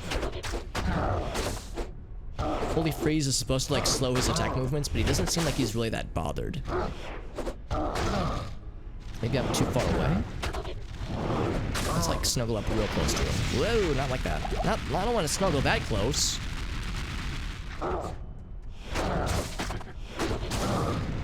Yeah, so maybe he is immune to Holy Freeze. Because it really feels like he... Whoa, shit, that's not good. Really seems like he's not getting slowed at all. Of course, this is Nightmare Diablo, so maybe he gets like special rules. Oh shit. Also, it's annoying because I thought you could click out of Zeal, but it seems like I can't. Yeah, you can't click out of Zeal. Ooh, that's a problem. That's really weird. I thought that one of the things with this mod changed how Zeal works. I thought you could click out of it. Because now it's like I initiate the move and I'm clicking and I can't get out of it. So I don't know. Actually, I think I'm gonna go back to Vengeance. Kind of think of it. Whoa. Because being unable to click out of it is a kind of a deal breaker for Diablo. Because that move is awful. Okay, tell me how much you like that move, Diablo. Tell me all about it.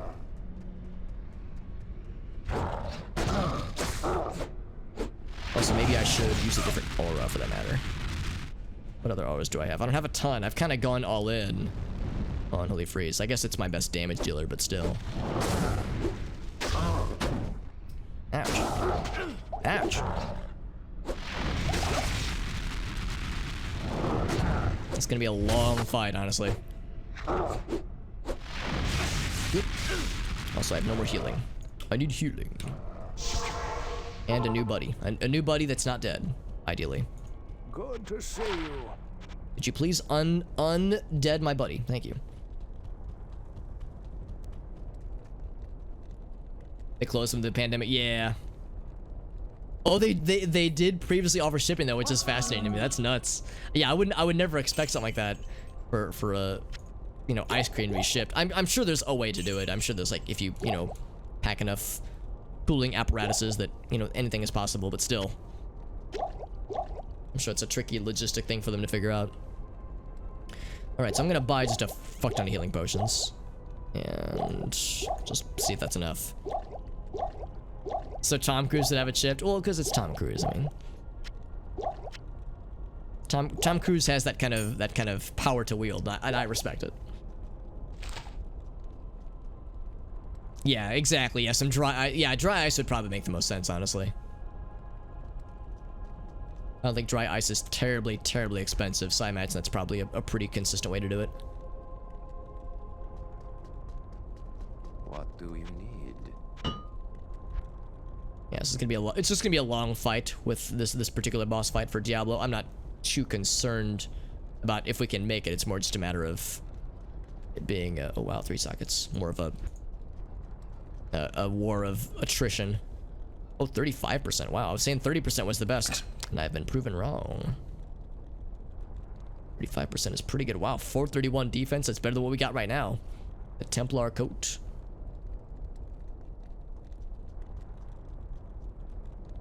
Recovery, yeah. Alright, so we'll get rid of the old one. Just keep leveling up our Magic Find Boot game. Yeah, I wonder what the top is. I thought 30% really was the top one, but now I'm not so sure. Yeah, we'll sell the old one. And our Magic Find, of course, has dropped back down to 0, I'm pretty sure. Yep, 0 Magic Find. So, like I said, when we got down to the final hit, we'll go back to that guy. Handles? What is handles, Will? Is it amazeballs? Had a good ice cream kick, JD. I know you've shared a couple of very nice ice cream flavors that you've been enjoying lately. As like a nice kind of chill out, well, literally chill out, but as a nice like relaxing kind of food, like snack or a treat, I suppose. So it's an ice cream place called Handles. What kinds of or is that the place you were saying earlier that does the lemon bar flavor?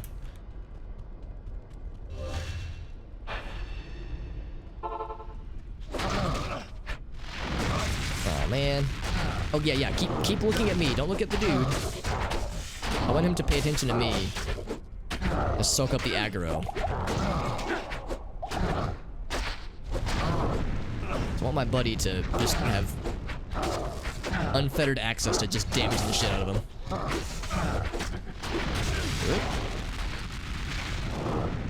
Oh, but he ran away. No, it's like I want him to look at me over this way.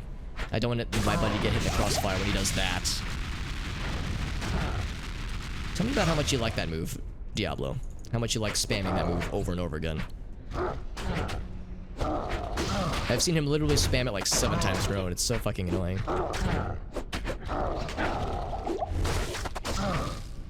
Got him down to about halfway. There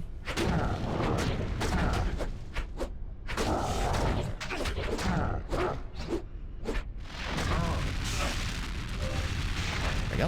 Whoops. It's 3.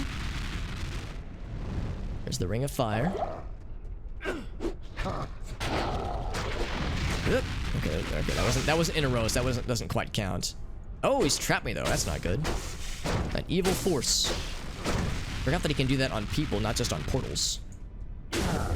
Honestly, if he wanted to be overpowered, he would do that all the time, because that is a very annoying thing to be stuck with.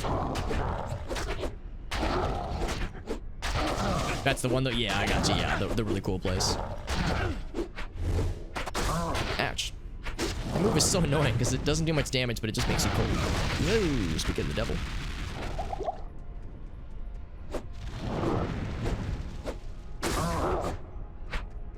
I'm trying to make sure he's looking away from our buddy when he's attacking me.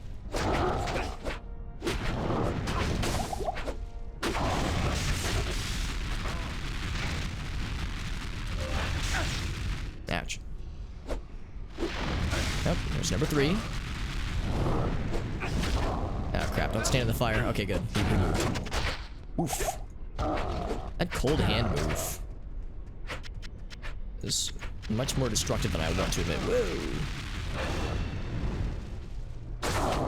Yes, look over here. Look at me and pay no mind to the muscly man who is smacking the shit out of you with a sword.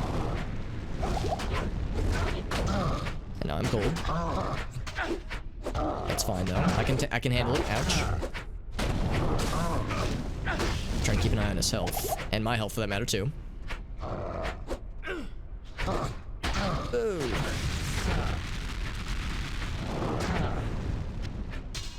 And now is probably the time for me to do this. Oh, don't kill my buddy.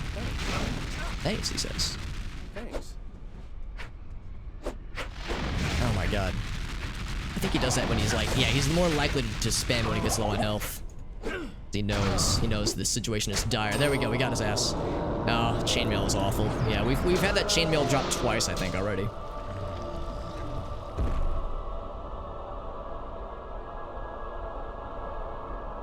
Let Diablo's death end the reign of the 3. We're born from one of his heads.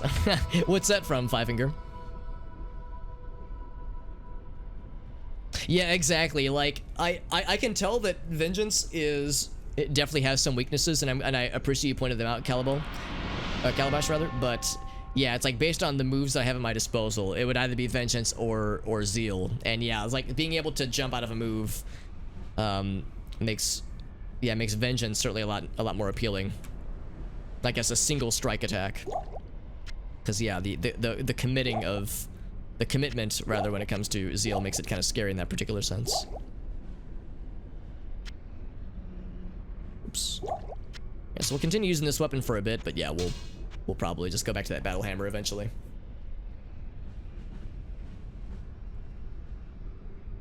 From Tafmit's Severed Heads. Is this from a particular Oh, an ogre axe. That could actually be pretty good. Oh, but it's a polearm. Never mind. It's not actually an axe. It's a polearm. Is this from a particular, like a mythological, like a certain kind of mythology or something? Because I'll confess, I don't think I recognize those names. Otherwise, yeah. So we never did find another emerald, but that's fine. I guess we could always come back for it if we really wanted to. Unless there's something else I wanted to use it on. Could maybe use more rubies. Let's do it there, actually. Oops. Oh shit, no, I wanted to drop it. And do that. There we go. I knew. Stay a while and listen. Oh, it's from Diablo. Oh, okay, yeah. I'm just super out of the loop. Yeah, I know it's been a while since I played 3, and I remember some lore details, but yeah, there's a lot that I've definitely forgotten over the years. I last played Diablo 3 in I want to say 2016, so it's been a minute. Hail to you, champion. Alright, so the stuff we got from Big D is unsurprisingly not very good. That's kind of nice. It sells for a lot of money. Yeah, we've seen sparkling mail. This is our I want to say 3rd time seeing sparkling mail, and every time I find it, it is always disappointing. It's a shame that we keep getting that item just because it's very unexciting. Here's the ogre axe. Great max damage. Great max damage. Yeah, it's really nice. If we had an Act 2 mercenary, I'd be tempted. Otherwise, we're off to Act 5, and we can make some headway into Act 5 tonight.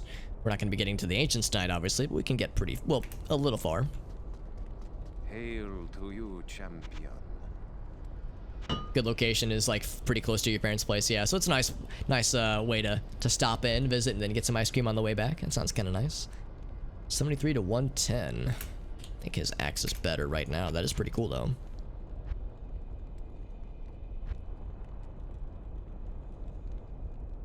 And of course, it's two-handed, so it's a full commitment. As are many things in this game. Yeah, two-handed, yeah. Any cool armory things? Negotiation. Poison resist. Faster run walk. That's kind of cool. 40% too. My gosh, that is fast. Okay. Yeah, if I could find the runes for it, because I think for Lawbringer we need the Ko rune as well as, of course, a good 3-socketed weapon for it. But yeah, that'd be pretty sweet. We had some 3-socketed weapons we were hanging on to, but they were pretty meager by our current standards right now, at least. So it's like you want a good base weapon, like a decent socketed base weapon for something like that. But yeah, that would be nice to find, honestly. All right. Diablo's been slain. Into Act 5 we go. It only costs $700,000, just shy of $1 million. Easy peasy, right?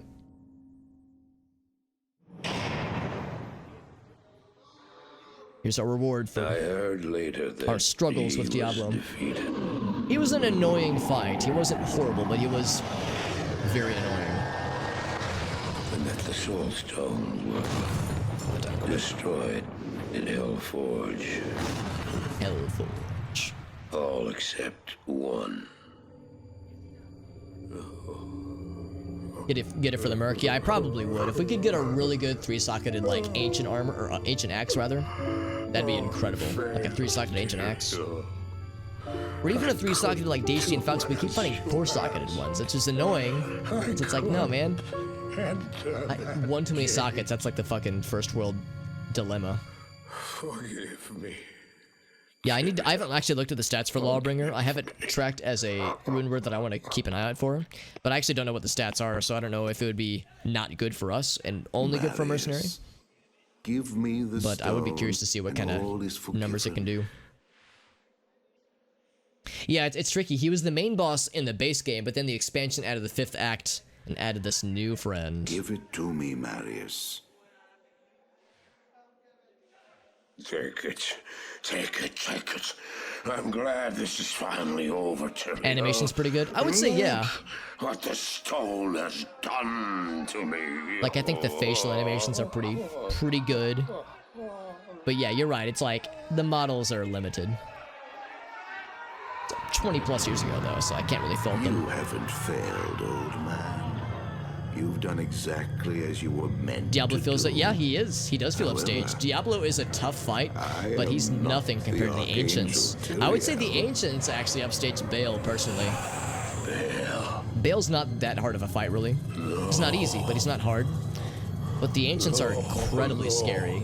And the Siege Beasts, or the War Beasts that he summons in his chamber, are also harder than Baal himself. Done well. So yeah, like, getting to Baal, you're pretty Now much I home think free, you should but have getting your there is tough. reward.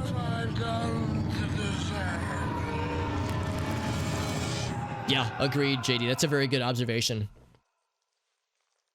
Like, I think that very first cutscene, the intro cutscene where you see the Wanderer in the bar, or the tavern rather, and you see Marius and their introduction. Like that, there are some character models that are, oof, it's a little bit rough. But yeah, as development went on, they definitely upped the game. Also, I always thought this sequence here always looked really cool.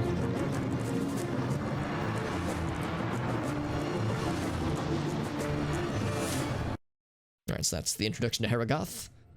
And then we go. Actually, I think we get the... Yeah, then here's the Lord of Destruction introduction, so that's... We get two back-to-back. And I know I've waxed poetic about this in the past, but it makes me wonder, like, how hype this was back in the day when Diablo 2, the 1.0 release happened. People first started playing the game, first playing online, before Lord of Destruction was even announced. I bet, like, that ending was really hype, and then I bet this introduction to Act 5 was really hype. Like, holy shit. I bet playing this at the beginning, like it being in the ground floor when it all was going down, I bet it was so fucking cool. Like, I'm glad I got into this game, but I got into it pretty late. Like, I was really playing Diablo 2. Well, I played Diablo 2 for the first time ever in, like, 2002, 2003, and that was just the base game. I didn't get Lord of Destruction until I was in high school. So, 2005, maybe 2006. Yeah, it's hard to imagine what it was like back then. And you're right, there's no way I can revisit that, obviously, just because that was lightning in a bottle that we cannot recapture again. But I bet this was really something special back in those days. I mean, there was a lot of hype for Diablo 3, there's hype for Diablo 4, and even 2 Resurrected. But yeah, it's just not the same, and it would be foolish of me to expect it to be.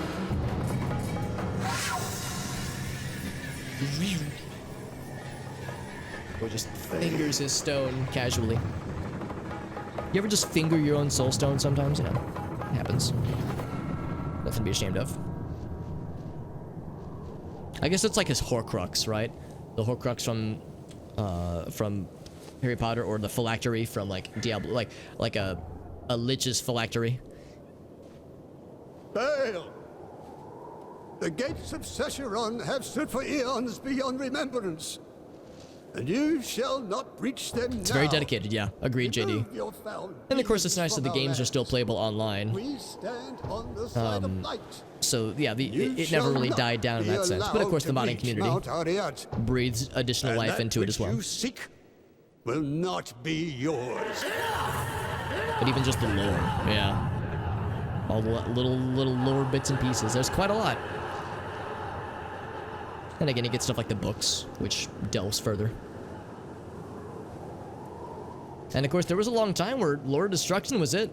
Diablo 2 Lord of Destruction was where the story ended. I shall take your position into consideration. Of course, the ending to Lord of Destruction is inconclusive, because the ending in Lord of Destruction, the World Stone is corrupted and Tyrael has to destroy it, and everyone's like, we don't know what this is going to do to the world. This could rewrite history, this could make things worse, it could make things better. We don't know, but we know that the World Stone can't remain corrupted.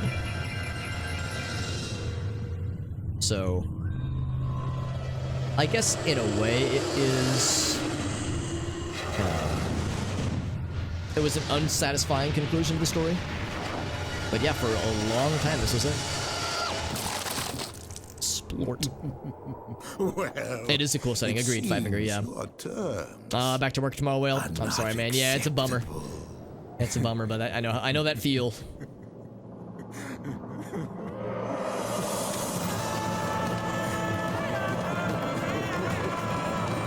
That's how I was yesterday, or today rather. Technically today, because they're only it's 11:40 right now, so it's not quite into the AM.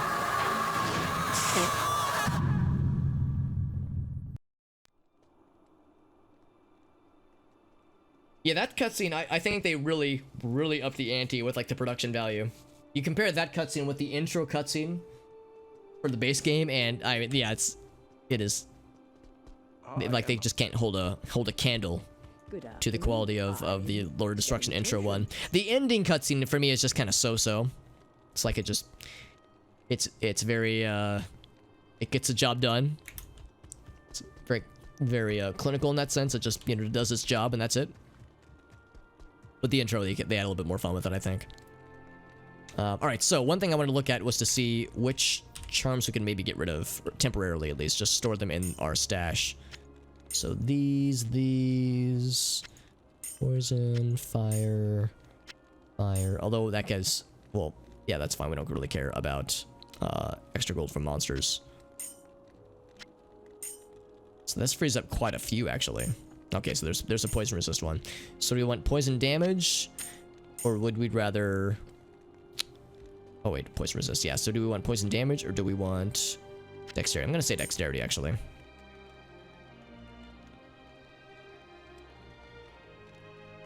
Otherwise...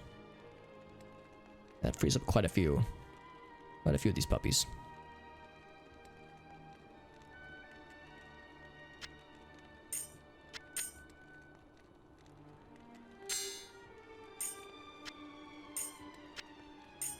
Still have so many of these things, man. As they continue to clog up more and more of our stash, but it's fine. I'm not bummed about it. So yeah, this opens up quite a lot of spaces though, which is nice. There we go.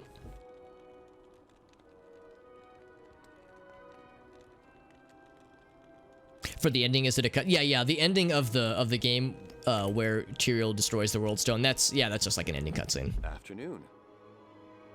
If you're here to defeat Oh, you're saying the potential for Sanctuary as a setting isn't ever really realized? Diablo 3 tries to, but yeah, it doesn't quite match the potential necessarily. Less competition. Yeah, agreed. Yeah, that's correct. Yeah, I mean, Diablo 2 really was something special back in those days.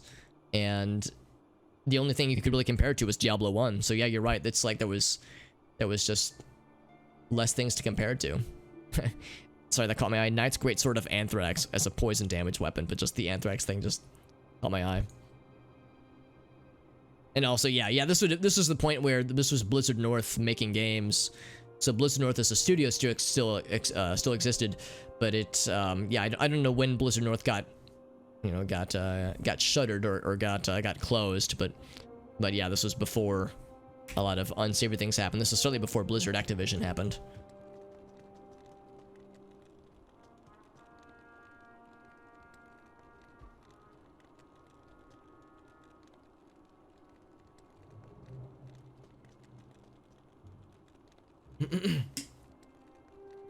But is it a cut scene? Was it cut from something? I mean, I don't know. I would assume that like the cutscenes that we see, the ending cutscenes and whatnot, I'm guessing that they were, you know, pretty much as they were realized. I don't know if there was anything that was removed or cut from the game necessarily.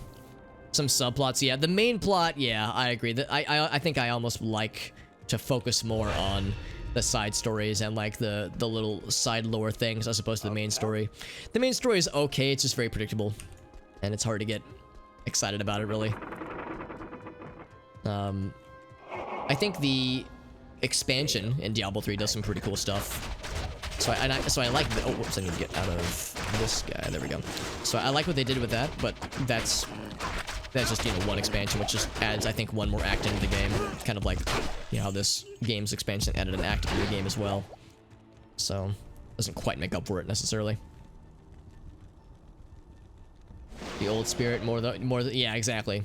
Well, yeah, I mean, the Blizzard we know now is a very different game, or a different company, rather. And again, the Blizzard, even the Blizzard that existed back then didn't make this game. Blizzard North made this game, which really was a different company. It was a different studio. It was its own, kind of its own deal in a lot of ways. So it's like, if Blizzard Prime would have made this game back in the late 90s, it would have been very different. So it's like we have Blizzard North more specifically to thank for like, you know, all that they put into this game. Oops. Pet spell the witch. Hit spells. Hit spell. Not pet spell. That wouldn't make sense. Oh, you're right. Yeah, it is pre-rendered. Yeah, it is like pre-rendered, like CGI. It's not like using the in-game engine at all. So it's all pre-rendered stuff. Also, these freaking big old dudes launching catapult shenanigans at us. Not very nice, honestly.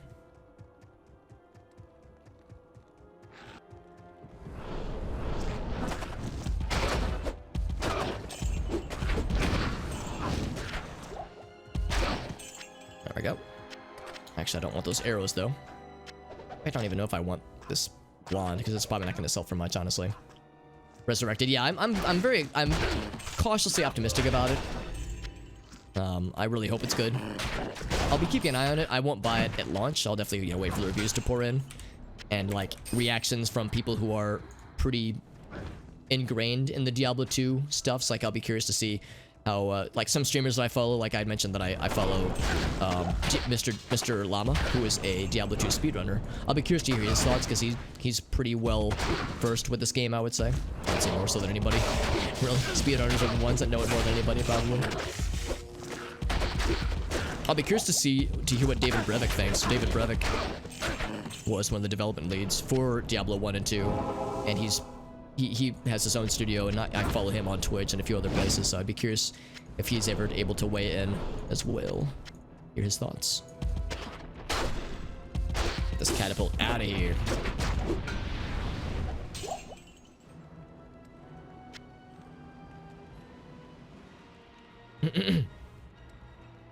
Yeah, is cutscene the right word for it? Yeah, the cutscene is probably, like, not really the right term for me to be using. Yeah, I guess, like, ending scene or beginning scene, or, like, introduction scene. There's probably better ways to phrase it, because, yeah, cutscene is probably a misnomer that gets abused by people such as myself. There we go. It won't support. Oh, no, it definitely won't. I don't think it'll support any mods, honestly. I think they'll only allow you to play vanilla. I would imagine this will be a product where Blizzard will probably very much go out of the way to prevent people from modding it. People probably still will, but I would expect, you know, cease and desists to happen with that kind of stuff. So either new mods will be developed and Blizzard will, you know, will police it, or maybe they won't. Maybe I'm being overly cynical, but I'm just like kind of bracing myself for them to be very unfriendly towards modders. But that's fine. I mean, I'm fine playing unmodded Diablo 2. Obviously, this is very much modded, obviously, but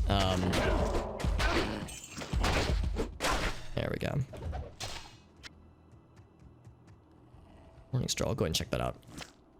So I mean, I enjoy trying stuff like this, but yeah, like I don't need things like Pluggy or map hacks to you know, from my experience, so it's fine. But I know for people that want to do like the Holy Grail playthroughs, that kind of stuff, like a Holy Grail character, yeah, that's gonna be obviously kind of limited.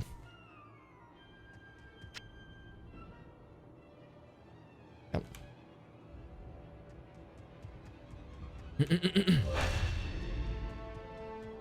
Oh, they are gonna support it? Really?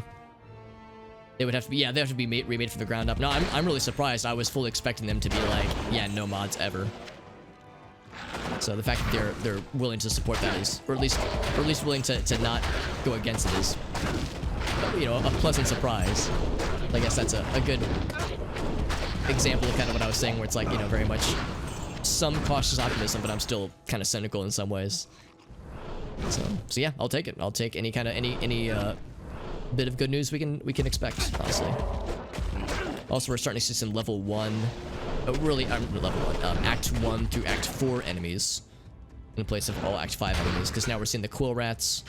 We're probably going to see some other enemy clusters from previous acts. We'll start to see like the zombies and skeletons from Act 2 probably.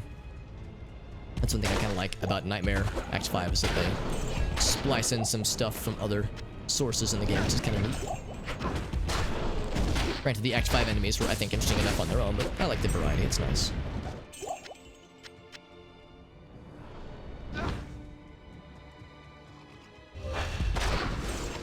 Yeah, I was checking something in the Project Diablo II Discord server, and I saw they had a command, like a shortcut command.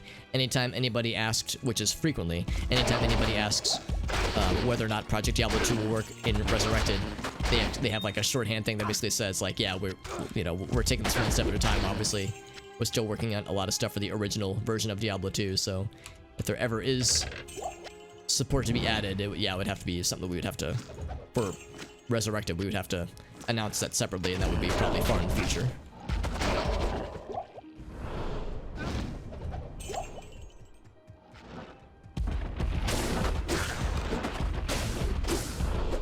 These catapults take so long to kill, and the fact that they're immune to poison makes complete sense, but it is unfortunate. Like that noise that thing makes. I don't know why that makes like a little skeleton noise, but it's adorable.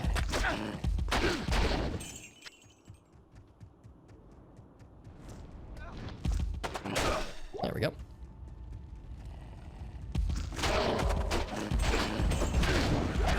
What's nice about these guys is that we're able to knock them out relatively consistently in about 1 or 2 hits, which is nice. The little teleporting guys, because they're so annoying to chase down otherwise.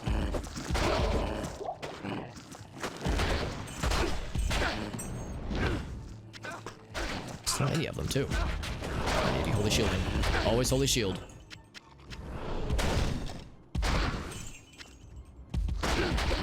And of course, we're not using our strongest weapon. This is very much a magic find weapon more than anything.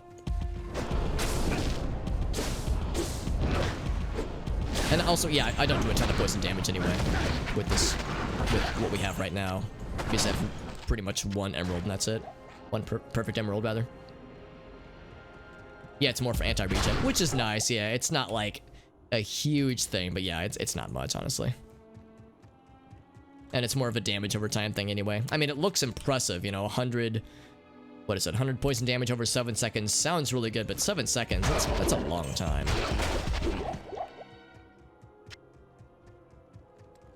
It's not quite as sexy as some might think, necessarily.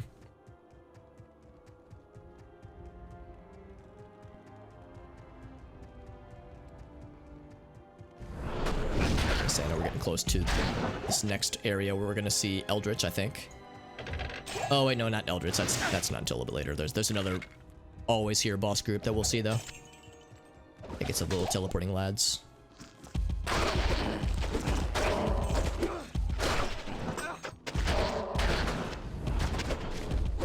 Demon Gremlin. I like that name. Whoops, I accidentally disabled part of the UI. I was like, why can't I see this guy? Yeah, there we go, Dak Farron.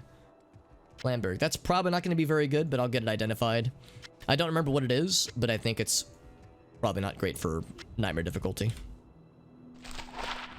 Yeah, Ripsaw. It's cool. Open wounds is nice, but yeah, the damage is just... It really can't compete with something like this, unfortunately. That would have been great much, much earlier on in the game. That's kind of the Nightmare difficulty experience. You find weapons and equipment that would be incredible for normal difficulty. But by Nightmare, it's just throw away. Unfortunate. Also, dog update. He is sleeping, and he's making little snory noises. Not very loud noises, but soft little doggy snorts, and it's very cute. So just a little FYI. Local dog is cute. Tell a friend. News at 11. Thing and helm. Ah, it's not very good. We'll just drop that one. Ah, only 1 socket. I was hopeful. I was hoping we'd get a lot of sockets. Sock it to me.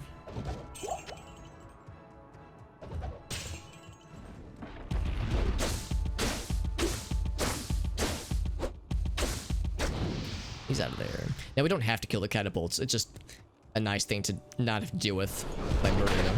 But we got more friends. Look at that. or barbarian friends. Does a snooze. Does a snoozle. Literally everybody is amazed. Voted most talented thing we've seen all day, honestly. Local dog is considered hero for being adorable. The hero Gotham needs.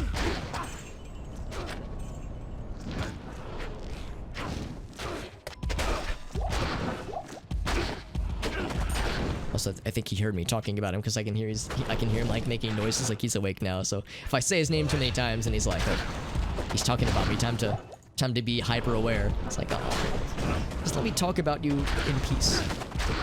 My dog, my dog whose name is Dexter.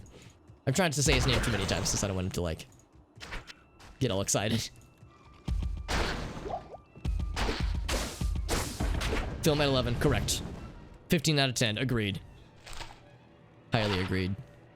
Oh god, that's not very good either. Yeah, let's just drop it. It's not going to sell for more than like 100 something gold, probably.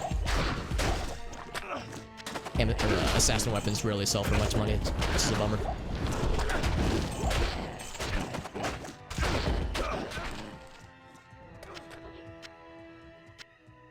Let's see, Unraveler head. Is it any good?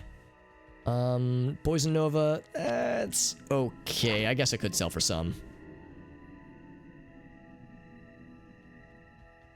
Yes, there we go, Will. Yeah, that's what we really need. That's what literally everybody is definitely clamoring for. Yeah, he's in a lab. Yeah, there've been a couple times where I would tell people that his name is Dexter, and they would go like, "Oh, is he, you know, a serial killer?" And it's like, "Oh yeah, he's a real killer, all right."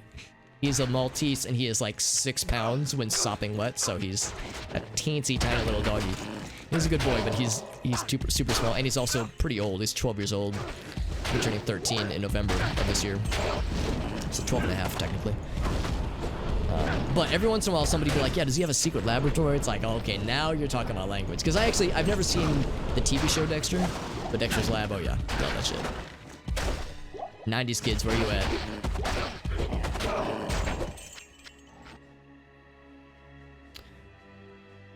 Well, I guess we'll sell it. I know it's not going to be worth much money, but we'll keep on it. Might as well.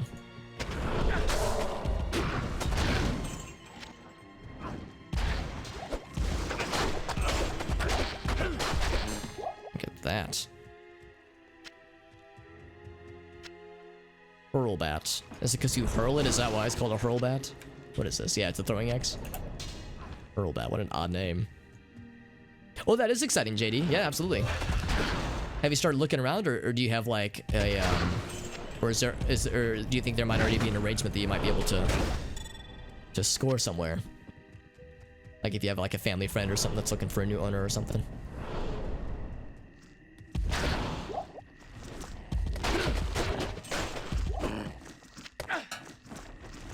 Yeah, the cool rats are doing their little cool rat thing where they shoot lots of little pellets everywhere, and it's very annoying. Surprised we haven't seen a lot of boss groups, actually. One of my favorite things about Nightmare is the increased propensity of them. But now I'm not seeing that. That makes me sad.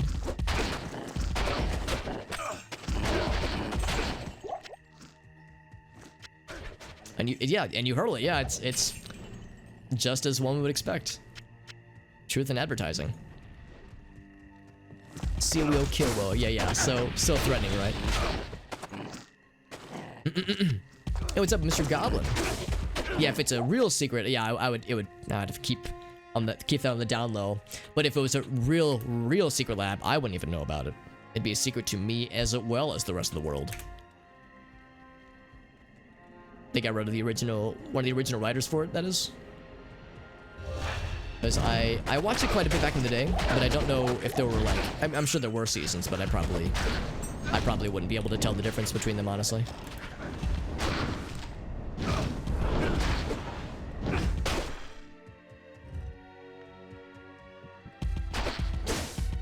The nail bat, yeah. Well, nail bat is kind of bone snap, right? That's got like nails driven in the side of it, if you look on the character model, or the weapon model at least. It's kind of a nail bat. Although Bone Snap is really good, you know, another situation of like really good in normal, or maybe even Nightmare difficulty, but it's not the best in the game by a long shot. pretty good though. If you were like in vanilla Diablo 2 at least, before Lord of Destruction, if you had Bow and Snap and you were a barbarian, that was like a pretty good weapon, honestly. Pretty good thing to have for a character like that. Based on the build, I guess. Depending on the build you're going with.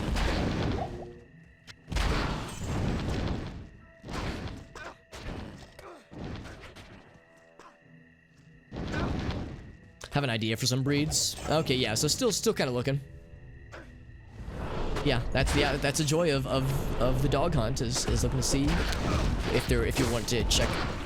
I mean, personally, I would of course recommend looking in rescues. Obviously, I mean there are there are breeders that are ethical. Obviously, it's not all horrible, and I don't want to like make it sound like I'm trying to say that breeders equals bad, but I would definitely, yeah, if given the choice, I mean, rescues are a good place to look, if nothing else. Okay, not the voice actor, but yeah, one of like the executive, like one of the showrunners. I gotcha.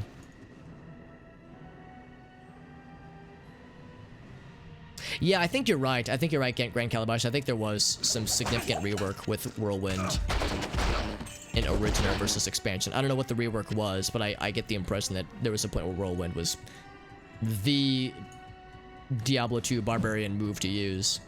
Whereas nowadays, I don't know what the accepted like best barbarian move is. If there's one, I can't remember what it's called. It's one that's like it's uninterrupted or uninterruptible, and you get really good bonuses. And it's one of the last things you can spec into. It's not Whirlwind, it's something else, and it looks like a standard attack animation. A shank, by the way. I was gonna smack the shit out of it, by the way. And we get the cool musical stings to talk about how cool we are.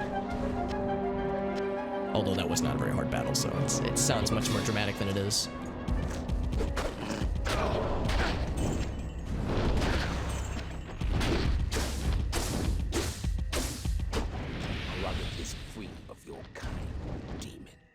Gendy Tarkovsky?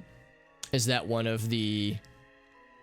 Oh, that was the voice actor. Oh, interesting. The original... Oh, he passed away, though? Oh, that's unfortunate. Wonder how old this person was. Was it a he or a she, actually? Shout. It is a good one. That's a very good one.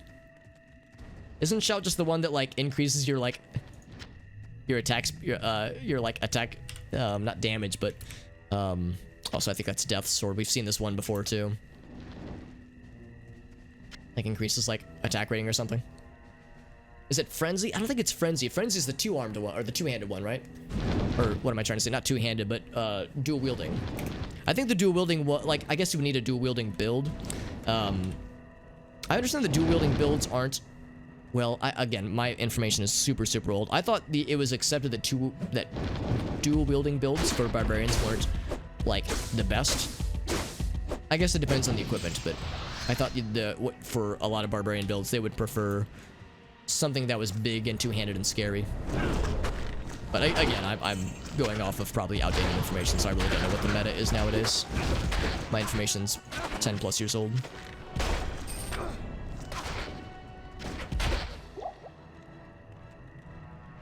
Who's the creator? Okay. Christine Cavernal. Oh, the person you named was the person that left the show that made it bad, or the person that took over that made it bad? Because I really don't know. If there was ever a difference when I was watching, I did not notice a difference. Was there a reboot, though? Like a reboot of Dexter's Lab?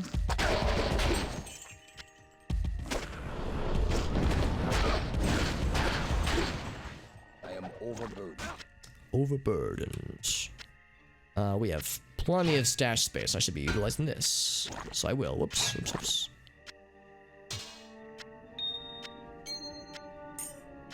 Stuff over there. There we go. Berserk. Yeah, man, I wish I knew. I'd have to look it up. Because I honestly can't remember. I remember the icon for it, but I can't remember the name for it. There was a reboot. Okay. And the art's not very good. Is like the humor still pretty good? Like, is the writing decent? Because I can forgive the art being not so great if the humor's still, pretty decent. So they didn't involve the original person, yeah. So the original person retired, but was it the same voice actor? Christine Cavanaugh was the name. Gothic Sword. It's probably not gonna be very good though. Ah, one socket. That's the opposite of very good. There's Eldritch, by the way. There it is. Is there a second boss group? I see multiple. There's Eldritch the Rectifier. There's 2 boss groups. Starcall and Eldritch the Rectifier.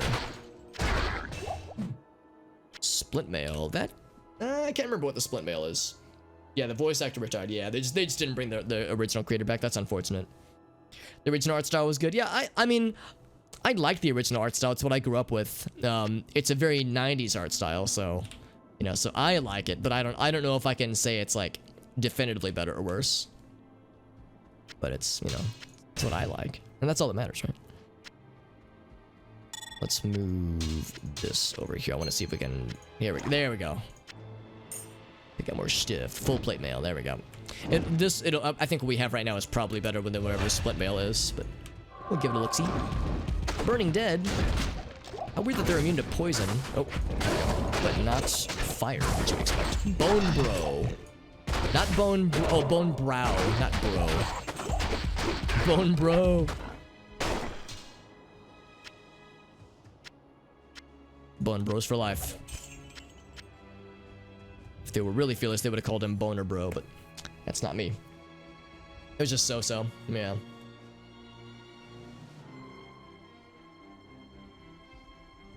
There's some pretty good bar builds back in the day.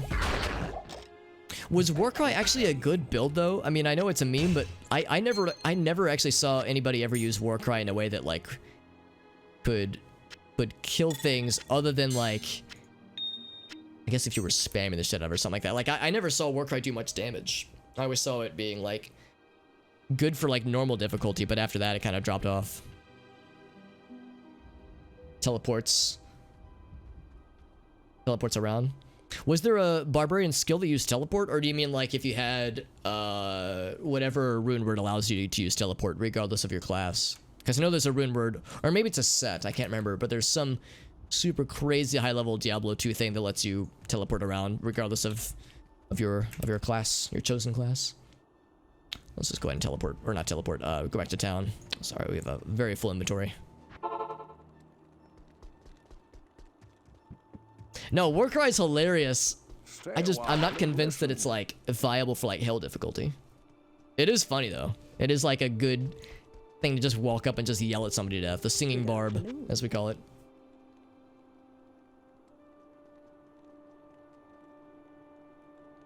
There's a world record speedrun for a teleporting barbarian? Really? That's wild. Enigma. Okay, that makes sense, yeah. Well, if you have Enigma, anything is viable. Well, I shouldn't say that anything, but like Enigma, kind of like viable builds become crazy opened up if you got a good enough like gear. Looting and survival build. Interesting. So it's like looting and survival, which I'm guessing means, yeah, you're looting, like you're looking for like magic find, where you're like looking for looking through what dead bodies have, like looking for additional drops, that kind of thing. Also, yeah, Ice Blink, it's okay. That's great for normal difficulty, but not great for us. Yeah, this is the second time we've seen Death's Touch, by the way, so we're seeing a lot of repeats, unfortunately. It's not that exciting. Sell that. Strength. Poison resist. Actually, oh, that was a ring, not a charm. So yeah, those are, actually, no, we'll sell that one. I think, oh wait, yeah, no, that one's good. I actually might get rid of this one. That one's not really necessary. Okay, yeah, that doesn't have a dex requirement. Oh, that was our small crescent earlier.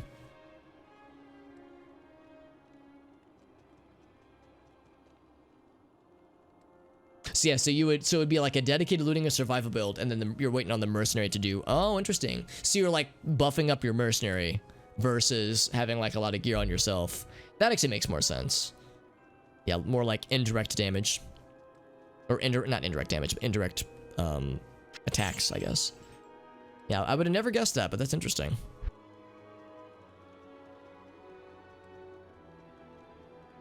$23 to $63, that's not bad. Yeah, Mala rarely has good equipment, unfortunately. Despite it being the last act in the game, her equipment is usually disappointing. And very limited. She never has armor, which is kind of a bummer, so you're limited to Larzuk.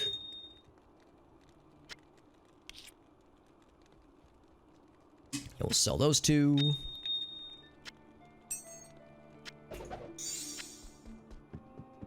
Speaking of Larzuk, there he is. Afternoon. You're an even greater warrior than I thought. Well, I don't mean to brag, but we do all right. There's that cool looking sword that looks so neat, but not very good. So those guys, 96. Something, oh, masteries, okay. Lots of mastery buffing things.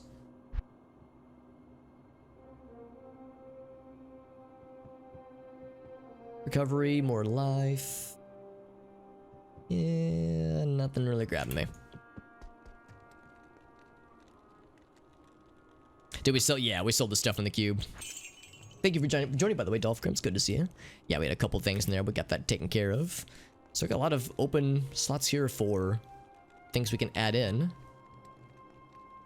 Things we can add to our list of charms, that is. 3 to strength. We could probably sell that one. That's very large and not really necessary. There we go. Recovery, hit recovery. Yeah, still with our max resistances, which is so nice. It's gonna really come in handy when it comes time for hell difficulty. But that is assuming we make it that far. No guarantees, but it would be nice if we did. Gotta get past the ancients and the war beasts that Bale summons, and then Bale himself. But actually, yeah, I feel like I'm not quite as worried about Bale himself. I feel like the things before him are much scarier, usually. Depends though. I mean, Project Diablo 2 could have some surprises waiting for us, so it's hard to say.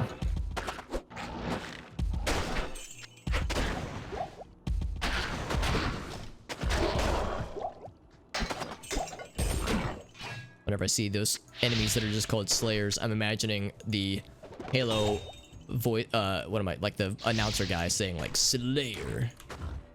That's where my brain goes.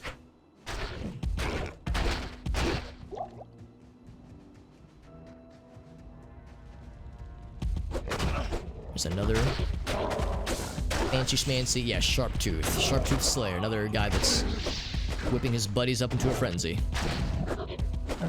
I can't knock him out of that, so I'll just do it that way. Oh, we found another cool sword that's great for normal difficulty. Yeah, free these little buddies, these homies. Bearded axe. Now I'm gonna be sad. I know it doesn't actually have a beard. Unfortunate. Get rid of the claymore. Yeah, I'll still get the giant sword identified, but I know better than to get my hopes up.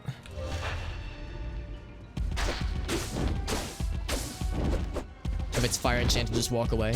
Like a Bale minion. I think that the minions wouldn't be too bad. But certainly when it comes to the ancients, fire enchanted is a scary and ferocious thing. So we learned that lesson the hard way. Over here. There we go. Yeah, I'm guessing when you say Bale minion, you mean the things that he summons.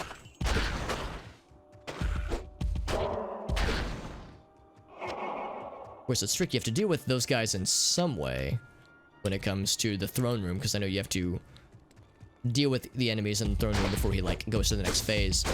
I know there's a way where you can kind of cheese it. It's a little bit tricky, but I know there's a way to kind of kite them around.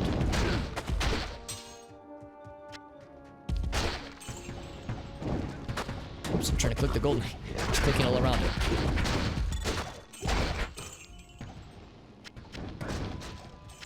And a nut bun, you got it, Whale. Absolutely. Always down for a good nut. A good nut.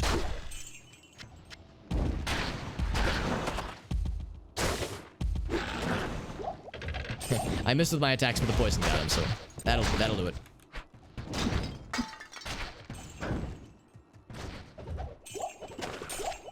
Small charm, I'll grab that, I'll grab that. I can use more mana potions, sure. Why not? Yeah, just the minions. Yeah, no, I would have never guessed that the minions would be that scary. I'm sure that they're empowered, but yeah, I wouldn't think that they'd be like super murderous. But yeah, they're that strong though. As Mr. Llama tends to know what he's doing. Granted, if it was a speedrun, he might have had lower resistances, but still, that is something to be feared.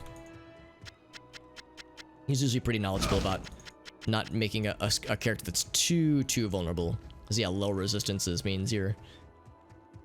I guess it depends on the difficulty, but yeah, low resistances means you're kind of rolling the dice there. The mega nut, where I just hit the nut button like 10 times. Nut. Yeah, the fire enchantment, like the death explosion, exactly. Not their like attack damage, but yeah, when they die and explode. Which I know all too much about, unfortunately. I can't believe it's not nut. I think we're looking for one more group of lads to free. A 2-pack of 3. Oh, damn. That's a lot of peanut butter whale. Hell yeah. And I'm a person who enjoys a good amount of peanut butter. That's something that I'm definitely down for. I've joked that I'm a self-described slut for peanut butter, that I'll put out for good peanut butter. And then I can't remember who said it, but they were like, "Does that make you a peanut slutter, Alex?" And I was like, "All right, well, I won't disagree. I will neither confirm nor deny these allegations that are 100% true."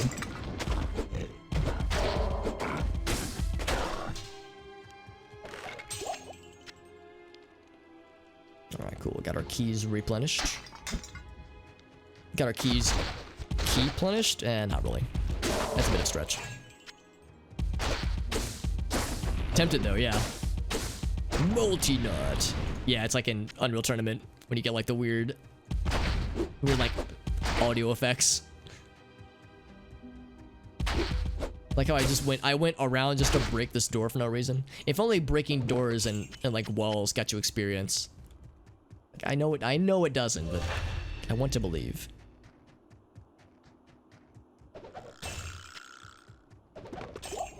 Peanut butter chicken? The only time I've had like some kind of savory dish that includes peanut butter is there's a couple of really nice Thai places near where I live, and there's a few of them in particular that have like some dishes that have like not even peanut butter based sauce, just like straight up peanut butter as like part of how it's served. But yeah, some places also do like a peanut buttery sauce, or I guess like a peanut sauce, which, you know, invariably has like a peanut butter flair to it sometimes.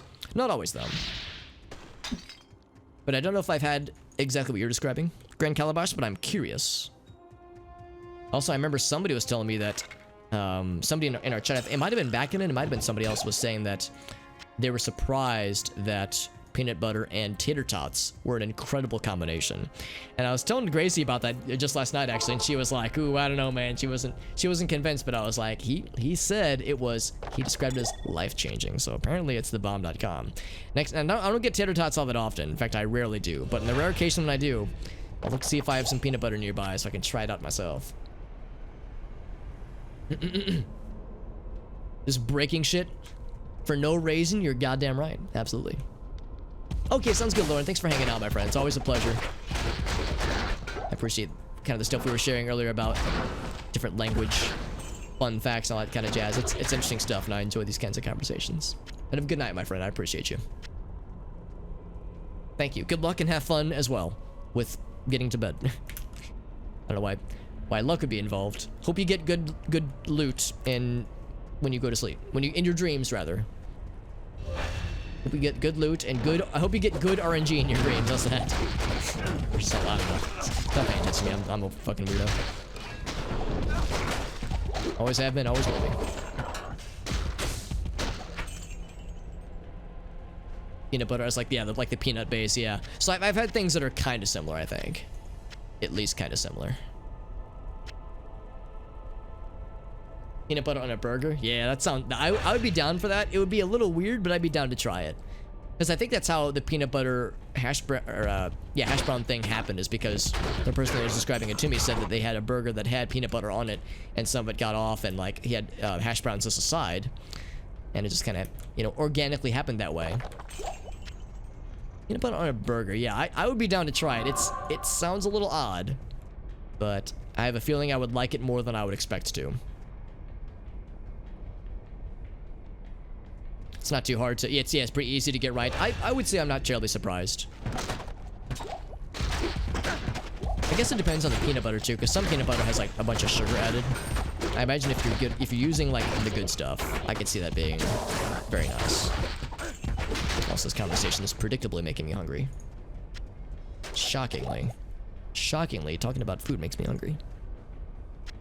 Rage mask. Let's see what this has. Quite a lot actually. That'll sell for some money. Nice.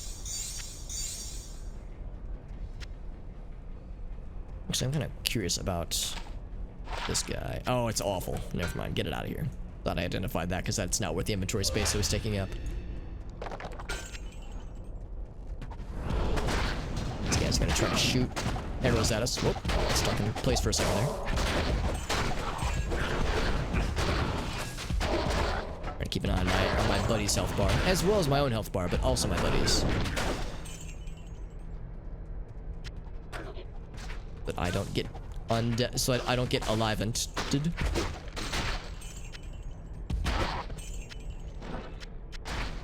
Like we just teleport up to our buddy. That's where splash damage really comes in handy. And they just all cluster together like that. It's delicious. Legend sword. That could be cool. Pooper scooper. Poopers were only super pooper scoopers were only legend.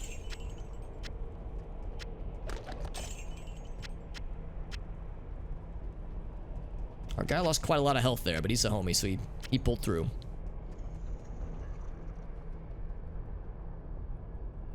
Have fweeze. There we go. They call it the goober. Interesting. The cheap stuff is easier to work with. I guess I'm not surprised. I would just imagine that you wouldn't want a ton of added sugar is the problem, because I would assume, I don't know this, but I would assume that the cheap stuff has more sugar. It would make you full quickly. It would probably, yeah, fill one up a little bit quicker. Peanut butter's great, but yeah, it has a tendency to, the added protein means that, yeah, it definitely can be more filling, for better or for worse. That can be a very good thing or a bad thing, depending on what they're going for. It's the legend sword. Now, neither of us can use this anytime soon. And you know what? It's not amazing like I was hoping it would be. We could try to re-roll it, or to corrupt it rather. Yeah, 159. I would say I guess I'll stash it for the time being, but it'll be a while before we can use this anyway. Doom Impaler's got a great name. Or I could try to gamble this one. We could try to corrupt either of them, or both if we wanted to, but it would make sense to wait just because I think you're more likely to get better effects if you're higher level for it, so there's no rush. We'll just stash it when we get back to town.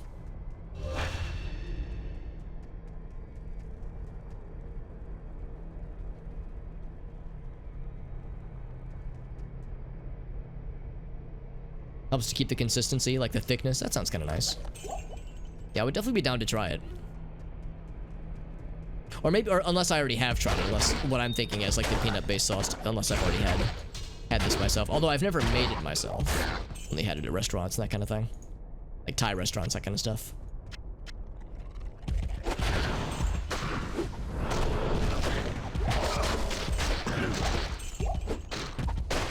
There we go. Miss anything back here? No, I did not. Okay. Although I think this is a dead end for now. Yeah, I have to. Oh, actually, can I go around that? Oh, I cannot. The whole area is inaccessible. Just up B. Yeah, easy peasy. I'll just do my up B recovery. To jump over all of them like a boss.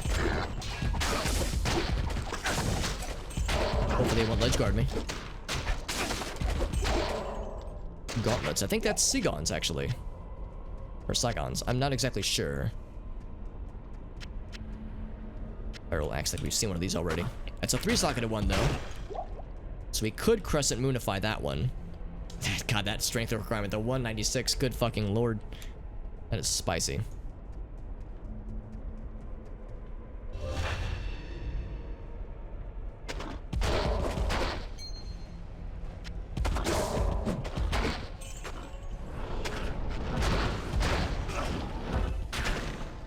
There we go.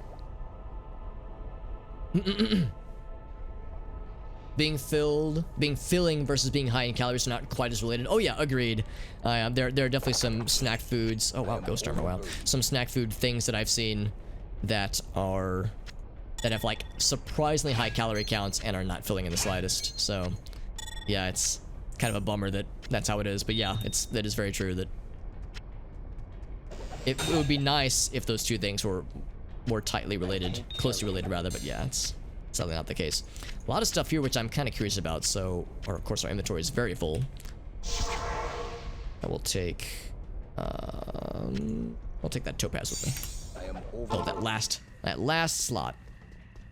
Okay, sounds good, Five Finger. Thanks for hanging out, my friend. Have a good rest of your night. I know it is getting late, folks. I'm probably gonna wrap up in probably half an hour or so.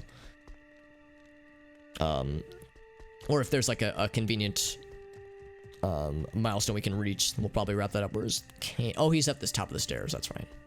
I didn't see him because he'd wandered too far. Good evening. Some vegetarian stuff, yeah. Some vegetarian stuff I find I have a hard time getting full on. But yeah, if prepared right with like the right kinds of ingredients, yeah, some vegetarian stuff can be very nice. Because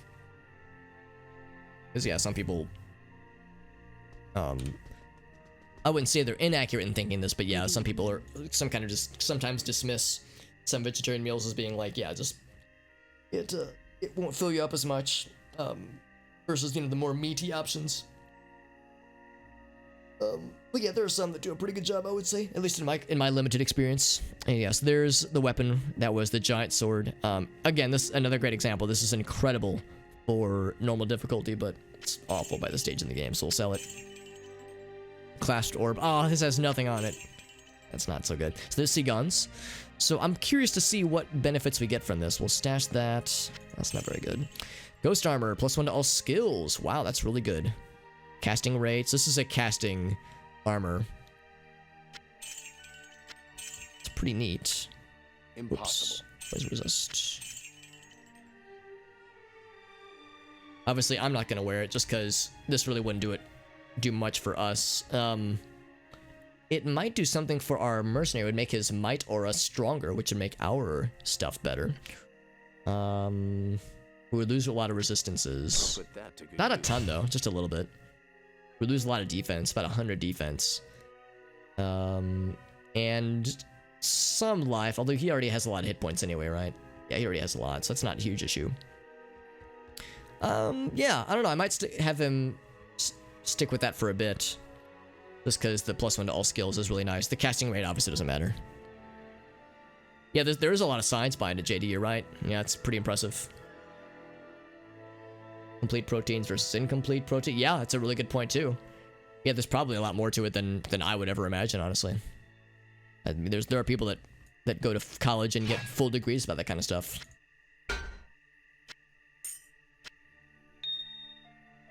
Ooh, fast rate recovery. That's really good, actually. I'll leave that right where it is. So, Rune Stinger. Yeah, it's not very good. So we'll keep those. I think I go ahead and sell this. Definitely sell that one. I think there might be some other armor I would rather sell, actually. Yeah, I would say sell that one and probably this one too. And then keep the old stuff. Yeah, that's what we'll do. So we'll get rid of those. Stash that and stash this for now. Although it's getting full again, unsurprisingly. I think Iratha's is not very good. I think we can probably sell that fairly confidently. I think Iratha's is not very good. Why am I keeping all of it? Some of it is stuff that I could maybe make some rune words with, like this death mask here. I could probably sell Shadow Mangler though, because that I think has been bested by the other item we have here. Even if it's slower, yeah, I think that's something we can go ahead and sell. We'll sell that as well. Because yeah, there are a lot of things that I hold on to just because of the idea of rune wording it, or if it could be better for like other situations. But yeah, sometimes it's more like, whoops, more obvious.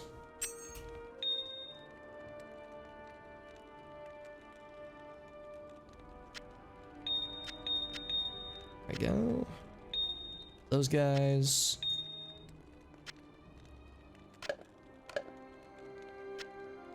Emerald, or not emerald, is sapphire. Yes, I think we'll sell those 3. I kind of want to sell this one too. I think we determined that we have right now is better. Even though there are things that I do kind of miss. I think we'll just sell that one. And Vidalis, I can't remember what Vidalis is. I can't remember if the set is any good or not. This Faltsu might just get rid of as well. Yeah, I think that's exactly what we'll do. Same with... Yeah, I think same with black. I was hanging on to black just because the crushing blow is really nice, but I think we can make a better black if we wanted to, so we'll sell that. But yeah, that'll help us free up quite a bit of space. Actually, I'll play with those in a second just to see what kind of bonuses we get, if any. We might not get much, honestly. Yeah. Selling a bunch of stuff. That guy, that guy, that guy, that guy, that guy, that guy. Yeah, get it all out of there. But I am curious though, so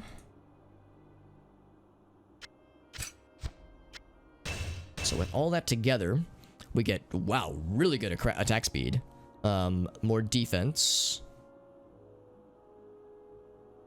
way better magic find. You hear that voice crack, by the way? Really good magic find. Man, see, it's a shame too, because this has really nice defense, but also good resistances. I don't really care about the Thorns damage. Attack takes damage of 10 is laughable at Nightmare difficulty. So that much I don't care about. Of course, the life stolen per hit is great. And magic find, good lord, that's insanely good magic find.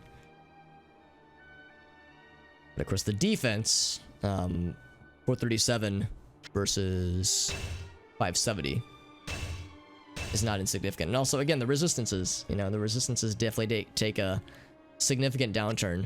I would say it's not quite as bad right now, but it gets much worse in hell difficulty.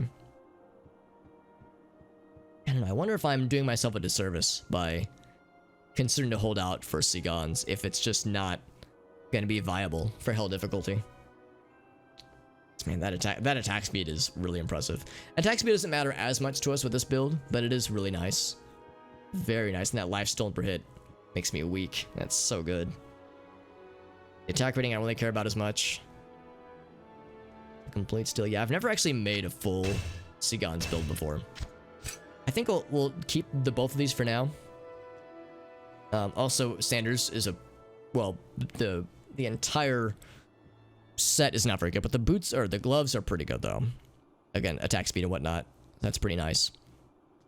So that I would say is worth hanging on to for sure. I think the visor is the helm, the guard is the shield, and I guess the wrap is the belt. Chain charges 5 frames. Oh, interesting. So yeah, the charge wouldn't be different. I was just thinking like when you're at point blank range and you're hitting with zeal or vengeance, then attack speed would matter. But you're right. Yeah, the charge wouldn't matter though. The charge itself, which is what we're using probably like 75% of the time. So yeah, attack speed isn't like a huge thing for us. Yeah, I think I'll stash both of these for now. The resistances are pretty hard to argue with. So I would say that still makes it more worthwhile for us. I'm wondering like what other benefits you get with a full Sigon set though. I wonder what makes it better, or what like it looks like when it's full form. Sorry, I keep hiccuping. Max level would be 99. Although it's we definitely won't be seeing max level with this character. I think to reach level 99 you would have to do a lot of grinding. And there are ways to do it fairly like pretty well, where it's more consistent, but yeah, it takes a long time, honestly. Right now we are at 59, which is pretty good. You know, we've made some pretty good progress, but yeah, we're wide a ways away. I would say if we can get to hell difficulty and we can get, you know, fairly far in, it's not unreasonable for us to hit like level 70-ish maybe. But yeah, that's like there's a pretty significant experience gap to get to those like super high level stiffs. And more friends.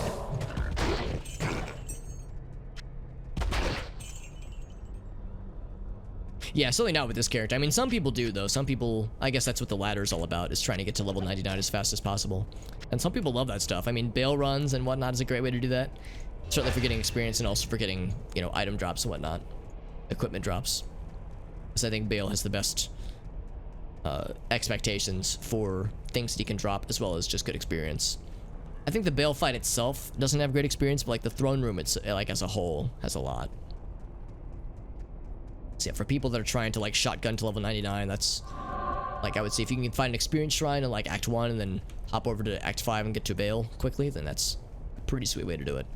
I think the highest I've ever seen a character, I've ever gotten a character was to like level 80 something.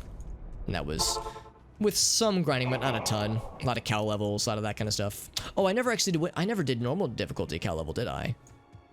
I should probably have gone back to do that, shouldn't I? I definitely want to do it if we can manage to beat nightmare difficulty. But I never went back and did cow level at all. Kind of like the old school Diablo memes, man. I did it now, it'd almost not be worth it, but it is a good, it's a good, what's the word? Good novelty, if nothing else.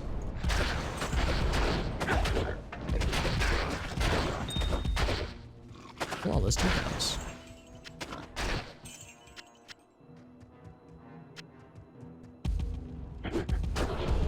Evil Demon Hut. I am not familiar with that Pizza Hut variant, but this is why they don't consult me on these matters.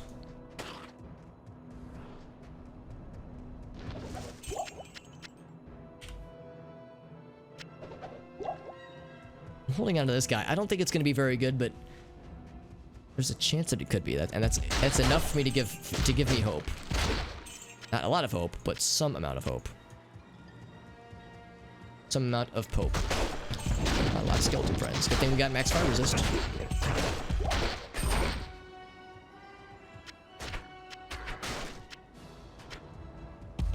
I like that how the guy knocked down the door and then ran away. Or not ran away, but like retreated to get back to me because he was getting too far away.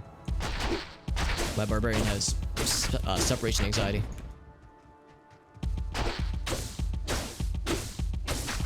That takes too much time.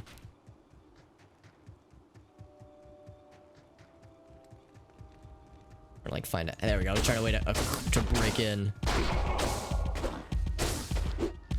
There's that splash damage working for us. There we go.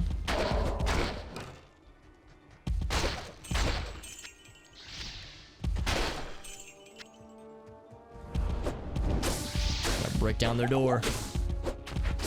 I'll huff and I'll puff and I'll blow the house down.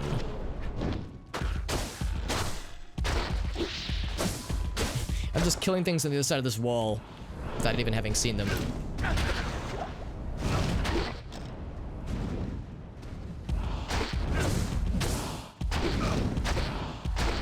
It's such a drag fighting these things. Yeah, just for the little dudes that are piloting the turrets. It's almost not worth it, honestly.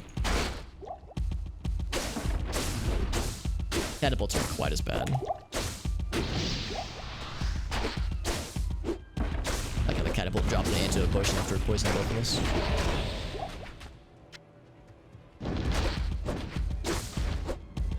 Did we already rescue all the dudes, by the way? 5 more soldiers, so they're, I think, somewhere around here, but now I'm not so sure. Maybe I like skipped too far ahead or something and I walked past them. What's that Sacred Globe got? Nothing very worthwhile. Yeah, I feel like I've explored this pretty thoroughly. It must be further up ahead then. Let that get close.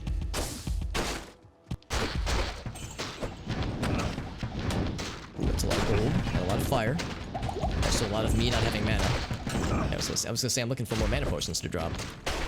We're gonna replenish my supplies.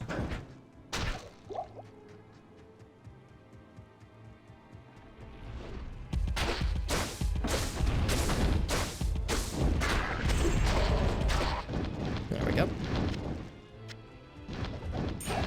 All charm. Surely if we do get to hell difficulty, we'll start fighting more tier 2 weapons and we'll start fighting tier 3 weapons, which is pretty exciting. That's where you get the really fancy shit. Kind of like the, what was that two-handed sword we saw earlier? I can't remember what's the legend sword, I think. We'll start seeing shit like that, which would be pretty hype. Battle axe, very nice. Dimensional blade. How many sockets are we talking?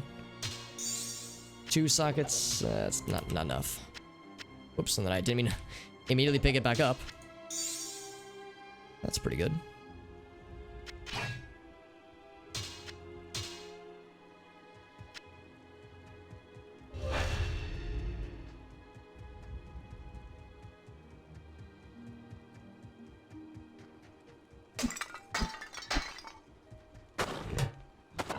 I know the likelihood of me getting anything good from those jars is so small, it's almost not worth it. Not worth, you know, cracking them open, but what if they are good? What if that's the one time when I get something amazing from something like those? I'll go ahead. It's okay. This one is much less good though. That'll sell for peanuts compared to what I was hoping. I'd say it's almost not worth like even bothering with those guys once they're in their little turret spaces. It's sorted to kill those things. Although our guy did a pretty good job with it, much better than I do. Horn helm. That's not very good. We'll drop it. Ah, here we go. Here's the lads. Oh, I think I just drained my mana. You probably hear like the thump thump thump thump noise. Oh, maybe I was wrong. Got excited thinking I'd found out the hostage lads. I was a foolish fool. Oh, Jesus. Would I be excited? Would I be terrified? I'd be terrified. If I was like in the world of Diablo and these monsters were something I was like seeing with my own eyeballs as opposed to through a video game screen, yeah, it'd be like exciting and thrilling, but it'd be fucking terrifying.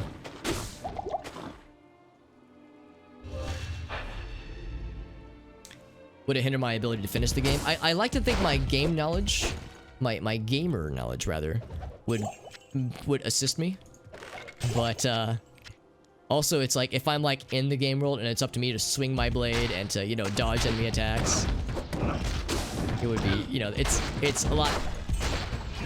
It's so much easier when I can just click a button and my guy attacks stuff for me. But yeah, it's scary to think like, oh, if it's on me. Especially if there's real life consequences to such a thing, then oh man. It'd be a fascinating situation. I guess that's like kind of sort of like sword art online in a way, like trapped inside of a video game. That kind of storytelling device. Sword art online or what is it? Dot hack, I think.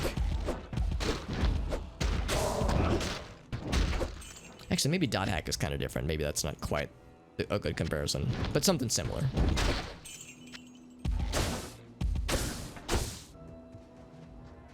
Okay, sounds good, Sirima Chakra. Thank you again for joining in, my friend. No, it is getting late. I'll be wrapping up probably fairly soon. I'm thinking once we find... Oh, we did find the dudes. Did get the buddies all healed, all rescued. Can I ask if we could find a waypoint? If we find a waypoint fairly soon, I would like to do the cow level on normal difficulty just as a quick little victory lap, because I think it'd be fairly quick. Especially with, you know, the crowd control area of effect damage that we have. I think it would be very quick and easy. That'd be a good, like, little fun bonus thing to do, just because I keep neglecting to do it. Similar to Returnal.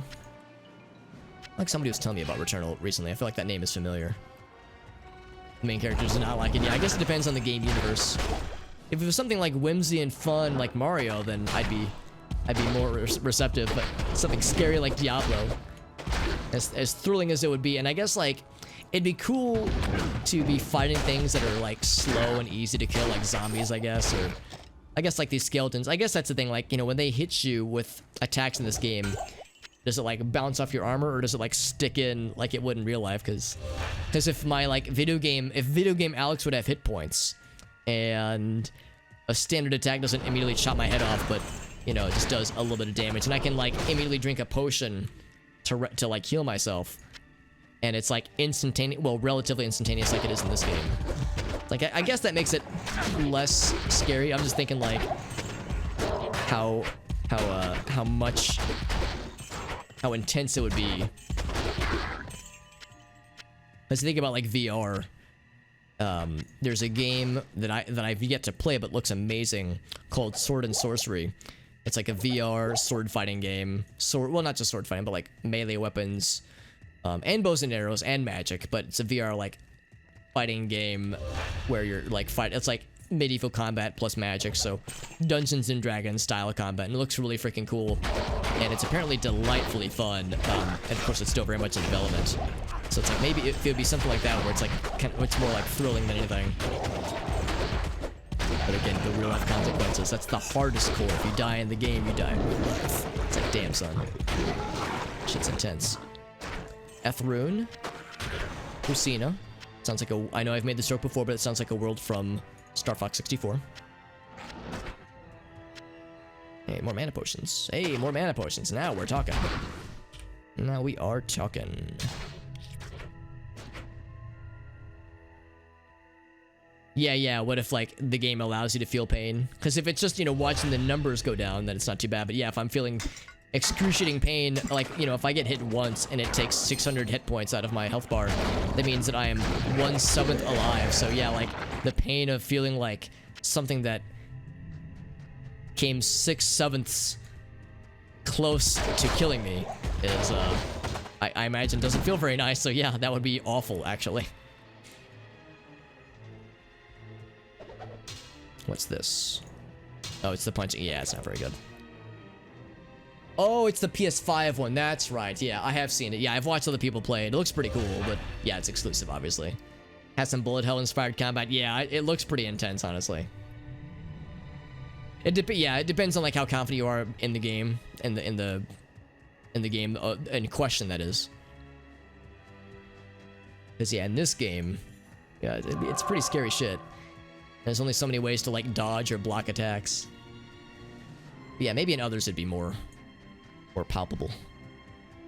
I don't know if there is a waypoint in the Ariad Plateau.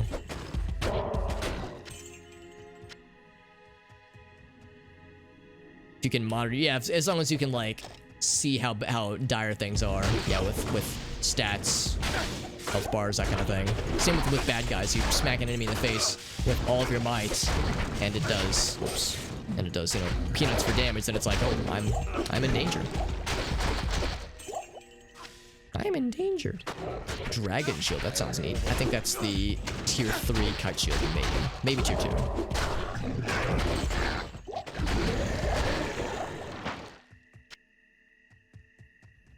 Let's find out. Of course, I can't look at it right now. Hawk helmet's ethereal, so it's not going to sell for much. Dragon shield, 1 socket, also not worth it.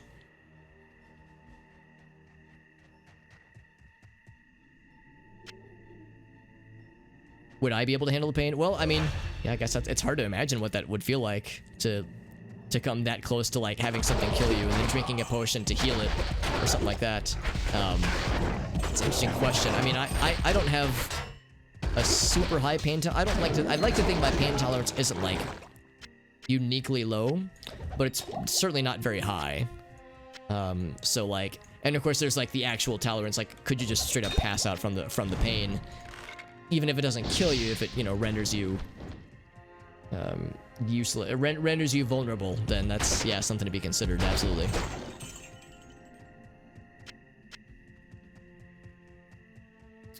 I have a feeling we're not going to find a waypoint for the next half hour, so we might have to just wrap up fairly soon. It'd be really nice to find a waypoint, but I'm beginning to think there might not be one in the Ariad Plateau.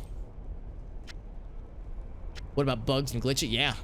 Yeah, what if there's an exploit that works against you, or an exploit that works for you, obviously, but yeah, like what about lag? Yeah, like, what about shit like that? What if the servers go down? Oh god. You know, granted I'm in single player mode right now, so that wouldn't really matter to me, but yeah, what about a patch that screws something up?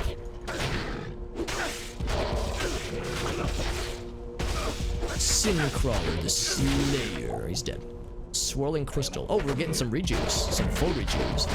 Nice.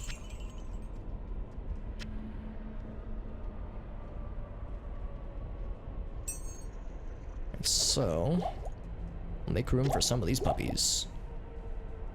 Actually, we'll save those for last.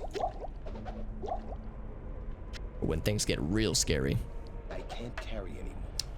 Oh, it's the three slot one. Okay. Well, of course, my inventory is getting that much more fuller.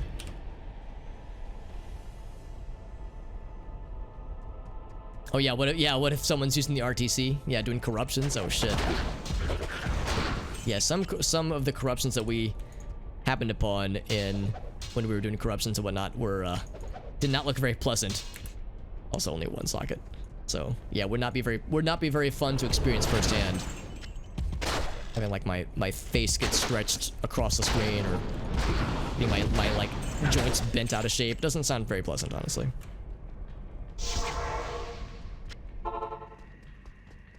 Stay a while and listen. There is. How may I be of help? All right, so here's this guy. It's faster, but that's nice. That's about it though. Man after kill, 10 to life. That's okay, that's okay. Strength and defense, that's actually not too bad. That might be better than what we have right now in some cases. Hit recovery, very good. Lightning resist, I'll probably just stash that for now. So it's 5 to strength. I would say let's get rid of this one. So much nicer.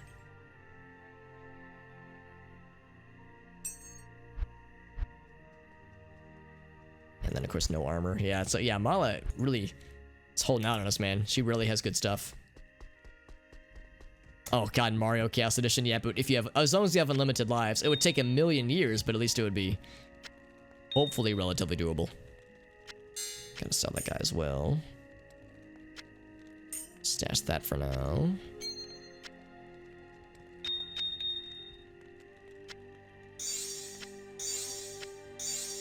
Oh right, we got these as well. Oh, got one of these too.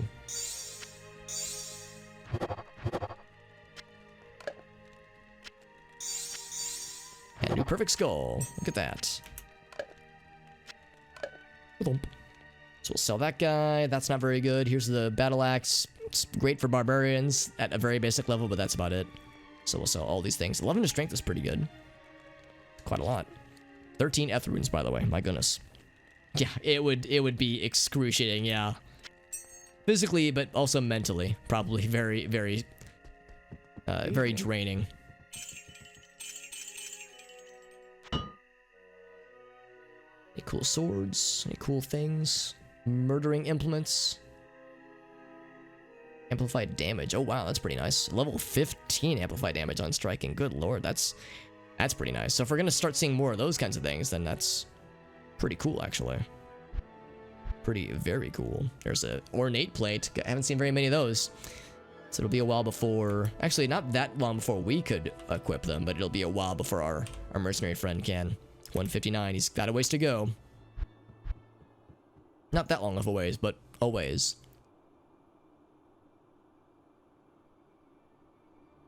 Otherwise, I'm not really seeing much. And of course our inventory, or our gold is maxed out. Let's slap that guy in there. Let's go ahead and gamble some. Oh wait, I think the only person that can gamble is gone. So we need to rescue her. So actually, never mind, we actually can't gamble right now. We have to go back to a different act.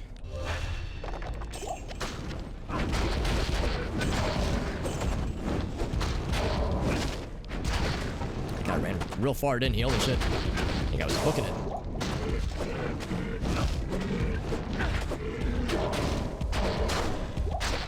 There we go.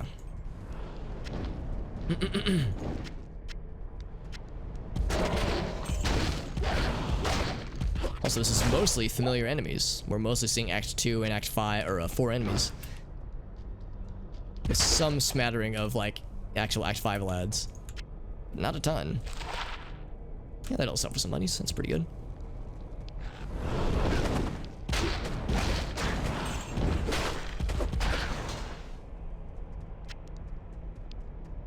Anything else I wanted to identify? Not yet, at least.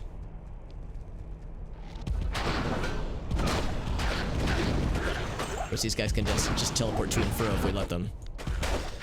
There we go. Yeah, I can't quite go around that. It looks like you should be able to, but it's not the case.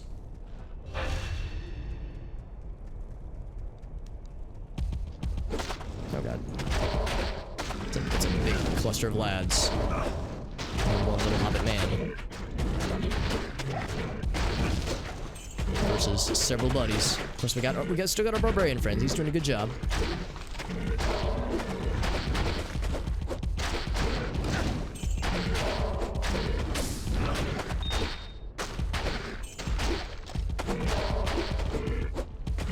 Excellent. There we go.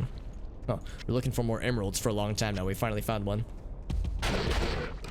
But long after it really matters for us, honestly. Eurus, I think that is the tier 2 breastplate. Yes. Or is that the tier 3 one? No, I think it's tier 2.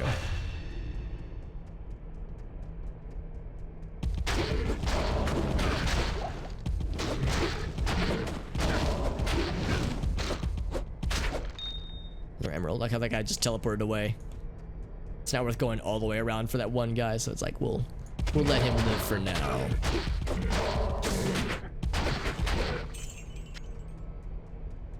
Those skull pulsar, it's easy to miss those. They blend in so well with the environment.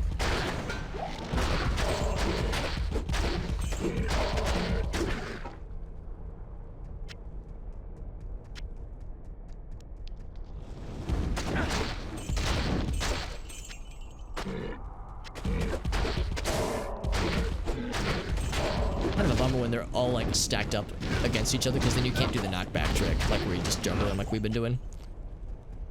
So then they've like got somebody to kind of push up against them, so it's not quite as satisfying, unfortunately.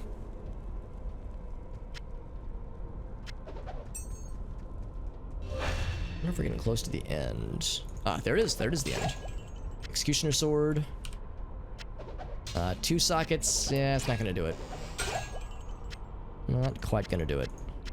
3 sockets means we could make a crescent moon out of that, but that'll also be a while before that's doable. Of course, the end itself isn't all that exciting. Just money. There was literally nothing else that we wanted. At least the first golden chest that we found had some cool stuff in it. A dumb way you would sum up this game? That's a really good... In 7 words, that's a very good question. Yeah, like a clever or like silly way to sum up this game is gonna sell that, by the way. I'm thinking like... Fight monsters, get loot, fuck up Satan. Or kill Mega Satan. That's the 7th one, yeah. So kill monsters, find loot, kill Mega Satan. That would probably be my, like, really dumb summary.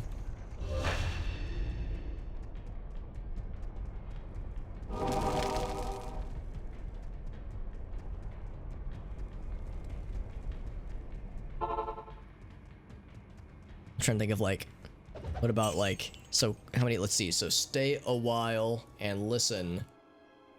Trying to think of, like, what we could do with that based off of Kane's fabled line. Deckard Cain's fabled line. Stay a while, listen, kill shit, or something, I don't know. Stay a while, comma, listen, yeah, I don't know. I find myself not usually staying a while with Cain. I usually just kind of stop very briefly and then I go murder things.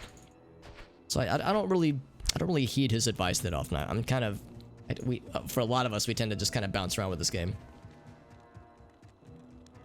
The boss group, very good. Griff Grumble the Hungry. These names make me so happy. Griff Grumble. Just so satisfying to say. It just makes me smile. Repeat ad nauseum. Yeah, that is definitely the case for some people. Yeah, like I'm always impressed when I hear people that have like multiple level 99 characters. It's like, man, I wish I had that kind of patience. And maybe it was different when, you know, when we were all younger. When times were different and times were simpler. But yeah, when I think of that nowadays, it's like, oof, yeah, that would be very draining for me. As much as I love this game, and I really do. It's a game I can always come back to, but it's not a game I can just play forever. Like, uninterrupted. Ouch. That hurt, surprisingly. Hell spoon. And a tail spawn. The spoon makes it more fun. More silly.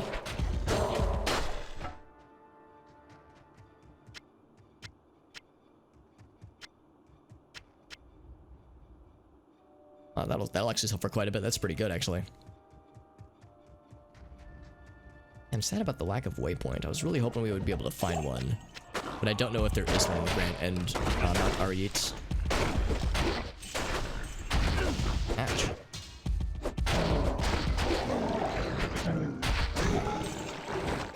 Interesting that their names are Hell Whips when they themselves are using whips. That's not the new whip. Oh wow, 4-socketed armor. Anything that I can do with this? Not right now. We could find a low rune we can make fortitude. I might hang out of this for the time being. We'll see. We'll see if this ends up being neat.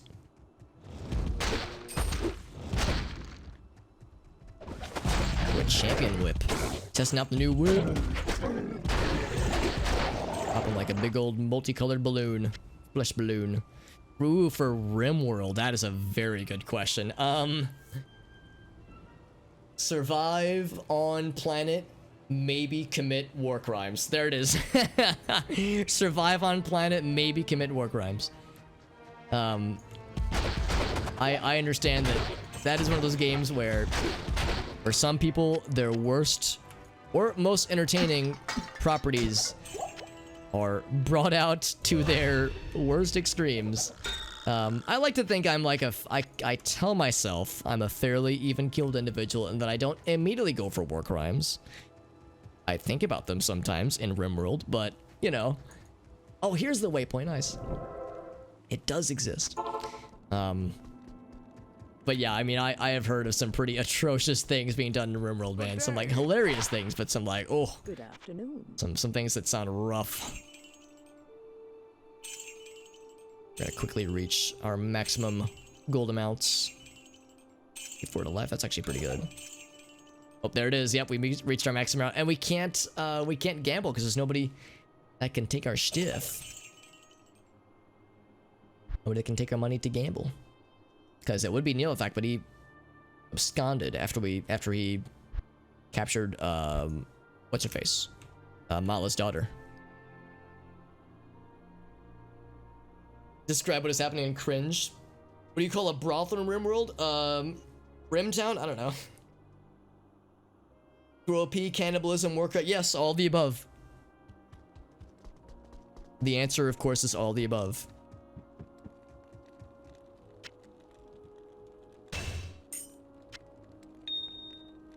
Well, our stash is simultaneously has improved with our hoardingness, but it has also gotten worse with our hoardingness. So it is all over the place right now.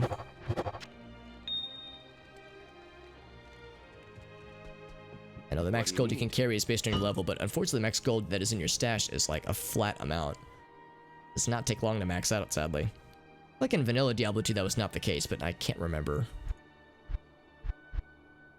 What's that? Oh, that's the maximum damage. Okay. Defense. Oh, wow. Look at that damage. 414. Pretty nice.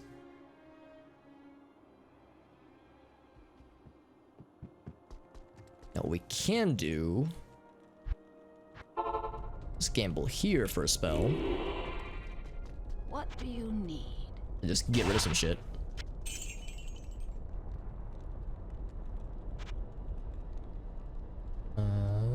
This guy. Oh, that's a battle hammer, but no, thank you.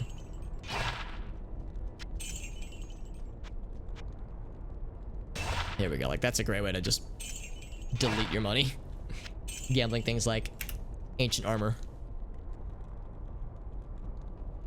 A few more.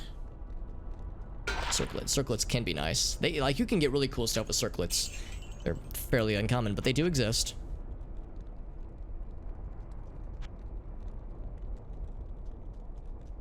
That was a problem in vanilla as well. Okay, yeah, I'm probably misremembering then.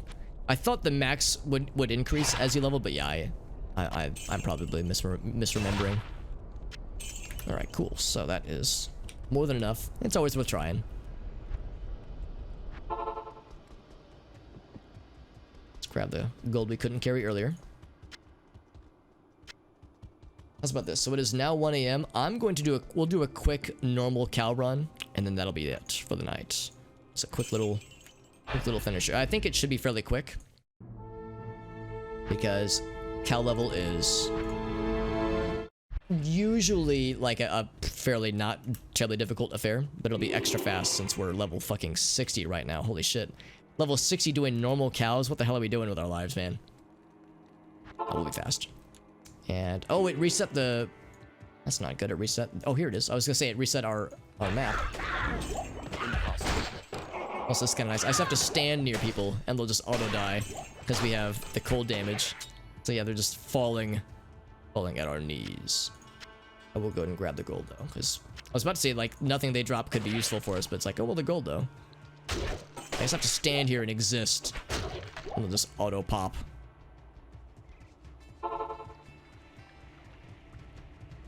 So it just doesn't increase enough? Yeah, I gotcha. Just a slow increase. You can just straight up sell drugs. Yeah, you can grow your own even. It's great. So it's a great world that RimWorld lives in.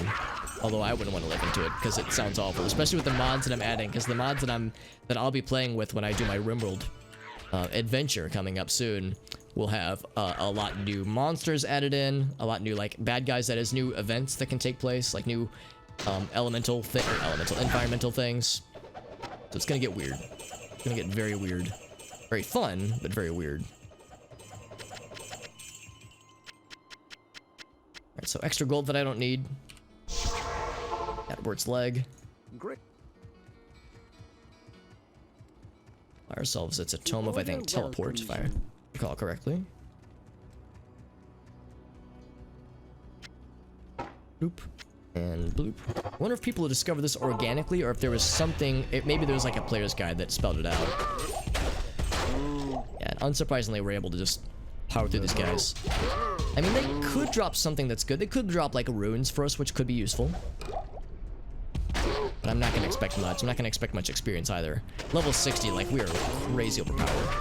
One nice thing I know that the mod that Project Diablo 2 does change is that they made it so that if you kill the Cow King, you can still summon the portal again. Because in vanilla D2, if you kill the Cow King, then you could not resummon the portal. I think if you were in a party and someone else killed him, it wouldn't mess it up for you. But it could definitely you could definitely mess it up for yourself.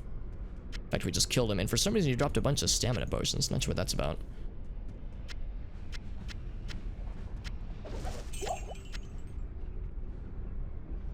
Need to pick that up, yeah. Skull cap. I want to say that's maybe Eisenherz. Can't remember. Burnt wand. Yeah, such an odd requirement. Yeah, if you kill the Cow King, it would be like you would form the ingredients and the portal just wouldn't work. Just would not be formed. So if you're playing a multiplayer game, it was like... if you accidentally killed the Cow King and you wanted to do a new run, it's like, alright, hold up guys, let me log out, log into to an other character where I can still do this with, and log back in. It was kind of messy having to juggle that back in the day. I mean, we're just powering through. It's like it's almost not even fair. Also, I'm seeing that the barbarian, he's also cutting things down with a single bound, multiple enemies even with a single bound. So that maybe that means that the barbarian also, that mercenaries also get, either it means barbarians also get melee attacks deal splash damage, or it means everybody gets it, or it means the mercenary just inherits the effects that we're giving them. Like maybe just the fact that we get it means mercenaries like inherit it as well. It would mess it up if a party member killed it? Really? Because I thought if a party member killed it, it wasn't a huge deal. Maybe I'm thinking of an outdated, maybe I'm thinking of like older patches. As I remember back in the day, people panicked, but then maybe I misremember, but I thought there were instances where I like watched somebody kill it, then I could still form the portal, even though I was still in their party. But yeah, it's very well possible I'm either going off of outdated or just straight up misremembered information. Okay, that guy. Yeah, it's great. I can just stand by and let my dude do all the work for me. Punch cows and see if we do it.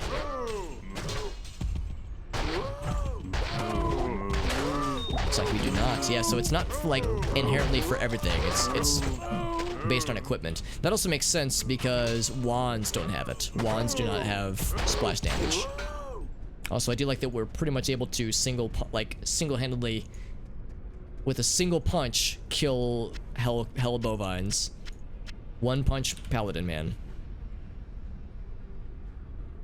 Yeah, it's a property of the weapons. Yeah, and not all weapons get it. So like staffs and wands don't have it, for instance. Yeah, so it's not just for paladins then. So that, which is kind of nice.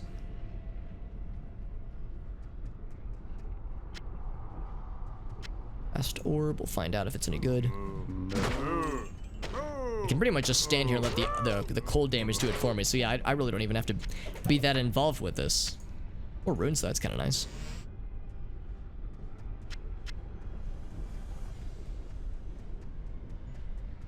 Is there like an area or a monster group that involves lots of cows as well in RuneScape, JD?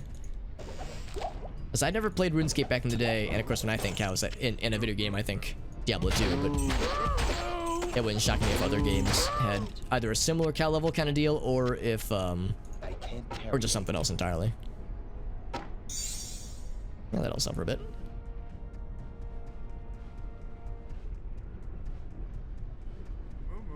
I don't know what the recording, like the voice acting booth was like when they were recording lines. Oh wow, scepter. Or the hell bovines. Now I know the scepter isn't going to be very good. Nell Striker. Doesn't even have any cool, like, paladin skills attached to it. It's good damage, though. Crushing blow is nice. Well, as always, that would have been incredible in normal difficulty. Of course, this is normal difficulty, so I really can't complain that much. Maybe a little bit, but not too much. I am overburdened. A dagger. Oh, jeez. That's going to be... maybe Aratha's? I don't know. I don't know who that dagger belongs to. Like, I pick up the set items even though I know it's not going to be very good. Thanks to our magic find, though, we've got quite a lot of stuff that we are finding. I can't carry it.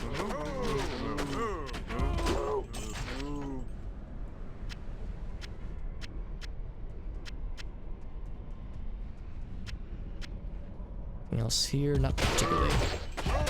Yeah, from the clasped orbs probably really aren't worth it. So I have a feeling that's not going to sell for much either, honestly. Rune, very nice. That's actually kind of hard. Unexpected to find in normal difficulty. An Rune. That's something I wouldn't expect to see until Nightmare, probably. Cudgel, yeah, that's kind of cool.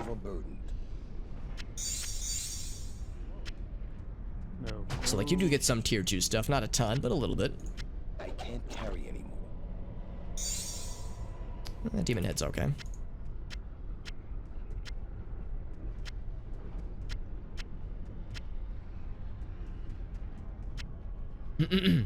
There's like a field where there's like a bunch of cows you can fight, yeah. So it's like another iconic kind of cow level. That's kind of neat.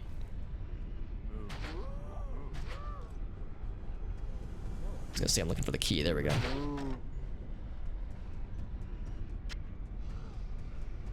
There might be more up here. There's a few more.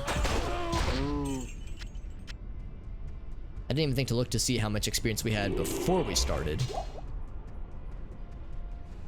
How like far our bar had progressed, because I again have a feeling that since we're level goddamn 60, that we're way past the point where we're getting a lot of experience out of this.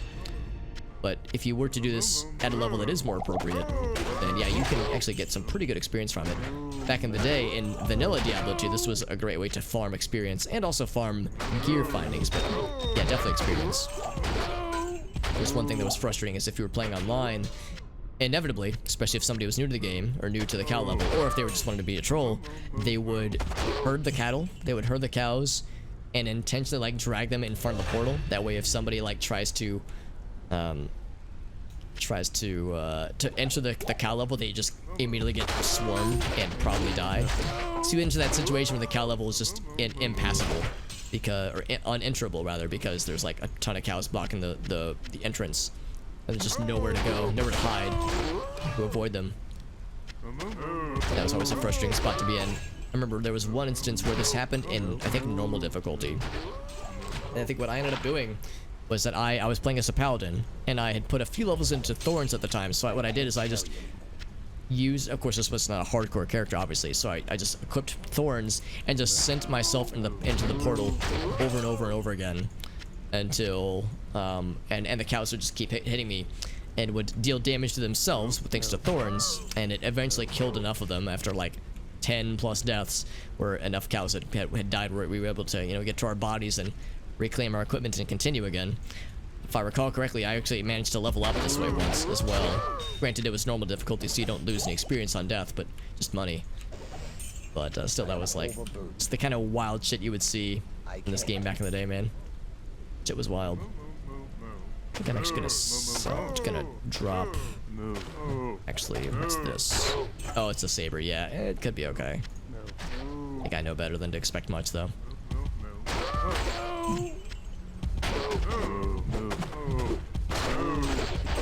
It is very satisfying just cutting them down in droves like that, man.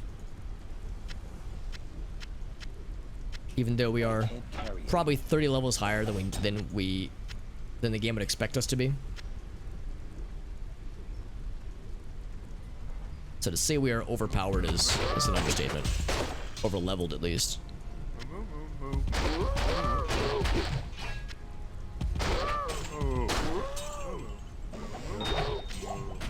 It's a good power trip, though, because I can think of many adolescenthood memories of doing the cow level, and like, especially on like higher difficulties and having it really be tough.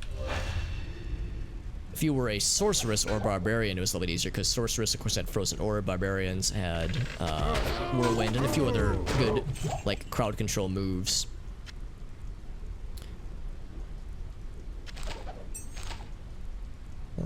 Let's do this guy, Infernal, and oh wow, that's surprisingly good. I've never heard of the Infernal set before, or if I have, I've forgotten about it. Necromancer skills is great. Obviously, it does us no good, so I'm not gonna keep it, but it'll sell for some dollars. Heavy gloves. I'm actually gonna drop that guy.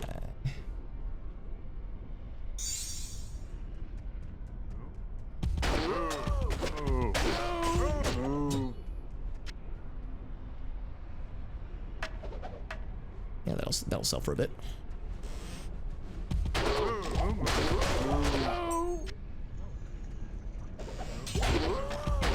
This is just about it as far as cows in this level. In this level of cows. I just heard a distant moo. I am overburdened.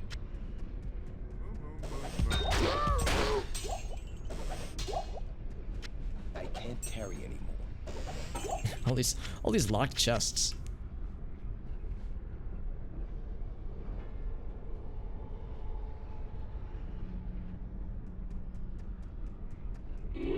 Let's go fast again.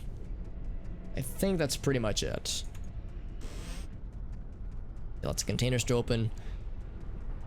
That's pretty much all she wrote. So yeah, unsurprisingly, it was pretty quick. Probably took us about 15 minutes. Good to see you. What's about this? I'm going to sell things in Nightmares so we get more stuff out of it. Oddly enough, it started us in Nightmare Act 1. Maybe it's based on like where you were last, regardless of the level of difficulty you're in. Can I help you? There's the cudgel. That's just okay. Hold resist. No thank you. Not on a large charm. Yeah, Null Strike. That's kind of neat. Yeah, I'm actually kind of surprised that's not worth more. The fact that it's adding to skill levels. Usually if something adds some kind of skill level bonus, it will be worth more to sell, but not in this case. 3% lifestone is not bad, actually. I was actually kind of surprised. There was a surprising amount of, like, not bad gear in there. If I was a necromancer, I would have looked at that dagger and would have been like, ooh. I would have had dirty thoughts in my mind. Cool weapons, of course, executioner swords. They always look so neat. Eventually we'll be able, well, we won't be able to, but our barbarian friend will be able to equip them, and that'll open up some possibilities. Nothing there. One of those guys, one of those guys. Bloop. That's 3 of those. Oh, right, there's still stuff in our cube. Forgot about that. Not a ton. Yeah, the skull cap is garbage. It's Arcanas. Okay, we already have the boots. And that's actually worth hanging on to for a little bit. There's Gorefoot, by the way. Really good for barbarians if you want to go fast. 27% leap and leap attack movement speed. That's so specific, but I like it. And of course, more to leap, yeah. That's pretty neat. I wish we could give it to our Berber. I mean, we could give it to him, but it really wouldn't be quite as worthwhile. Run walk, mana stolen, yeah. Open wounds is kind of nice. Yeah, the resistances don't really matter as much. The hit recovery matters kind of. Yeah, faster run walk, I don't even know if it really help, honestly.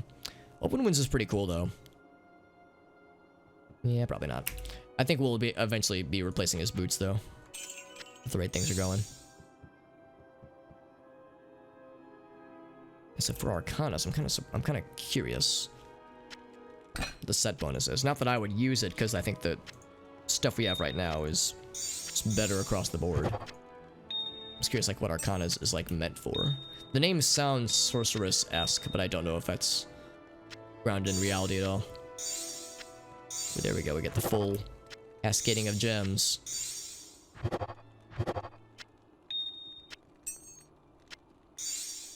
Look at that. That is our 12th sapphire, if you can believe it. 12th perfect sapphire.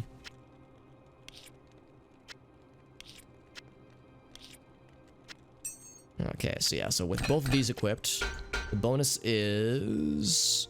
there really isn't a bonus yet. Oh, I'm thinking of the wrong thing. It's not the boots. It is... Arcana sign. Wait, what's the other Arcana thing then?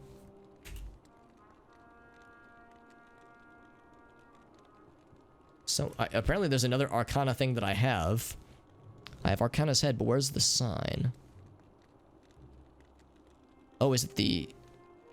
Is it an amulet? Oh, it's an amulet down here, isn't it? There it is. Okay, that's what it is. Alright, so those together, 25 to mana, more defense, magic find again. Wow, magic find popping off.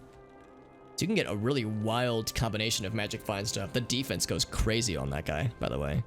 But, of course, yeah, 25 to mana. Again, this sounds more spellcaster-esque. Replenish life is pretty good, though. Regenerate mana is good. I mean, there are things about these that I like a lot. I just don't know if it's really worth it, necessarily. If you wanted, you could, like, I guess, do these two together and then do Sigan's boots, gloves, and torso for, like, crazy good magic finds. So I guess it's worth hanging on to for a bit, but I can't really imagine I'll do much with it other than just magic find runs. Alright, well, that is going to do it, methinks.